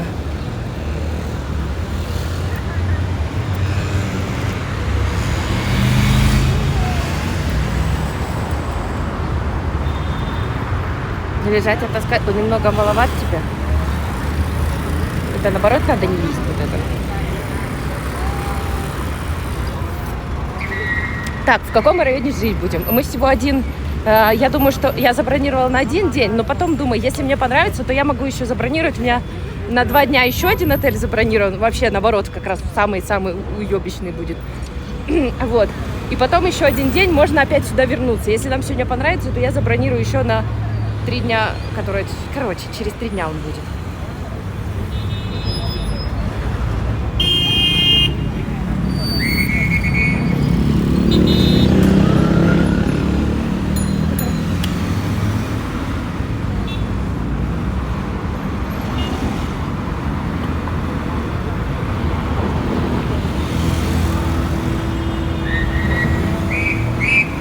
Выбираем ближе к булочной.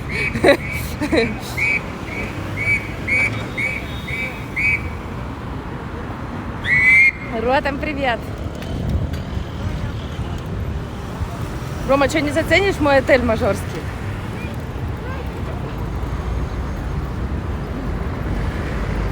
Ну ладно. Ну ладно. Ну ладно. Мы сами заценим.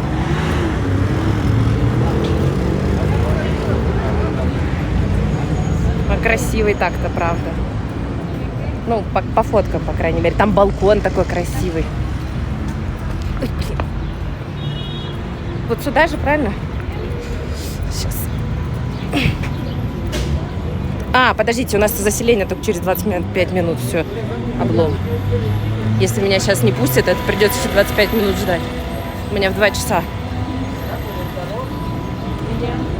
Так. Слева он должен быть. Слева.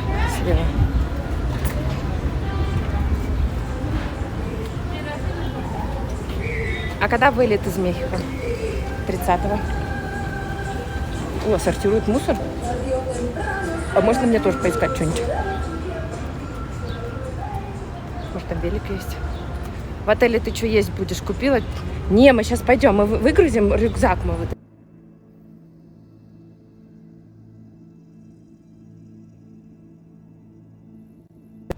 Этот вот.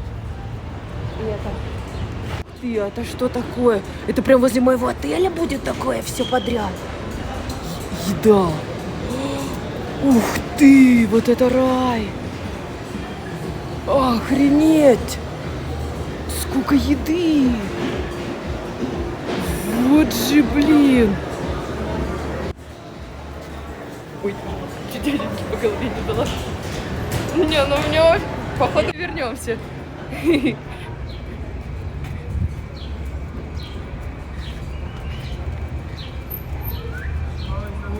Hello, Alessia, have a good day. Hello. Thanks.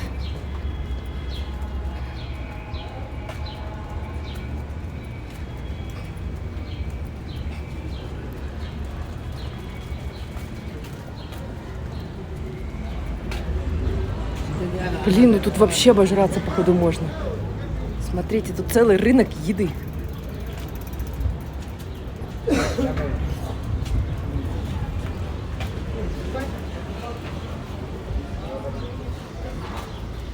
Так, а мой отель где? Иди, пёсик. Я предполагал, что в отеле ты отдыхать будешь, а не снова шагать по окрестностям. Да вы просто спать хотите, да? Так, куда мне идти-то? О, мы уже прошли, что ли? Мы уже тут? Вот тут? Мы прошли? Он прям там, в этом? Он прям в этом, в еде? Что? Он прям, то есть мой отель как бы вот тут? Прям вот, где еду продают? Я что-то не понял. Я думала, это красивый будет номер. Блин. Подождите. Это где-то, может, во дворе, да? Просто найти надо. Наверняка...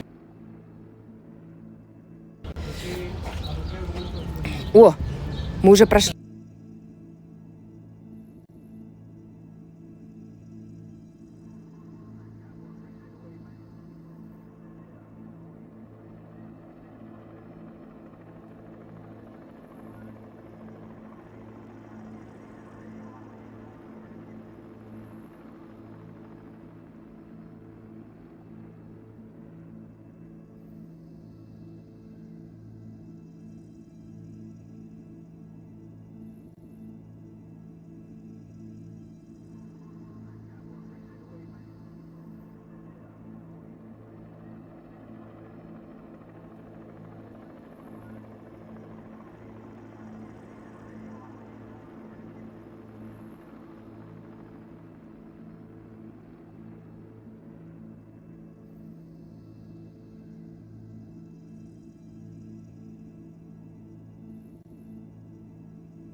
Ребята,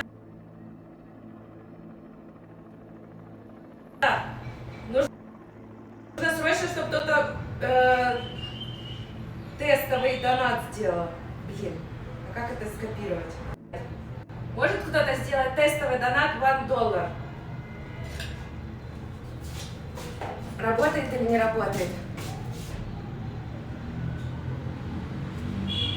Special for me from Mexico.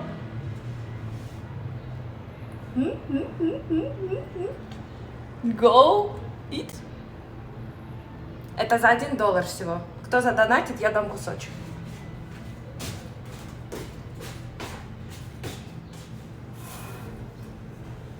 Вилочку еще.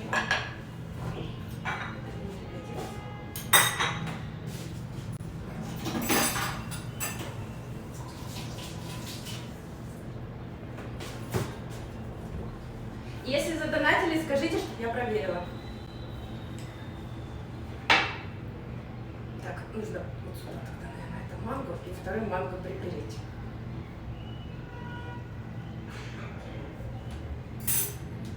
Президентский лосось? Да не даст она. Кто сказал? Please enjoy.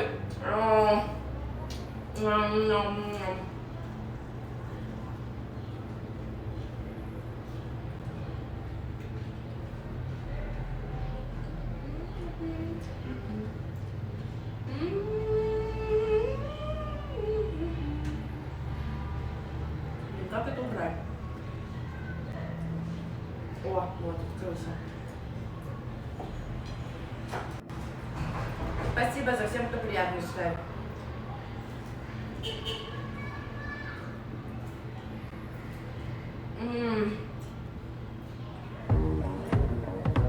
Божественно. Я так давно не ела Буллет лосось. Хилти Фуд Битс улыбка. Алса Епи.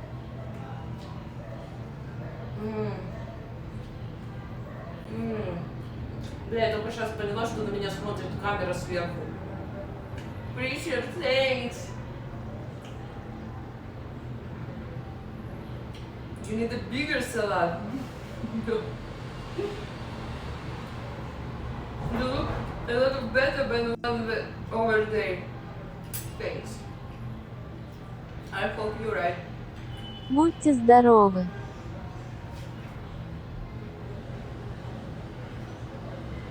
I think it's because of makeup.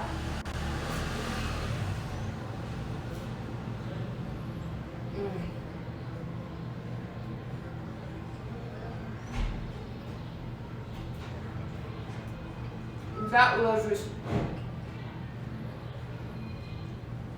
Мы еще гулять пойдем.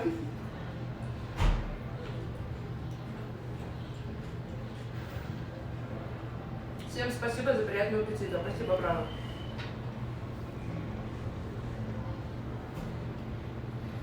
Какая разница, с какого угла камера? А что, с какой тебе надо?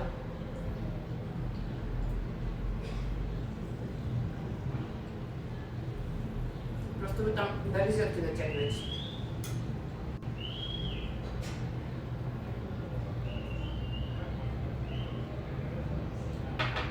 Блин, им не напиться. Он такой густой. Надо воды. Ой. Ведро салата.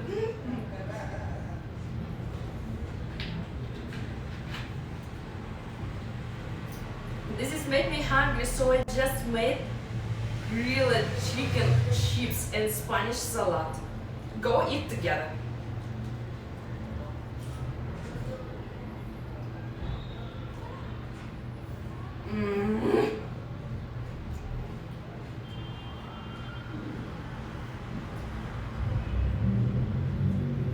Jeddah, thank you.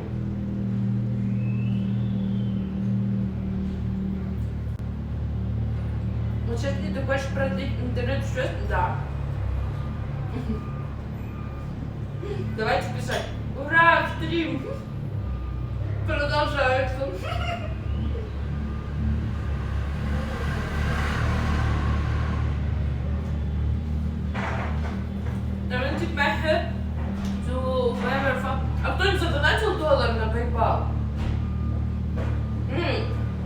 получается, нужно по-английски сказать, потому что из России никто не сможет задонатить. Да? Ну, с Украины могут задонатить. Саша, ты можешь сделать это?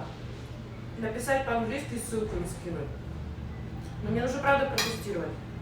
Очень надо. А лучок-то такой вкусный. Onion, the best.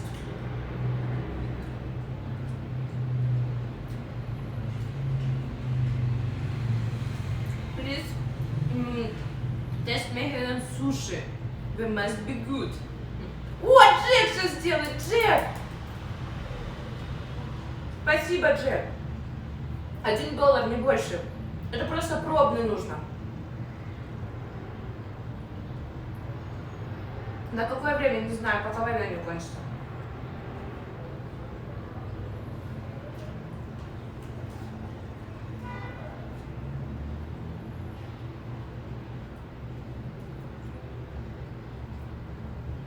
Yes, angry.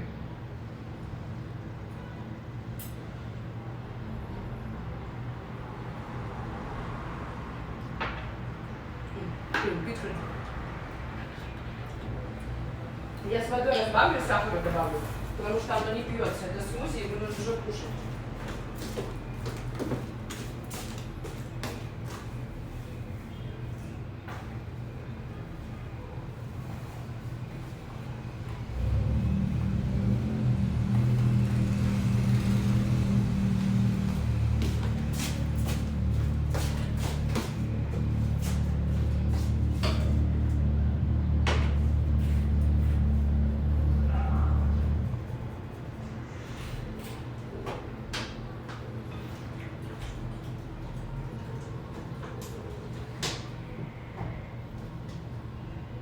Получается забить просто, понимаете?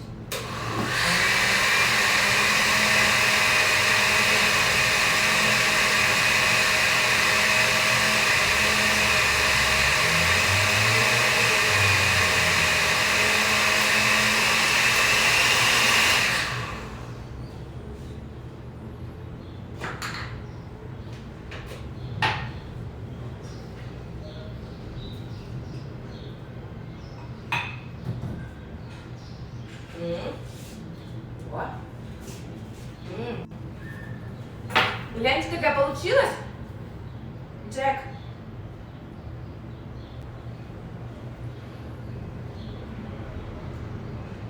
Не работает. Не получилось. Ага. Спасибо. Сейчас будем разбираться. Спасибо большое, Джек.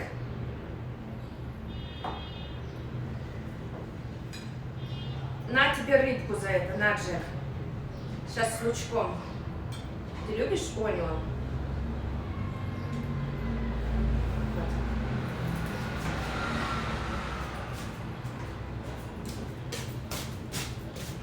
Спасибо, Джек.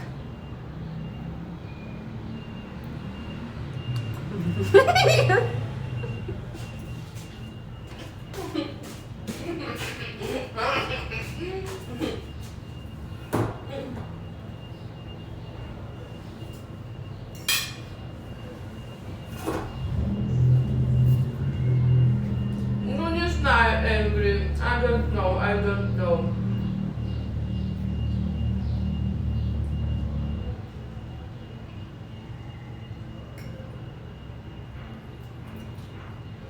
No. Я тут хочу жить, ребят. Именно в этой комнате.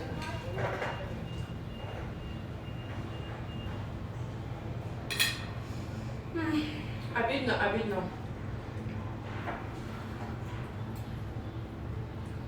Ну да, конечно.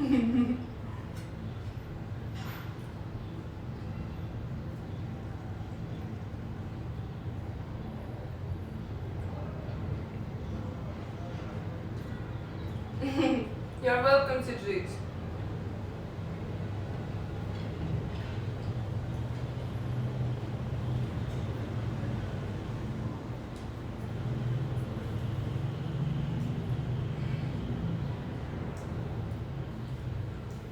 I'm very happy.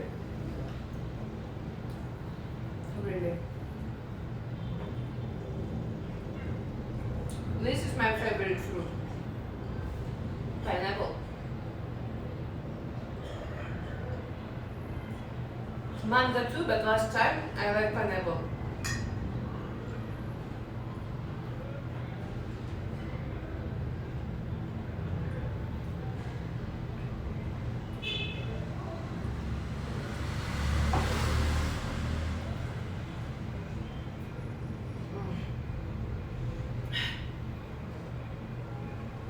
Yes, PayPal don't work. Thank you for your check. We just checked because it's today. Today I found a new way for PayPal from Ukraine.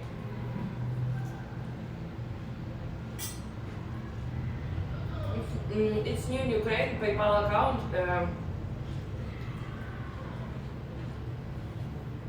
Because Russian account don't work.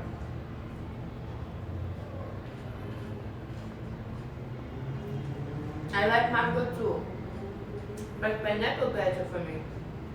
Pineapple tequila, I hope. No, pineapple vodka.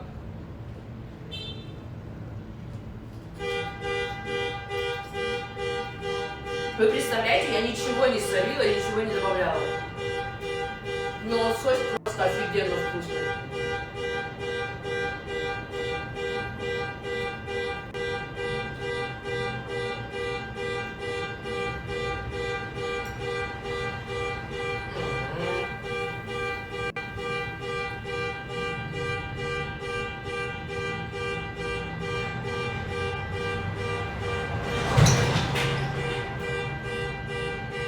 Я не очень хочу с Украины уезжать. Да блин!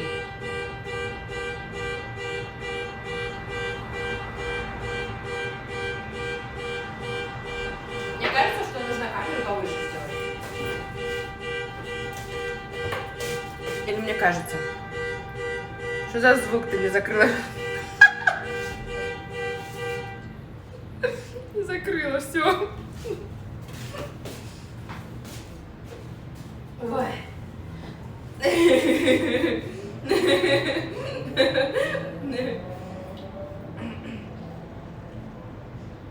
I know about account PayPal, it's not working. I know. Thank you.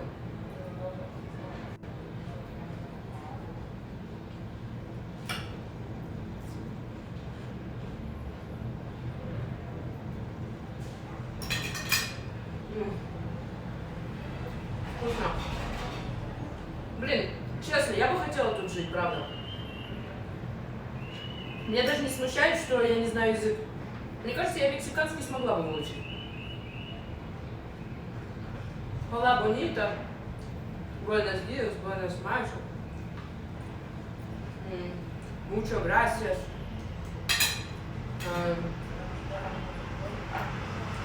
Спасибо.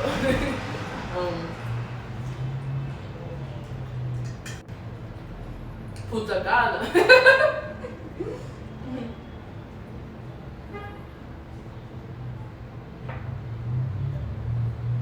Это был лосось, мне кажется. На лосось похоже очень.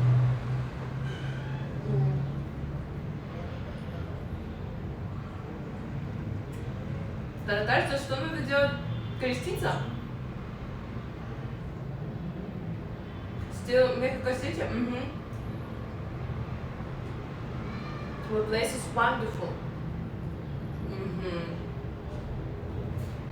I agree. ¿Cómo estás?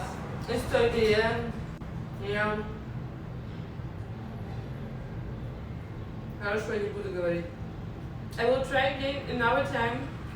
However, I have lost the pay card visa and just I will not have PayPal.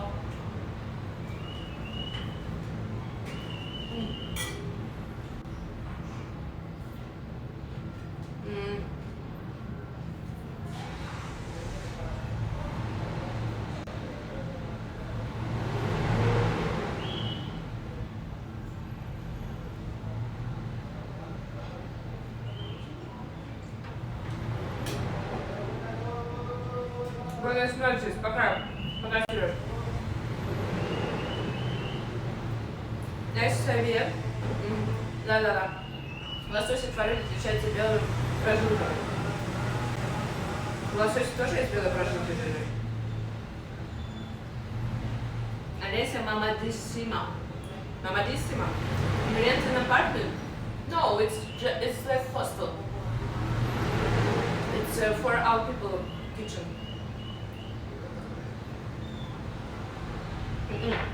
Бар, нет, я сегодня выспалась.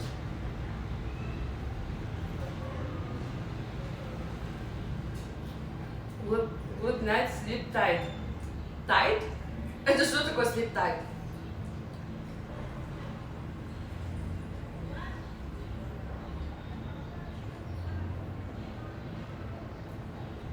Do you need men who eat your food and rest you sofa? How was Mexico? Great, thank you. I like Mexico. Вот вы не чувствуете, что реально Мехико крутая? Вот я не передаю это ощущение. Вот вам как кажется? Ну вот, вы посмотрите по ней, я в жизни там не жила. Или все-таки есть что-то такое, что, ну да, Мексика неплохая.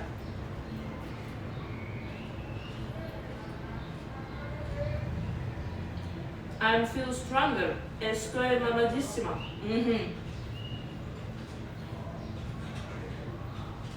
Блин, я наелась. Я уже не могу.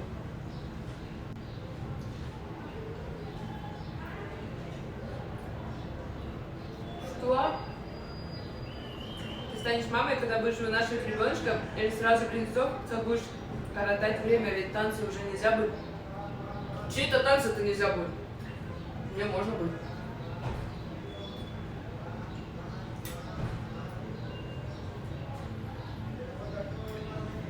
Alessia, would you like to see our city from retail building? Maybe. Привет, Крыло. Как это кто? У меня тут такая вкусняшка. Нет, Тарнова, это, наверное, ты из России, потому что у тебя все отвалилось, да? Относительно чего неплохая. Ну, вот все страны, в которых я была. Вы же со мной путешествуете.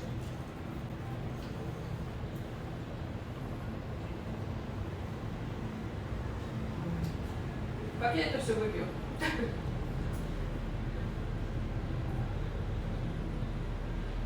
Да это не риск, малыша. Если у тебя здоровая, ну все здорово, то ты можешь спокойно тренить. Ну не так, конечно, как я убиваю себя.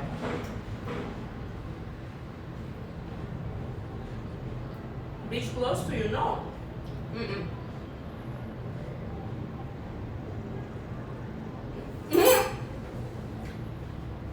You know what close to me? I show you, lol.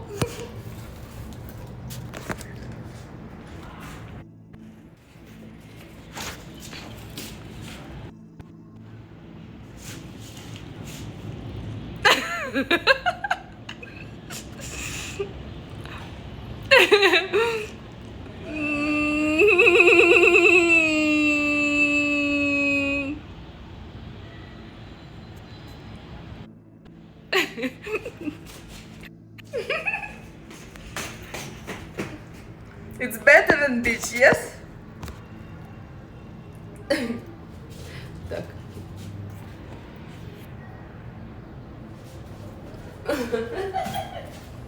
Nice view.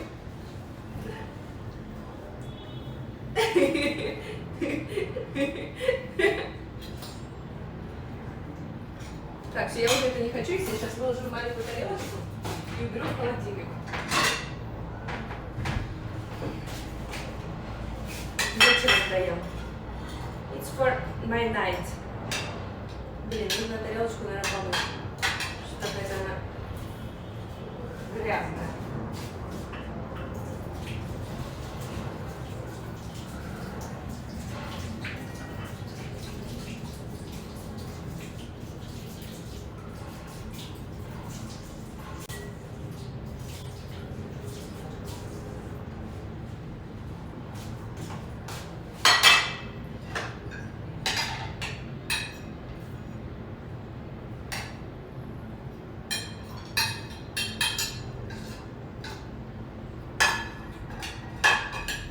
Все, салатик поклюю и все.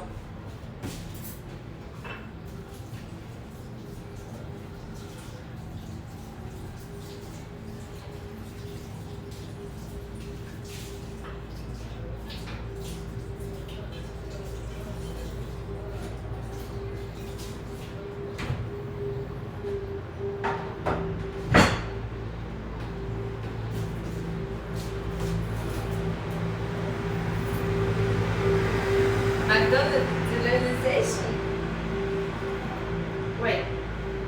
Погоди. Когда ты будешь жирная? А я чуть... Ну... Может, когда забеременею? Не знаю. Пару минут осталось? О-о.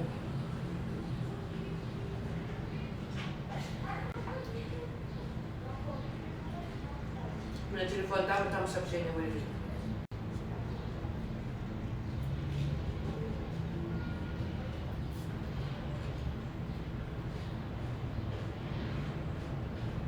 Like this hotel room a little better, but expensive. Only one night.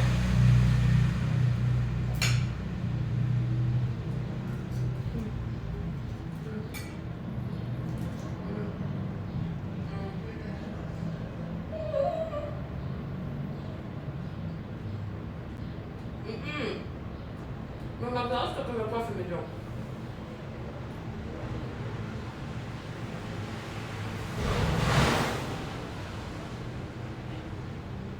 Сейчас перейду на это, чтобы кто сразу заполнит. Я сейчас рефрешну.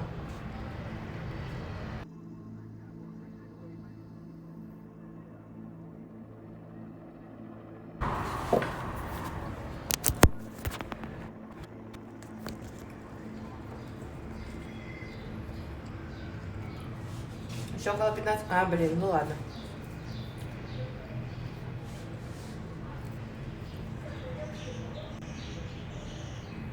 $35? Да вы что, совсем что ли? С панталыки меня сбиваете.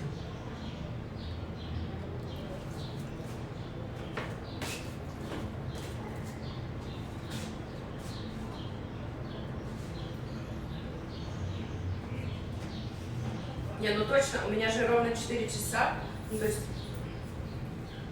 пару минут точно нет, а вот, наверное, больше, 3 часа 46 минут. Блин, у меня добро пожаловать в чат. I will be back, my laptop won't be burned, sorry. Окей. Короче, пополняем тогда и выходим. Вот. Вы что, гоните, что? Что мы поняли?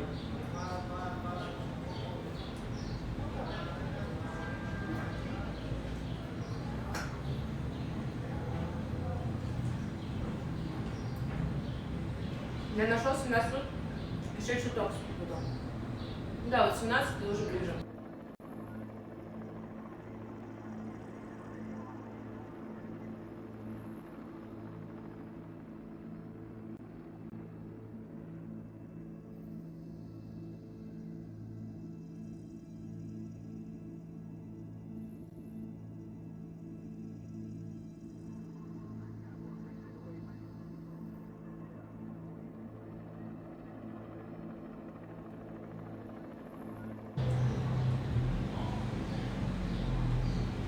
Mac tacos. This Mac have tacos? You sure?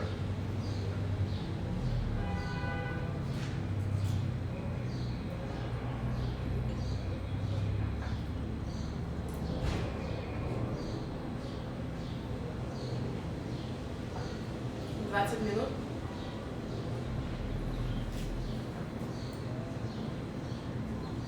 Блин, там что, опять дождь собирать? А сегодня по погоде нет дождя?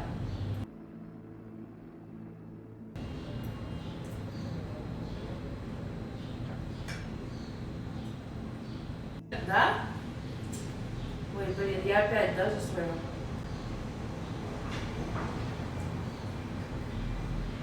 На балконе трава, я посчитала, не ешь.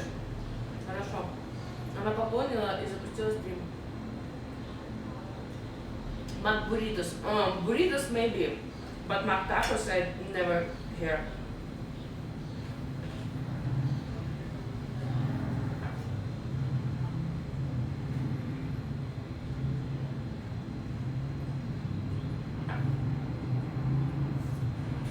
Ну да, Саша.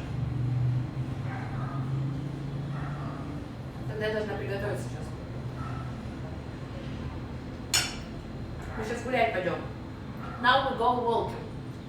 Okay? After 20 minutes. 15 minutes. 15.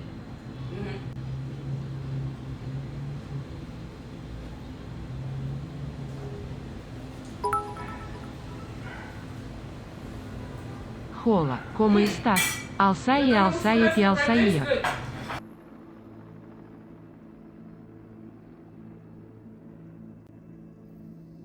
И забронировать еще на один день. Go book this hotel in our...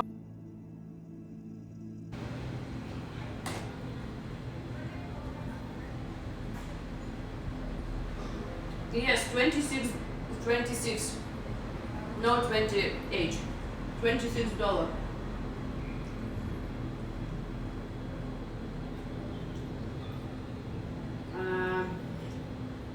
Мне нужен Мехико.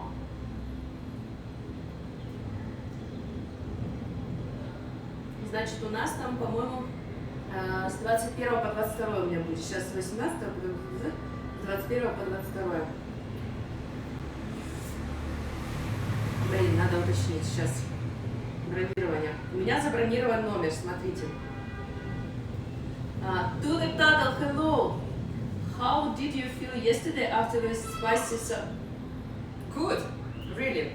I never, no.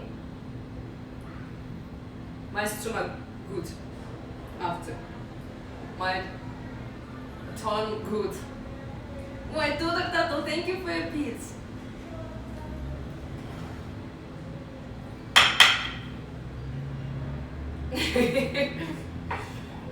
Okay, I need to book this hotel.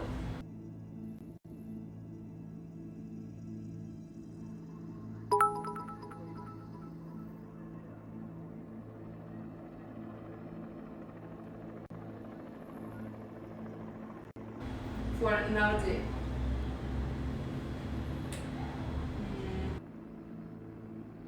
Что? С 20 по 22, и значит мне нужно с 20 по 21. Первое. Найти.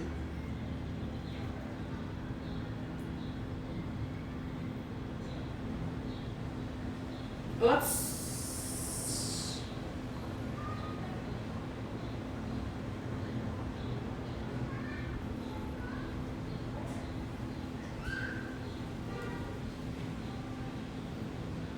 Забронировать.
Часто лагает, потому что у меня этот раздает туда. Сейчас мы перейдем обратно на этот телефон и будет лучше.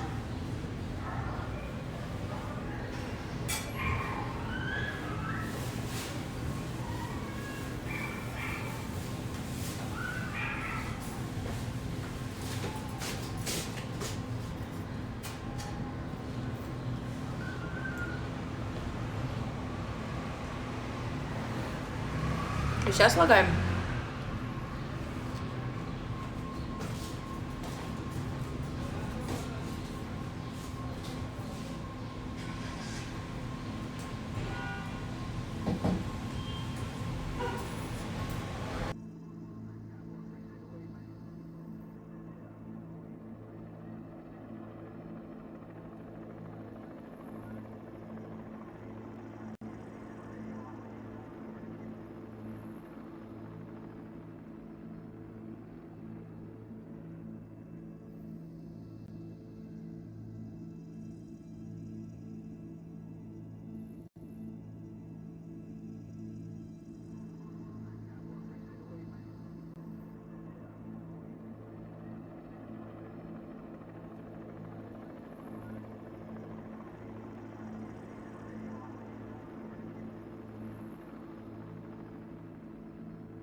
Все, в 17 минут я опять вернусь.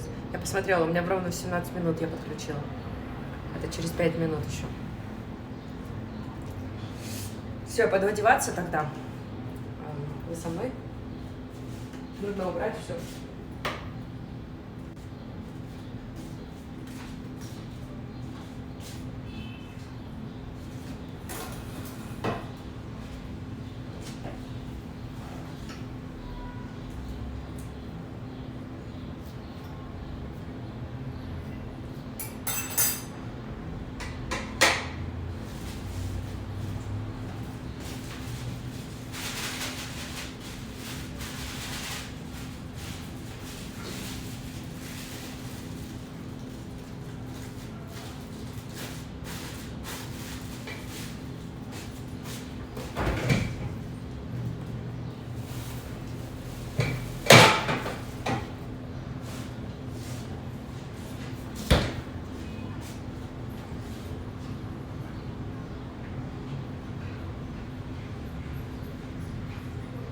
А как это все добить, я не знаю. Я так уж кусочек отрезать.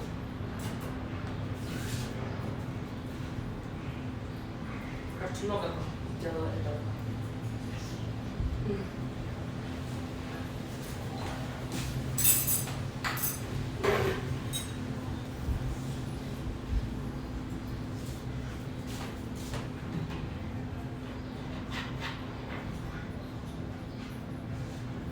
Нет, мы тут посидим. Хорошо.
Надо это допить и помыть тоже.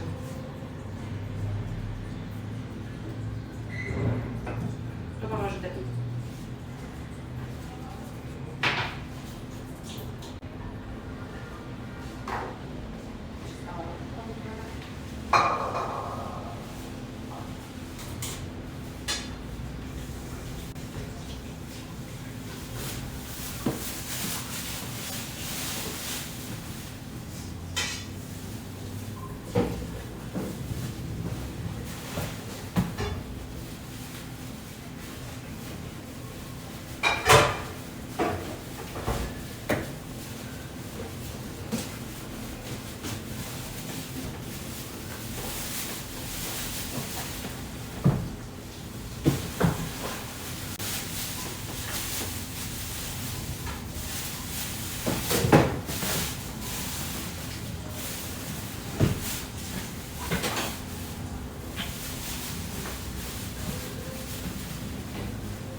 Блин, 17 минут, все, интернет закончился. Интернет закончился. 17 минут. Wait me.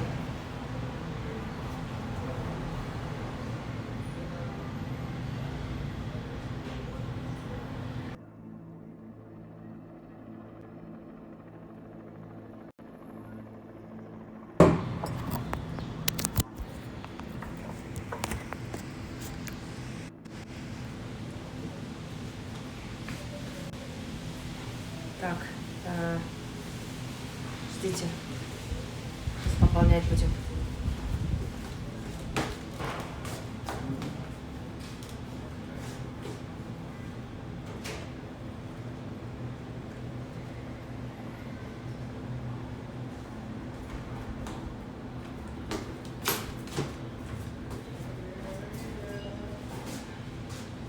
Блин.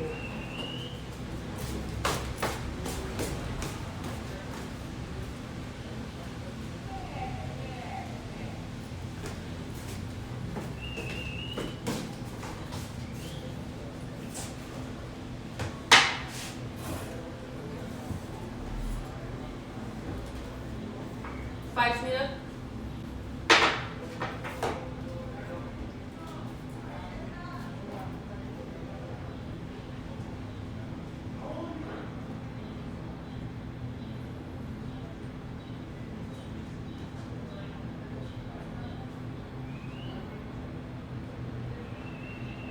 Проверяем.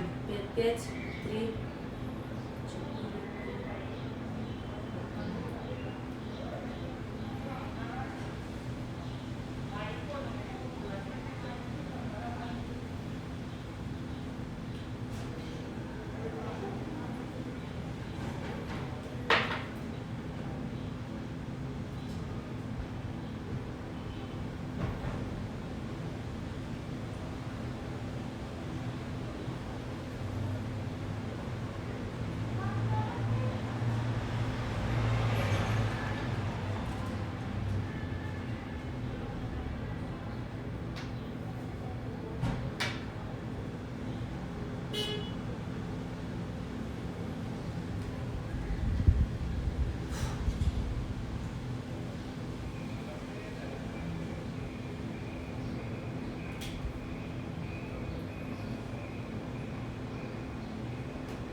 четенько. Так, нет, не лагаем. Что это? Рефреш. Просто...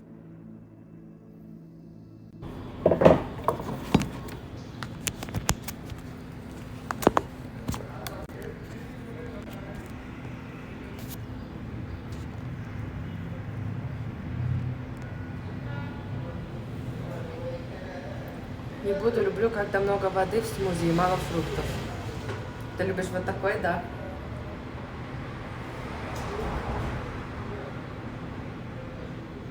Кто это был? Zoom.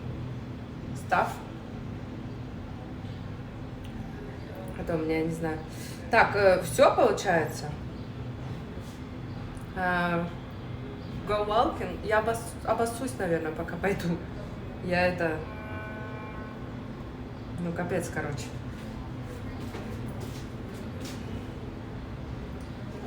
Напилась там.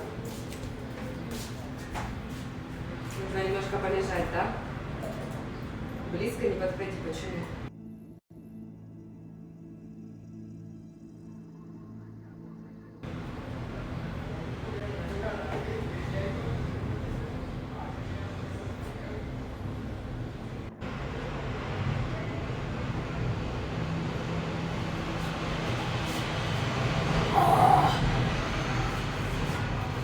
Я смогла.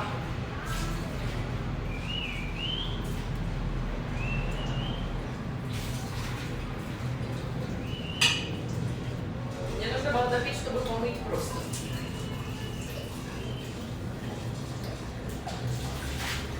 Это, конечно, вообще, ребята.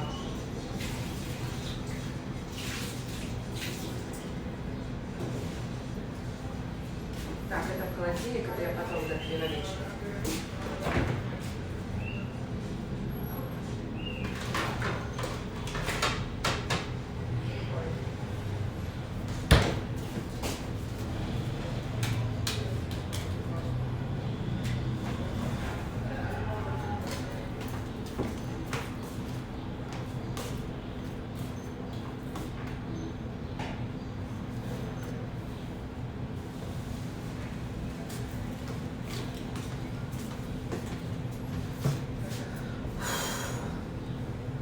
Фу.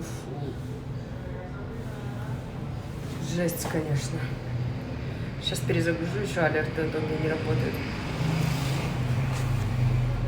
Все, пошлите.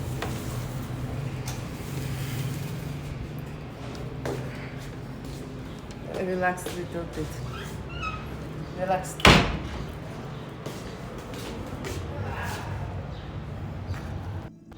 Блин, алерты все равно не работают. Они заработали. Вот мухи только меня бесят тут. Смотрите, кружат. 5 минуточек, разрешите, да, отдохнуть.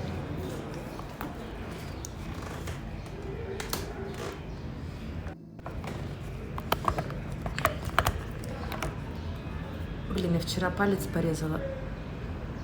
Видно, не видно. Манго резала и палец порезала. Ой. У меня нога болит правая. Я прям... Ты прям чувствуешь, как болит? Так. Надо поспать.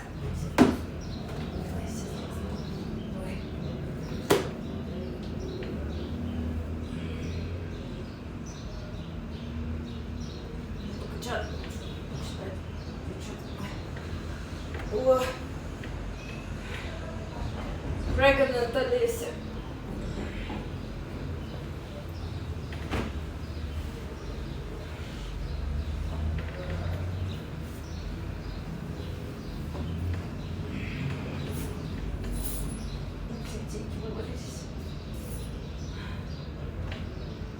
Ой, ну зачем так есть много было? Тут кайфово, птички чирикают. Блин, как тут кайфово. Может, мне нужно было пополнять? Нужно было офать стрим. знаю. Надо идти, что сидеть. Всего 4 часа построил, ну где это видно? Ой. Просто сейчас скажу так, чтобы в туалет можно было сказать. Сейчас водичка переварит сок хотя бы, а то обоссусь. Are you gonna sleep? No, just a little bit rest. Because I'm full. I can't go anywhere. I can't. Походу курнула 2 часа ночи. Какое 2 часа ночи? У меня 4 вечера. 4 дня.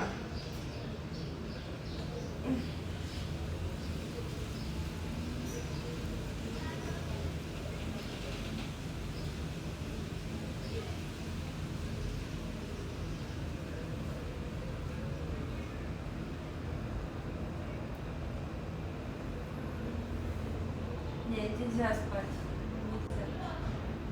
Нельзя. Не. I can't sleep. Нет, нельзя.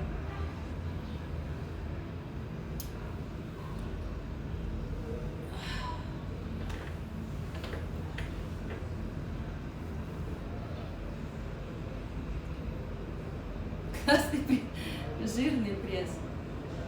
Все нормально, расслабляйся как хочешь. 5 minutes. Okay?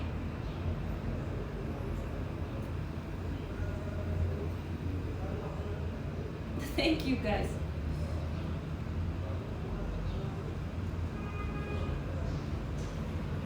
It's amazing how your English has improved so much. You think? So much? Oh, I don't know. О, кстати, можно стрим переименовать. Знаешь, что? В чем? Welcome to Mexico, вот как не так, типа гуляем по Мексике. Ну это чтобы меня мотивировало встать и пойти. 5, 10, 15, all it's okay. Thanks, Хами. Я не разбужу? Сестра, Леся, 5 minutes, окей. А, уже? Уже, спасибо. Sleepy Steve. Ну, блин. Ну ладно, на 15 минут можно и так переименовать. Спасибо. It's guest house. Прикольно, да? Ты типа живешь, что ты гостей принимаешь в своей комнате?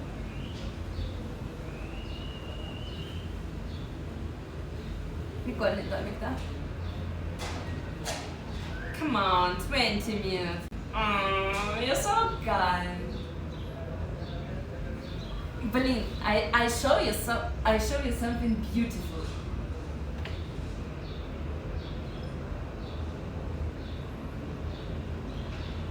On my TG. Check beautiful view. In the TG channel.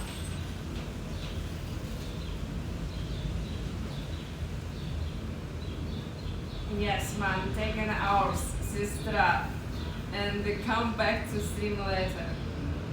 No. А за что нога отдохни? Забанился. А он предыдущий что-то сказал?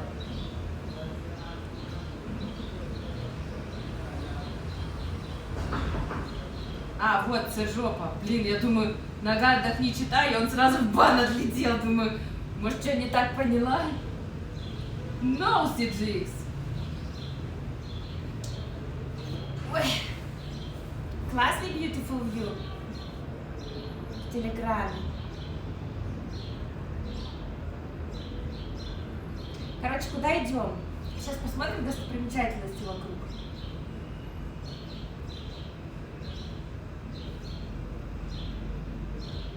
Оживленный район тут. Макдональдс. Так. Музей игрушек есть. Какой-то тут есть медикал центр. Так.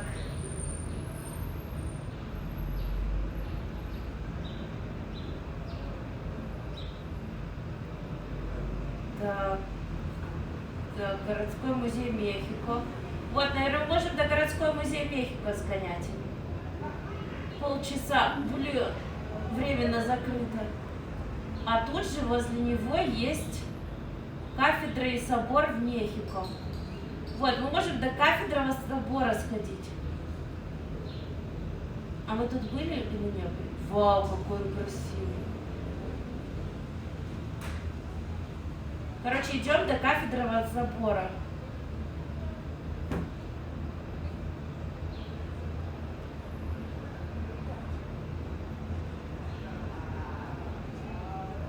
Сейчас скажу, куда мы идем. Я фотку скину. А как?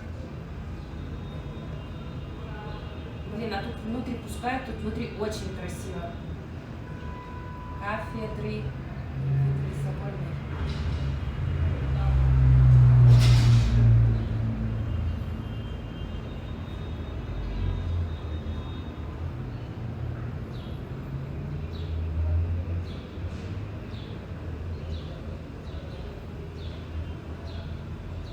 Mexico City Zoo is beautiful. Кафельного забора. Нет, Андрей. Я тебя сейчас за это забаню, понял? Идем под одеяло. Вы идите спать, если хотите, ребят. А у меня кафедральный забор, кафельный. Я в ТГ сейчас скину.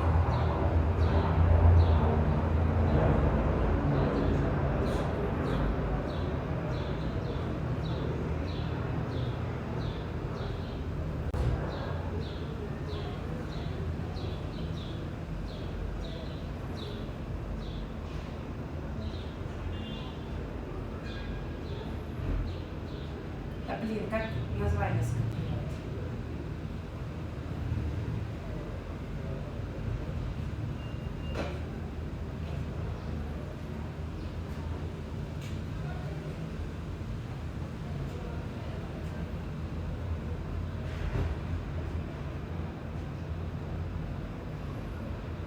Ну блин.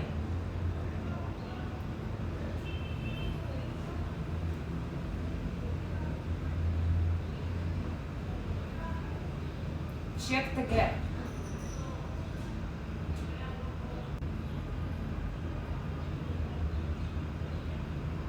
Смотрите, какой красивый. Go. Сейчас еще чуть-чуть эта вода пройдет.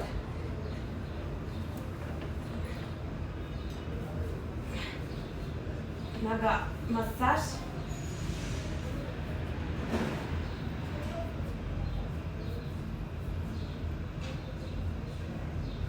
Пища еще не началась. Да главное вода, чтобы, знаешь, это частично хотя бы вылилась из меня. И все, и пойдем. Mexico City is better than Moscow? I don't know. It's super different. Very different. I can't answer. Или май, я точно не помню. Что май.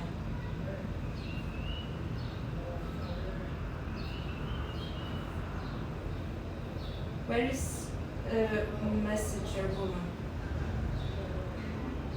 Who? Massage. Ah, messenger. Massage. I don't know.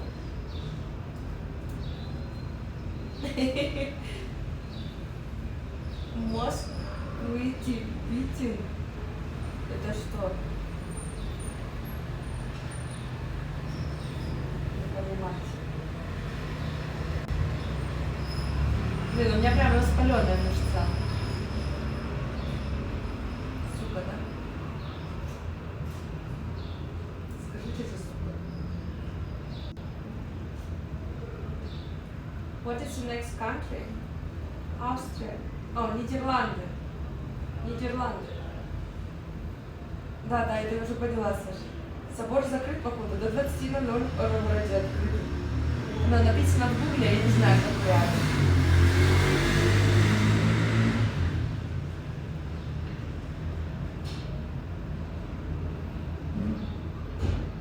Oh, I'm there. Oh, wait. False alarm. Angry. How are you? Lisa, what is your age? Why you? What? You need it? No. 54. Really free? 53. I'm super old woman. How's your butt doing after the spicy hill food? Yes. Okay. Don't worry. Good afternoon, Lacey. Enjoy what's looked to be a pretty day. Hello. Thank you. We're relaxing after a lot of food. Oh, слышите? Like watermelon. Жесть. Допьешь кофе, будет еще сильнее. Ну мы дойдем до кафедрального собора, посетим чуть-чуть доклон, потом вернемся. Все. И на этом офстрим. Хорошо? Not exact, just about.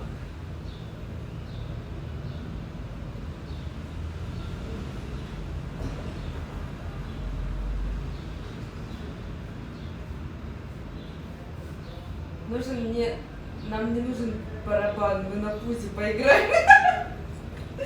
Ты какую-то желтую достопримечательность с окна показывал, может ее сходим? Она не влезет. Не влезет.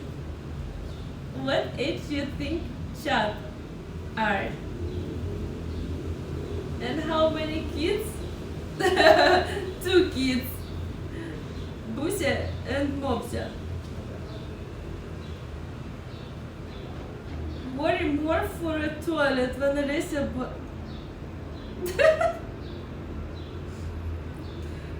нас булькает.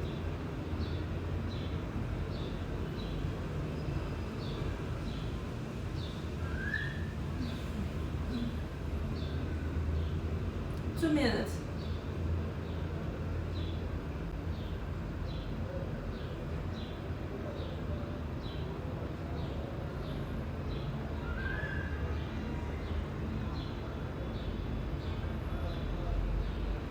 Блин, я до сих пор писать не хочу.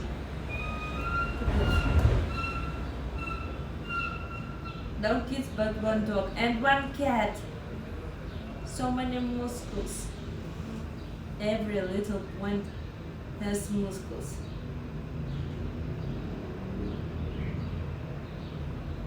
Permitted for 2 minutes.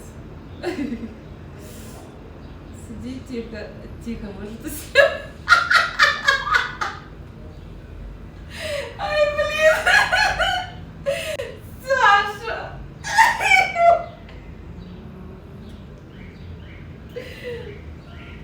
No, angry, I don't say пока. The bed looks comfortable. And peel it. В общем, this very comfortable. Soft. Super soft.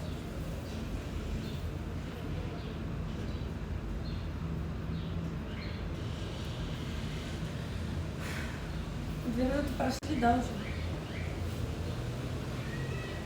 Pillow. Pillow. Save your gears and take a nap, dear. No, after stream.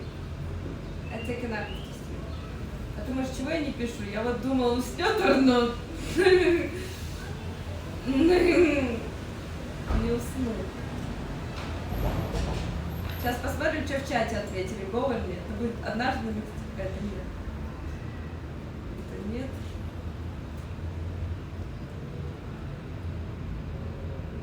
Stay healthy. О, мне такой нужен смайлик stay селфи. Как в ТГ.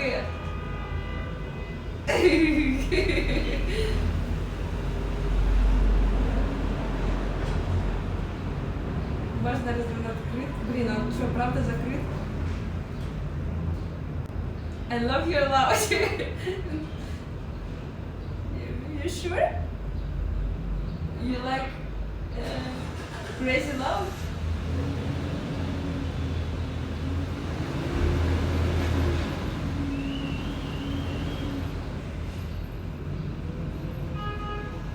Так, ну что, он работает или не работает?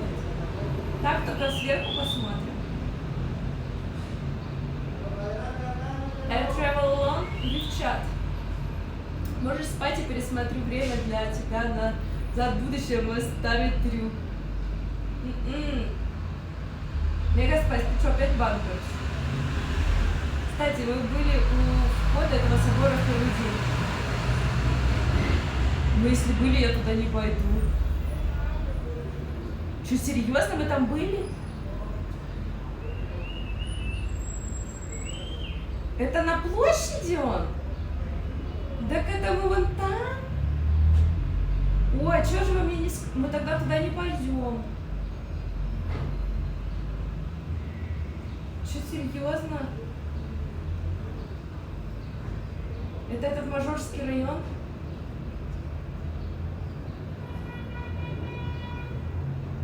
Блин, точно, вы там были.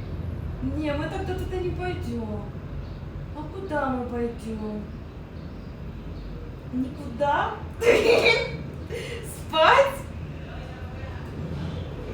Все, я удаляю тогда этот пост. Ладно, не удаляю. Спасибо, что сказали, реально. Тогда нужно думать, куда еще пойти.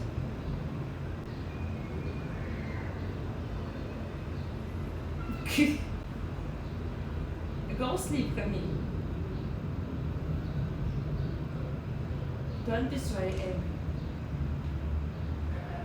Так, тут мы были. Куда пойти? В торговый центр пойти. Короче, просто сейчас... пойдемте на пул-дэнс. Блин, с большим животом. Я не знаю, куда идти. Есть идеи? Музей Фриды Кало. Музей игрушек только какой-то все. Рынок Сан-Хуан. Ну вот в оживленный район тогда пойдем. Музей морсковых фигур. И до пилона сходим тогда. Короче, пойдемте на пол-дэнс. В тренажерный зал туда пойдем. Никуда. Леха. Тут много соловей свистит, гармония полная, улица шумиха. Мега спать, ты сейчас договоришься. Just a minute, no sleep. Походу, это время музея спросом не пользуется. Закрывается много раньше. Если только со стороны посмотреть. Культурный центр Макдональдс. Есть идея, но тебе они не понравятся. Поспать? Ну, 2 часа нужно использовать. Давайте 1,5 часа. Короче, идем на пилон и просто прогуляемся. Все.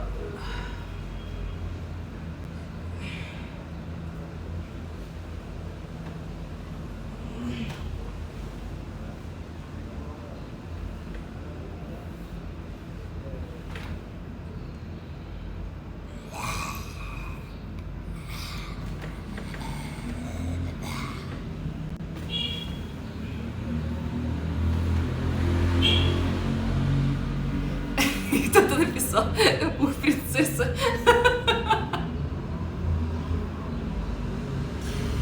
Часы работают с официального собора понедельник до 6. Понятно, спасибо. Но я не пойду туда. Как насчет парка Аламеда? Центра, недалеко.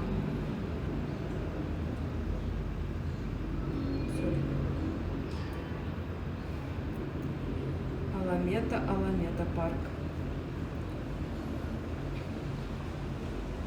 Не бачу. Решетка not or улыбка. Получасовой доступности никакого парка Аламеда не будет.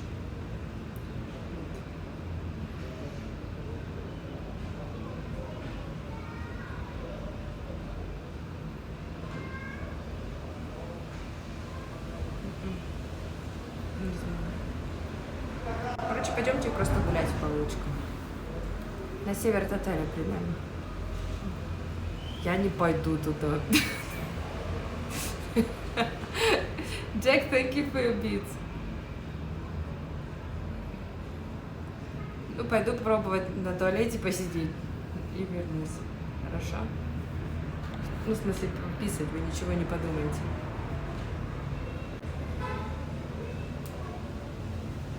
No bar. 1 километр на север. Там рядом пласт. Сейчас. Это не в сторону кафедрального собора, я просто не знаю, где тут север, где не север.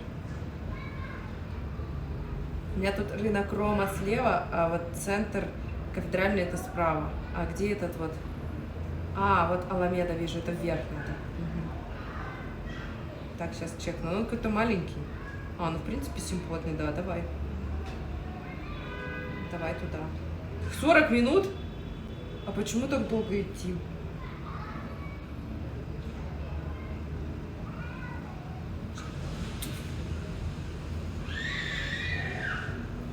Километра! Я не пойду 1 километр. Ну, кстати, нам еще в банк нужно, точно. У меня от моего отеля написано 3 километра идти. Я не пойду туда, правда.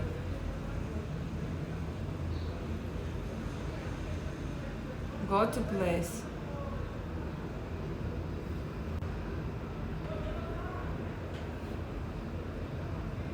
Вот эти границы, которые звонят, а кого нет. И я не пойду. Чуть тят уговаривал поспать, а у Леськи что-то уже пошли, и все, хочу, мама, купи. Да потому что рано, что я буду делать? Я не буду спать. Потому что жарко, а ты поел, поэтому 40 минут. Нет, там километр написано, 3 километра. Привет, Ромелка. Вот не утро, у меня уже день. Убер? Не. До туалета бы доковыляем. Сейчас доковыляем. No Uber. I hate Uber, you know.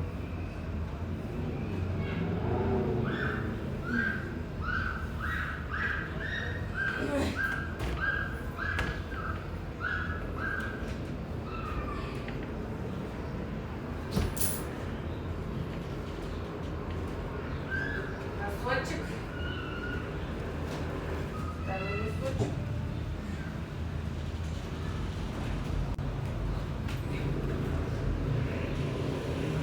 Ой.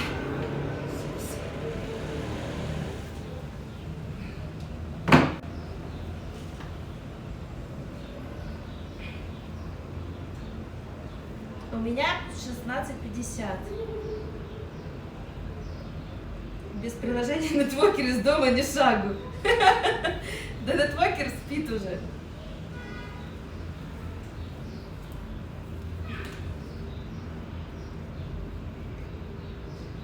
Who is that screaming? I don't know, children outside.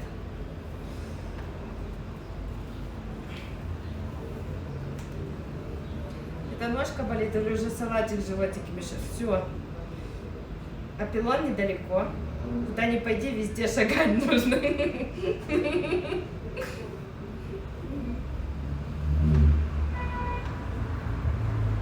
Пописать, шагать. До пилона шагать. Слушайте, если мы на пилон пойдем, то мне нужно штаны какие-то одеть другие, да?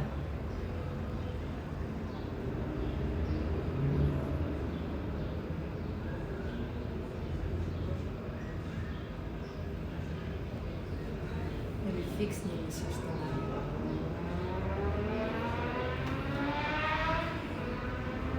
Ну да, в Барнауле уже 6 утра. Маму надо разбудить, сказать, чтобы на стрим заходила. Ты не дружишь, мадам Чешу. Так, ты сейчас, ты серьезно, не беси меня, я тебя сейчас сама забаню.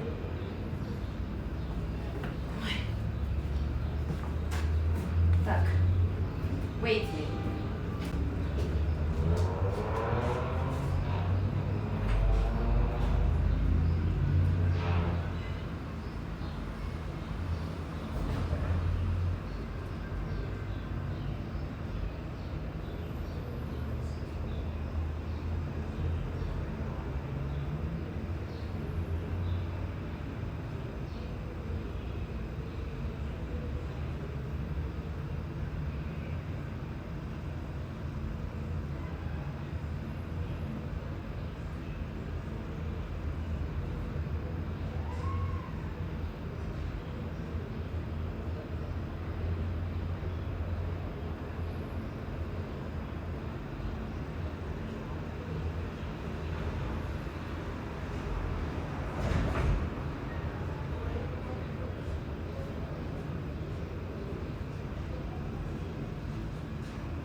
Все, чуть-чуть сделали. Пойдемте до пилона, да?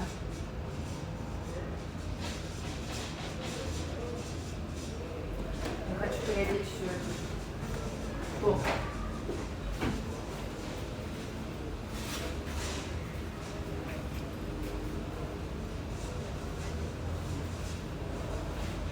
Кофту другой одеть.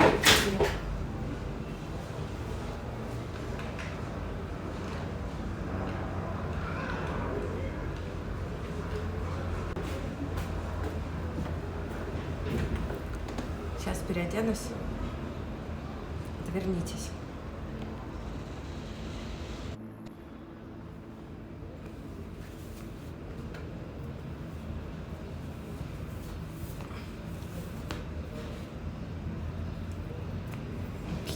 С той стороны дело.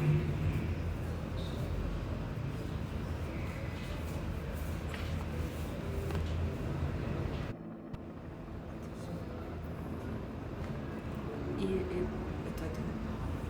кофту. А сегодня жарко? Не жарко. Не жарко сегодня. Нормально. Ну, когда я с рюкзаком шла, было жарко.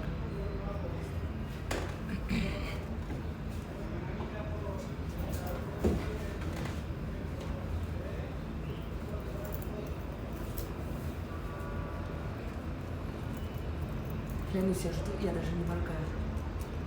Чего ждешь ты? Where do we go? Welcome. Что такое менструальный? Да, откуда я знаю, что это такое? Понятия не имею.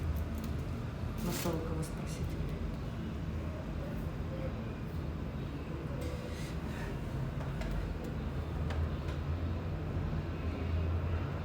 Стали?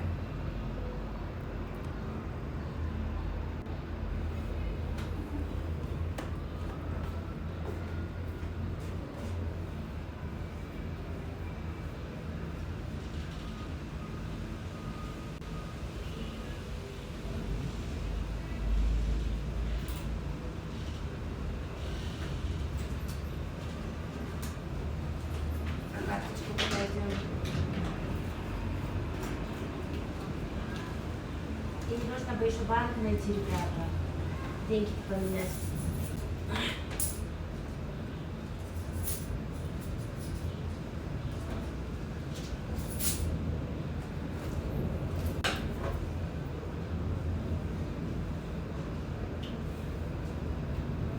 Если дождь пойдет, ладно, так уж и быть, вернусь, буду спать.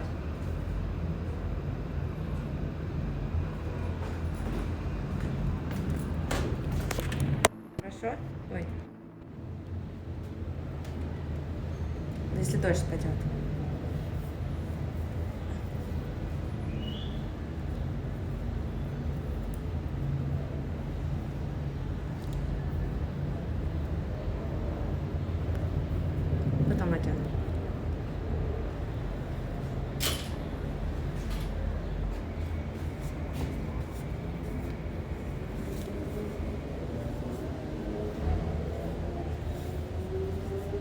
или кепку? Or nothing. У кого-нибудь есть бубен для вызова?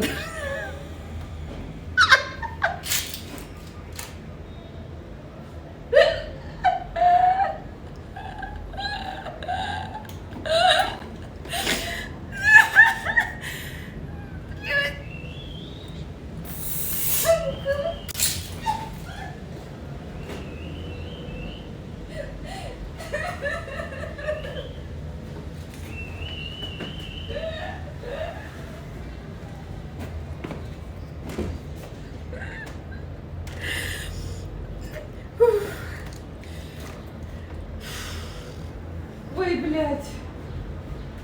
Никакой шапки вот. Кепку одену.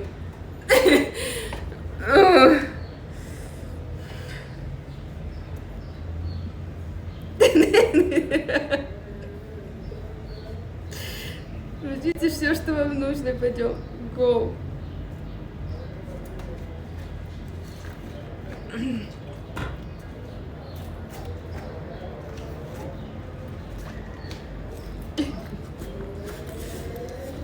Кепка, спасибо. А что мне нужно? Все, ничего не нужно, да?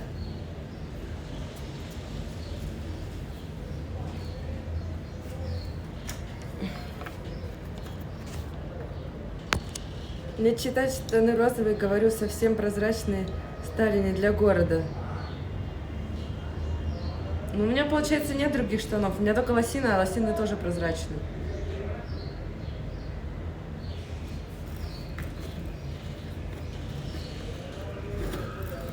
Ну ладно, лосины одену. Окей.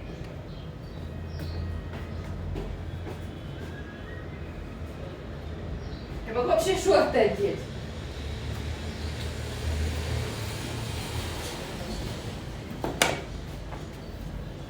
Ждите тогда.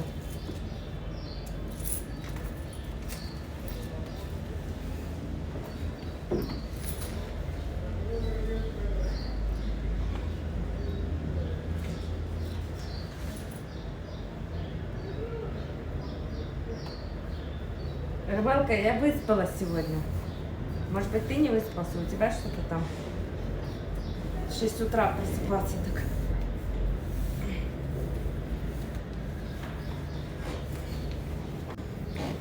Все. Лосины так лосины.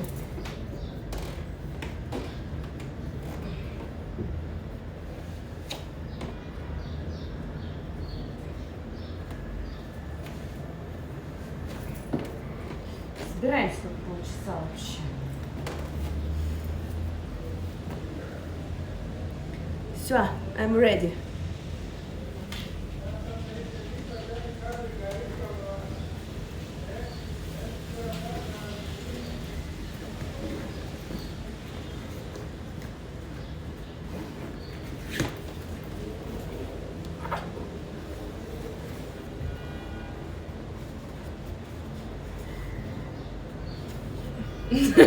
Лёха. Да хватит уже надо мной издеваться.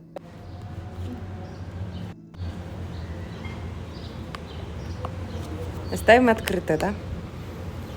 Балкончик.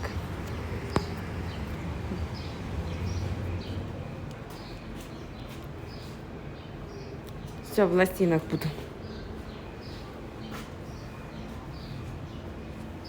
Так, это ничего не надо. Здесь деньги все забрали.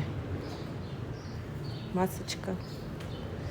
Постираться бы еще сегодня прийти. Если я раньше приду, то я постираю вещи. А еще вот эту нужно положить. Воды не буду брать, и так напилась.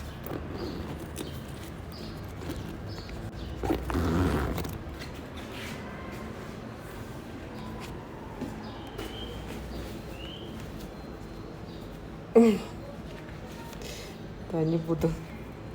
Так, теперь нужно как-то сделать.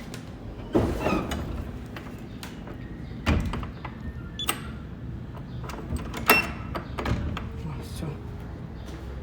Так, тут мы убрались, все нормально, да? Ready?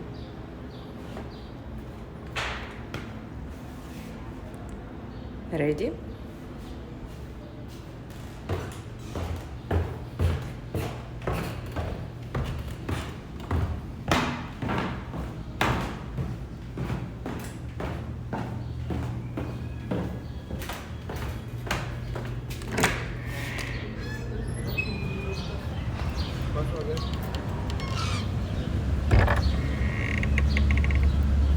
Как закрыть?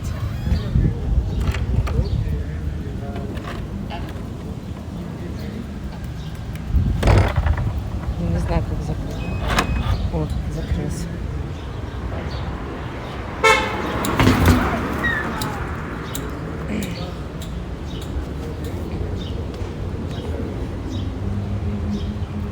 Да нет, ключи тут не надо.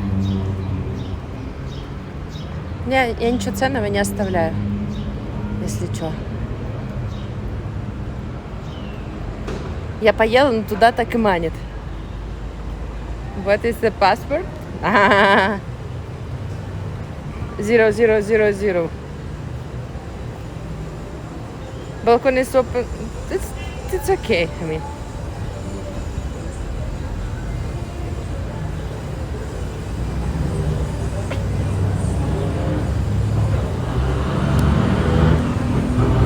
Да блин, ничего не увеличивается.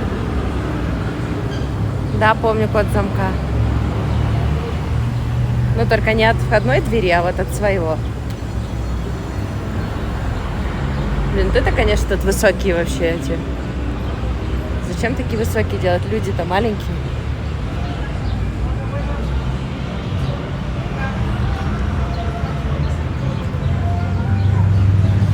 Так. И идем к пилону, говорите, значит, да? Или ну его нафиг, я такая обожранная, лучше завтра с утра сходить к пилону.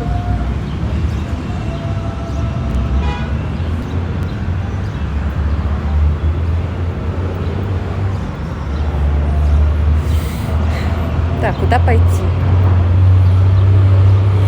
1, 2, 3, 4, 5.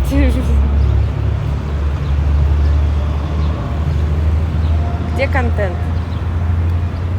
Где красота? Я потерялась, куда мне надо идти.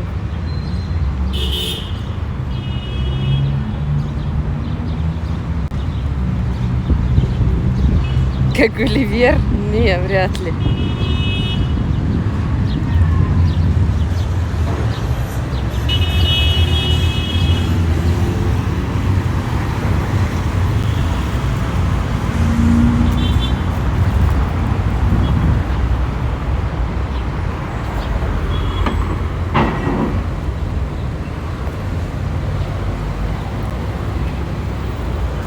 Чекнем просто, есть ли в Макдональдсе Маккофе, и все.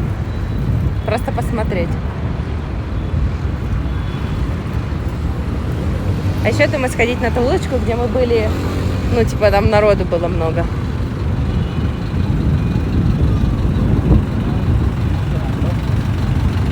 Макдональдс-центр.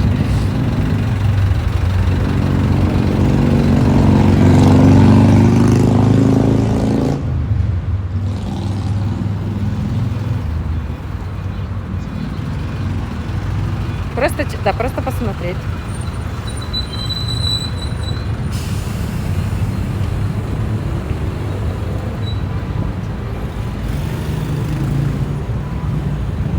Занятой город, все двигаются, они не знают, Олеся Багида, да, сейчас на улице работает. No. I don't think so. About rain.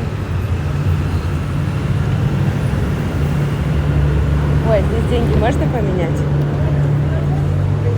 Ага. Вряд ли.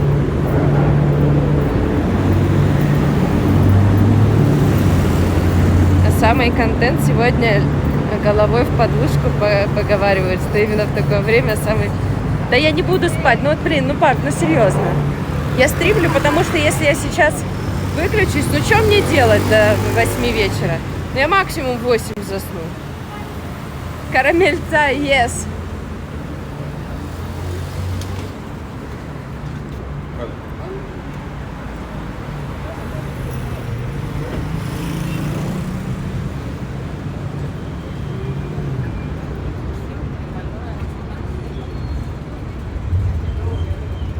кажется, мы были в этом Макдональдсе.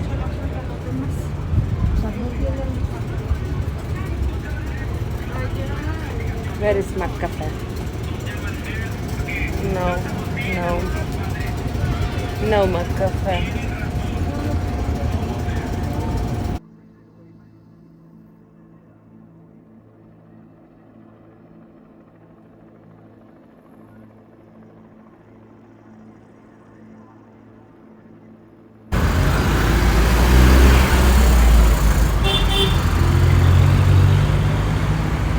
Если есть, то возьмем еще что-нибудь съездим. Нет, нет, все, нету.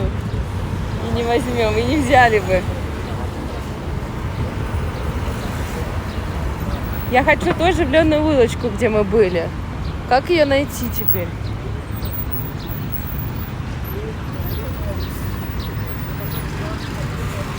Блин, она в сапогах.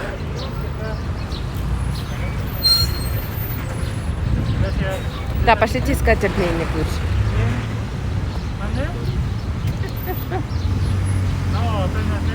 Мне кажется, мы тут были.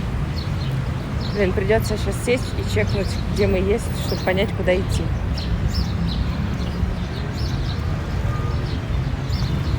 Сейчас. Я хочу найти эту улочку, помните, с красивой девушкой в лосинах.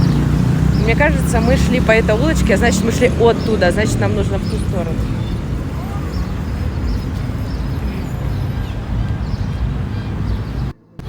Ой, все, я уже устала. Отдыхаем.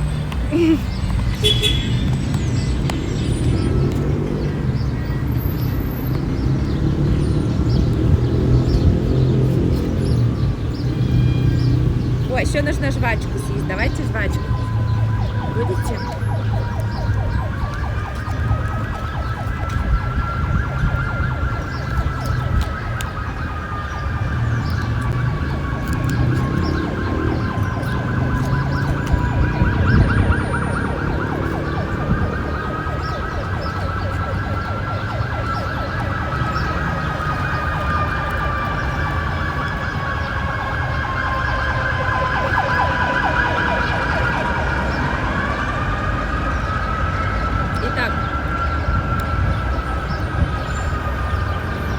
Where are we?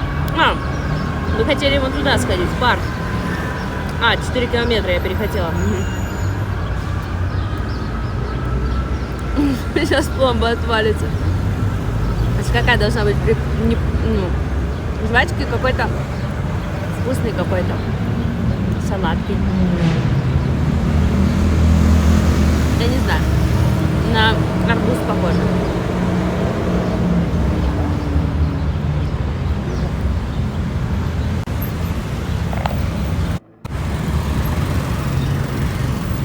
Итак, мы сейчас вот сюда смотрим, получается.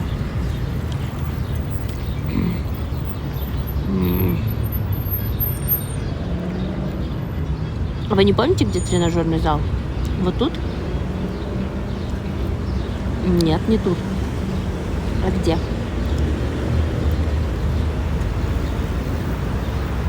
Де? Не бачу. О, вот какая-то Алмеда, дворец изящный. Может, он этот имел в виду? Что не грузится? Понятно.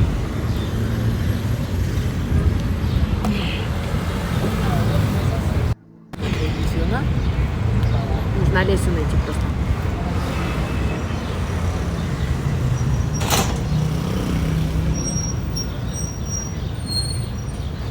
Куда после Мексики? В Амстердам.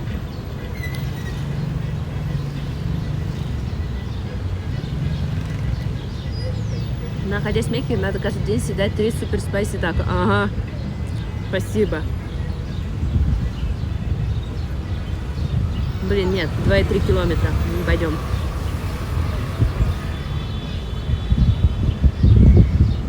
Дворец изящный, сегодня не пойдем, может завтра. О, сегодня бы на автобусе покататься. Ехали, сели, что?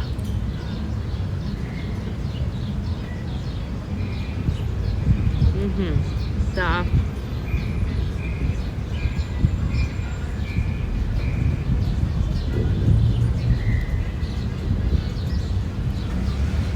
Куда еще можно пойти? Здесь, в принципе, много вот этот парк Амеда. А, вот. А почему же 23 минуты идти до парка Амеда? 1,8 километров. Может, правда сходим?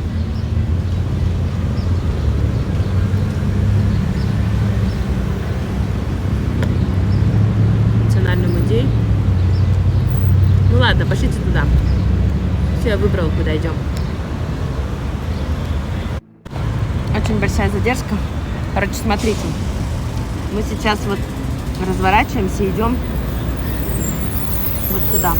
Или мы здесь были?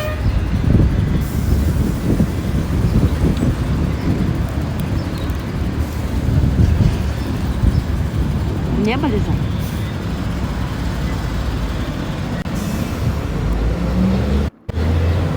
Там 900 метров перед трена.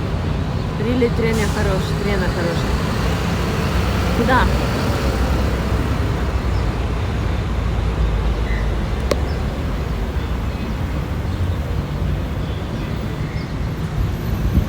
Ну да, мы там были, это центр. Мне кажется, были. Нам нужно в другую сторону идти.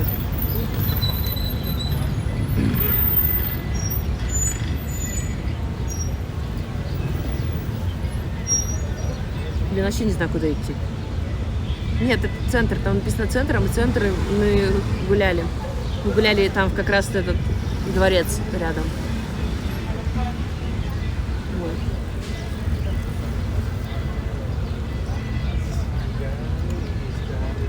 Так, здесь мы были. Музей народного искусства. Нет, это не интересно.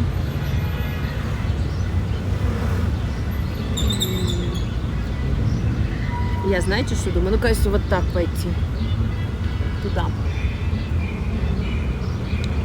Мы сейчас пойдем в музей восковых фигур.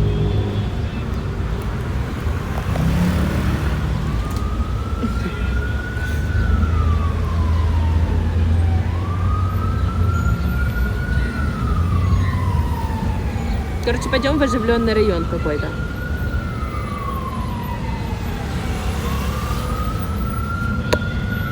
Памятник независимости. Это мы в памятнике независимости тогда были вчера. Может быть, тут как раз...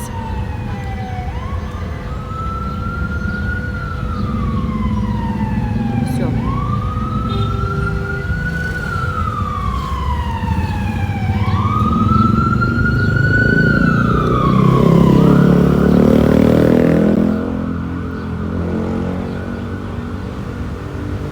Да блин, вот сюда идти.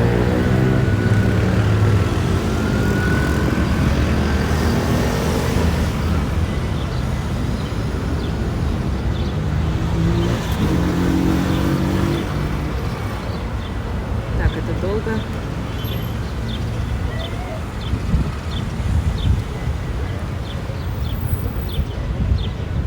Все, я придумала, куда идем.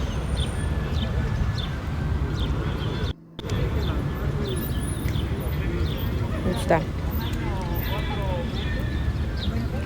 В чате пишут проездной на автобус на станции метро, если вам интересно. Проездной можно купить там. Я смогу купить? Да, Джек, надо список. Хорошо, сейчас тогда зайдем.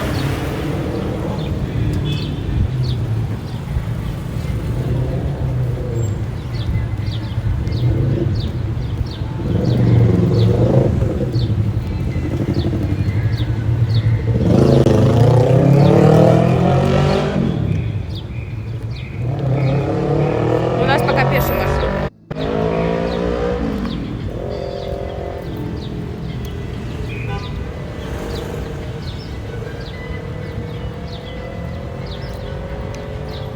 Так, значит, нам нужно прямо и направо. Ой!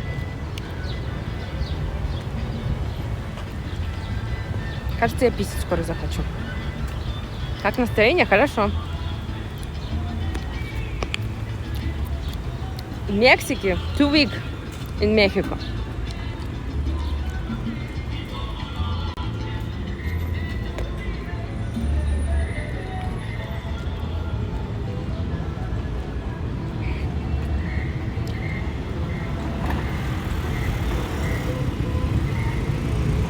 потом нужно направо.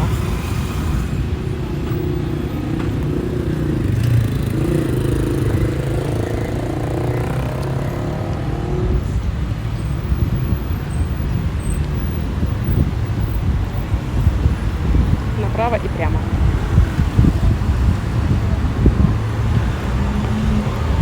Придется переподключаться.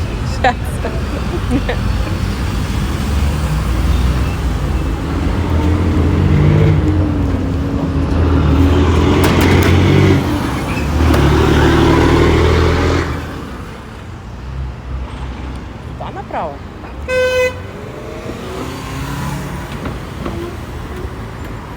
А тут есть где пройти, что-то я вообще не вижу. Вот еще дальше.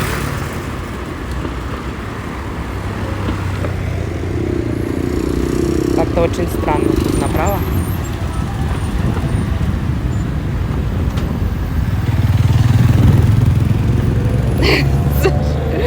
Ну, я понимаю.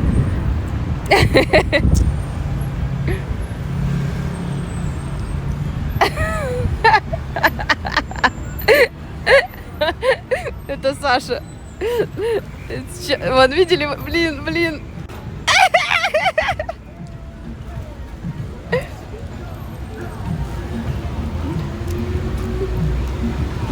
Так 3 часа, 3 час все адекватно ушли.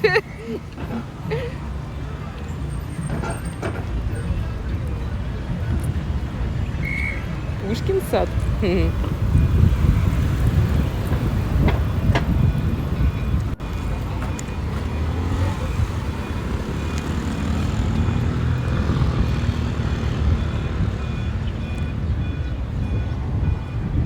Ой-ой-ой, а как успеть-то?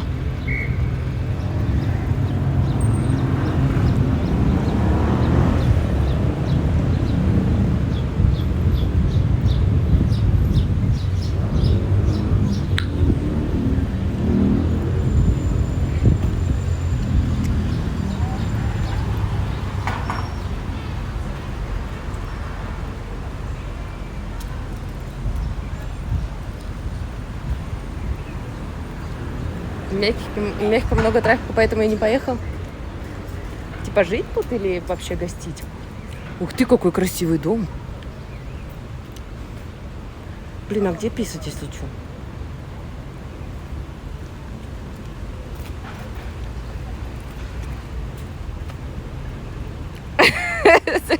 Джек. Да, потом у меня график выровняется. Блин, какие дома красивые. А вы сейчас со мной на графике будете мексиканском.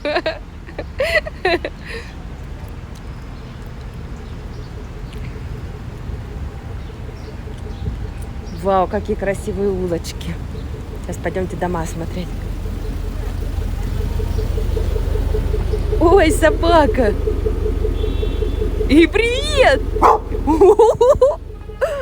Прикольный пес.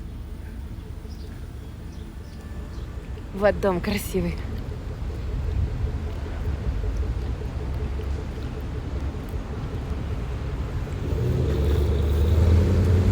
И вот какой красивый.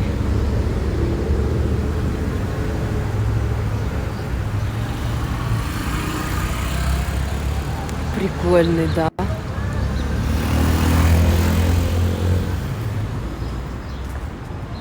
Бай-бай, Лео.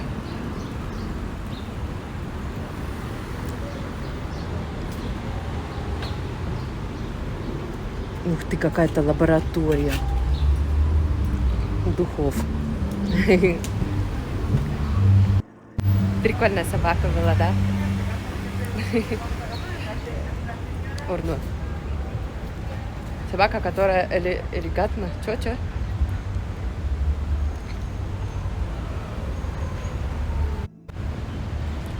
What is silly building? I don't know. Кирпичной. О, может попробуем как-то оплатить? Вот как вы читаете? Как это вообще можно? Скан. Давайте. Go try.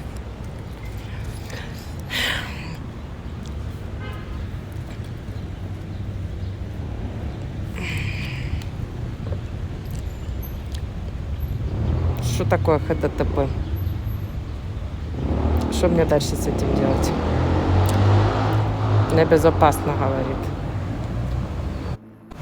Вот что мне делать с этим? Может, это чей-то? Нет.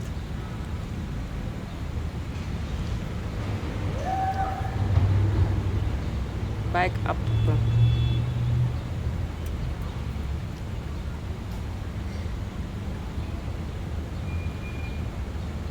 Да ни хера не работает.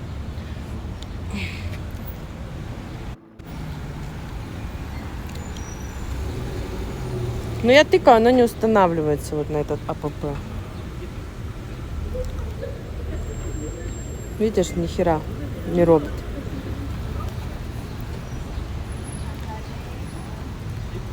Может, ссылку надо, да?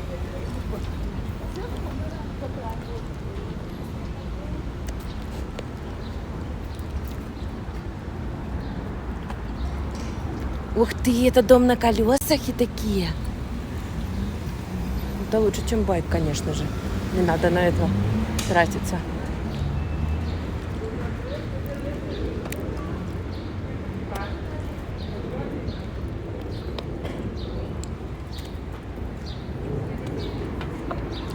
Блин, красиво тут.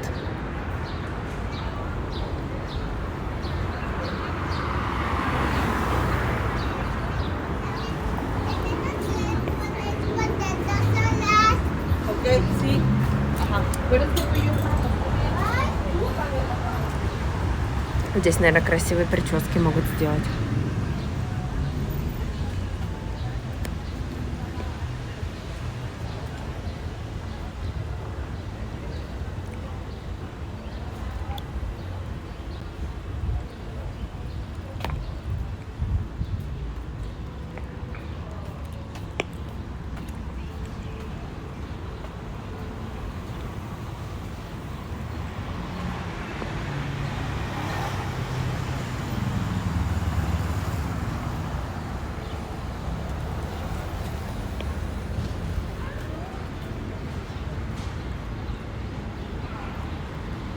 Короче, карточку, значит, в метро нужно покупать, и пополнять ее можно на таких автоматах возле остановки. Я правильно понимаю?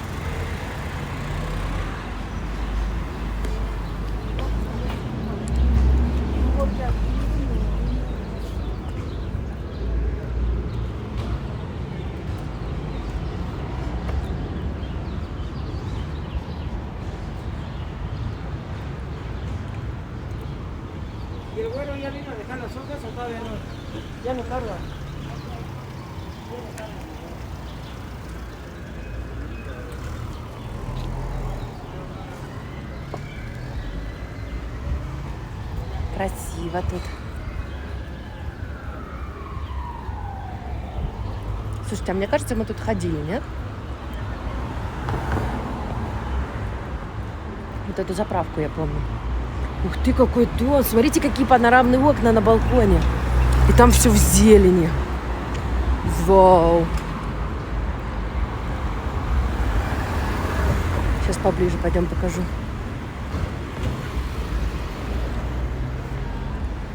Вон, смотрите, как красиво. Прикиньте, вот прям чисто из стекол вот так.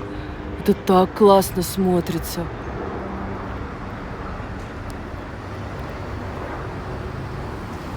Андромис, привет.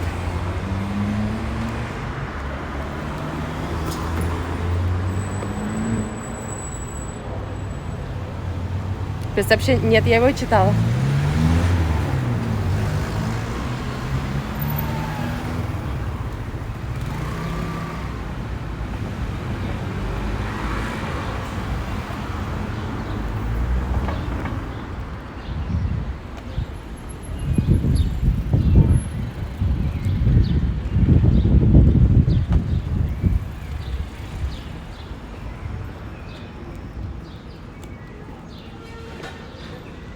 Такой темный магазин без лампочек.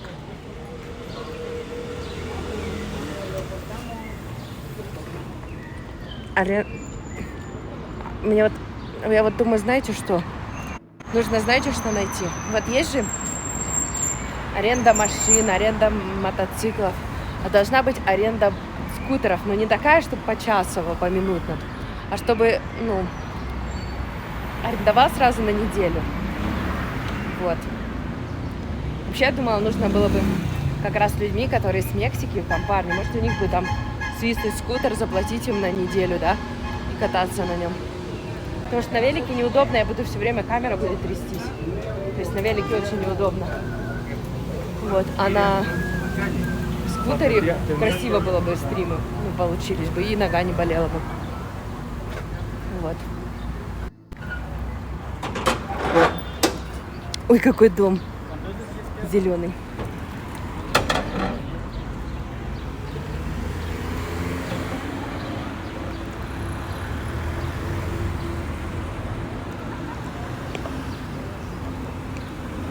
Булочная.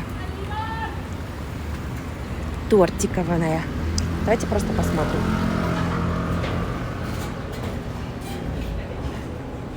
А здесь такие по-любому другие тортики. Нифига себе, 75 за шоколадный бисквит. Охренеть, как можно.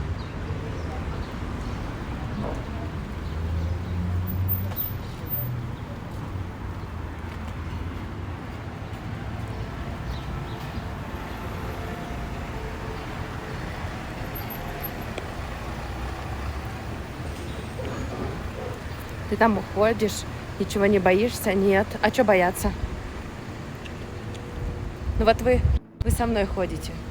Вам страшно? Что страшно?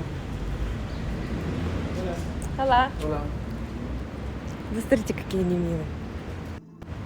Посмотрите. Хула-хула. Ну, лапочки, ну что бояться?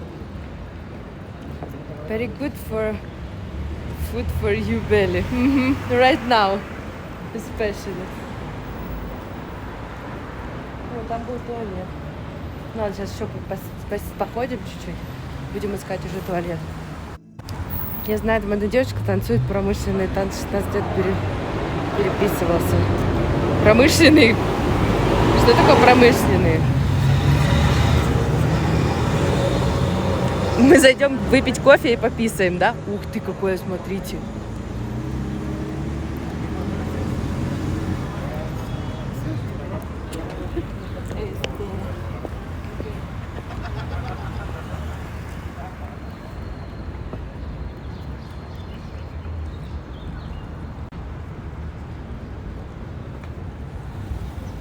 Прикольное, красивое такое здание. Похоже на ЗАГС какой-то, да?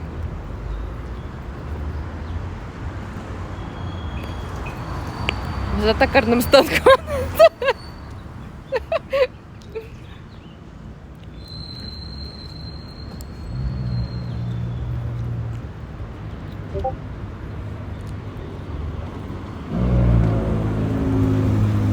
Такая низкая.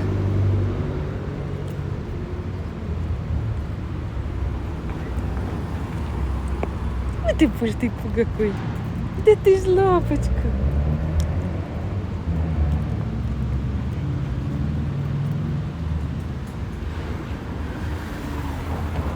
Может, тут пописать можно? Как вы считаете? Типа торговый центр, да? И мы такие, хоп, зашли и здесь пописали, да? Что-то я не бачу туалет.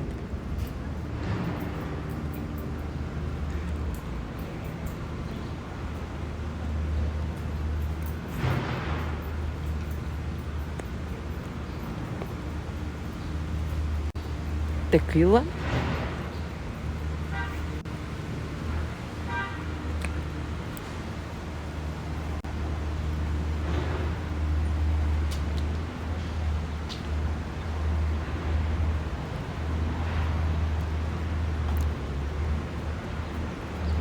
How much Celsius? 23.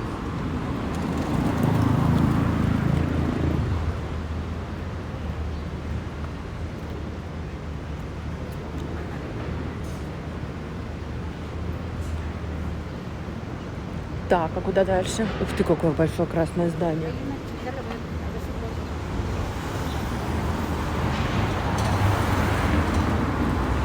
кстати, можно, по идее, в банк какой-то, да, зайти. Поменять деньги и попроситься в туалет.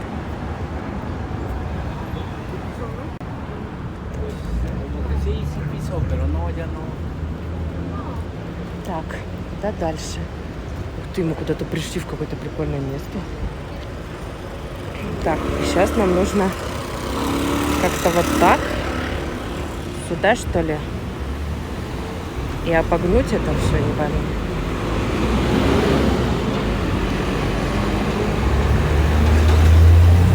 Таким интернетом пользуюсь. Безлимитным.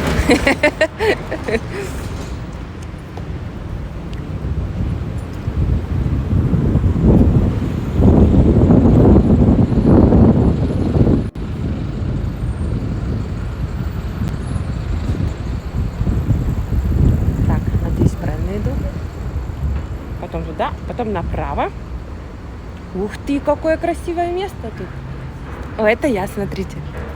Я так всегда, когда притчер Олесь найдет мексиканскую собаку, которая возьмет домой, чтобы играть с Бусей. Но не думаю, что Буся будет понимать мексиканский собачий язык, лол, притчер. То есть меняют деньги. Наоборот. Money exchange, кстати. Но походу оно не робить.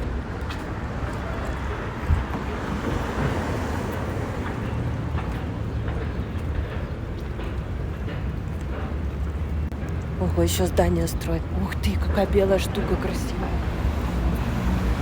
Hello, Bill. Может, тут меняют деньги? Тут тільки банкоматы, да? Угу. И пописать нельзя, и поменять денег нельзя. Ух ты, как красиво.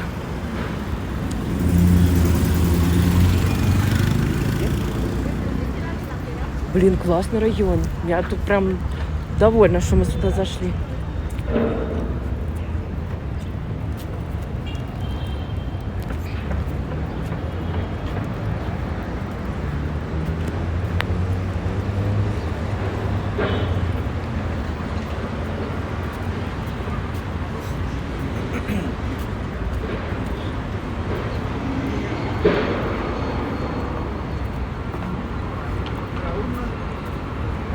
Вау, какое здание! Как я попала в Мексику? На самолетике. С Панамы прилетела. Какой-то, ребят, движ.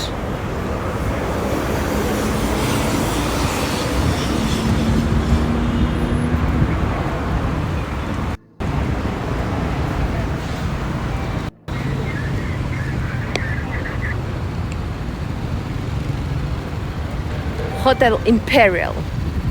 Мажорский, наверное.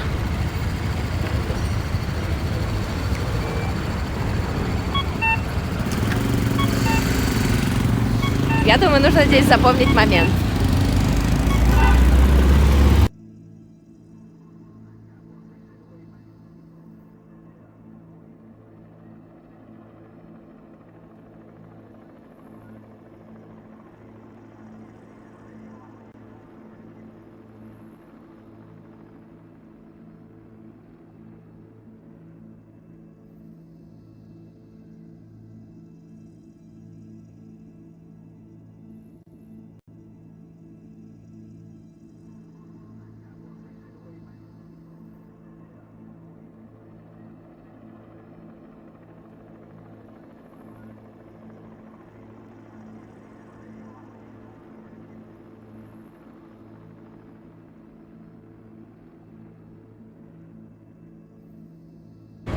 You ready? Запомни.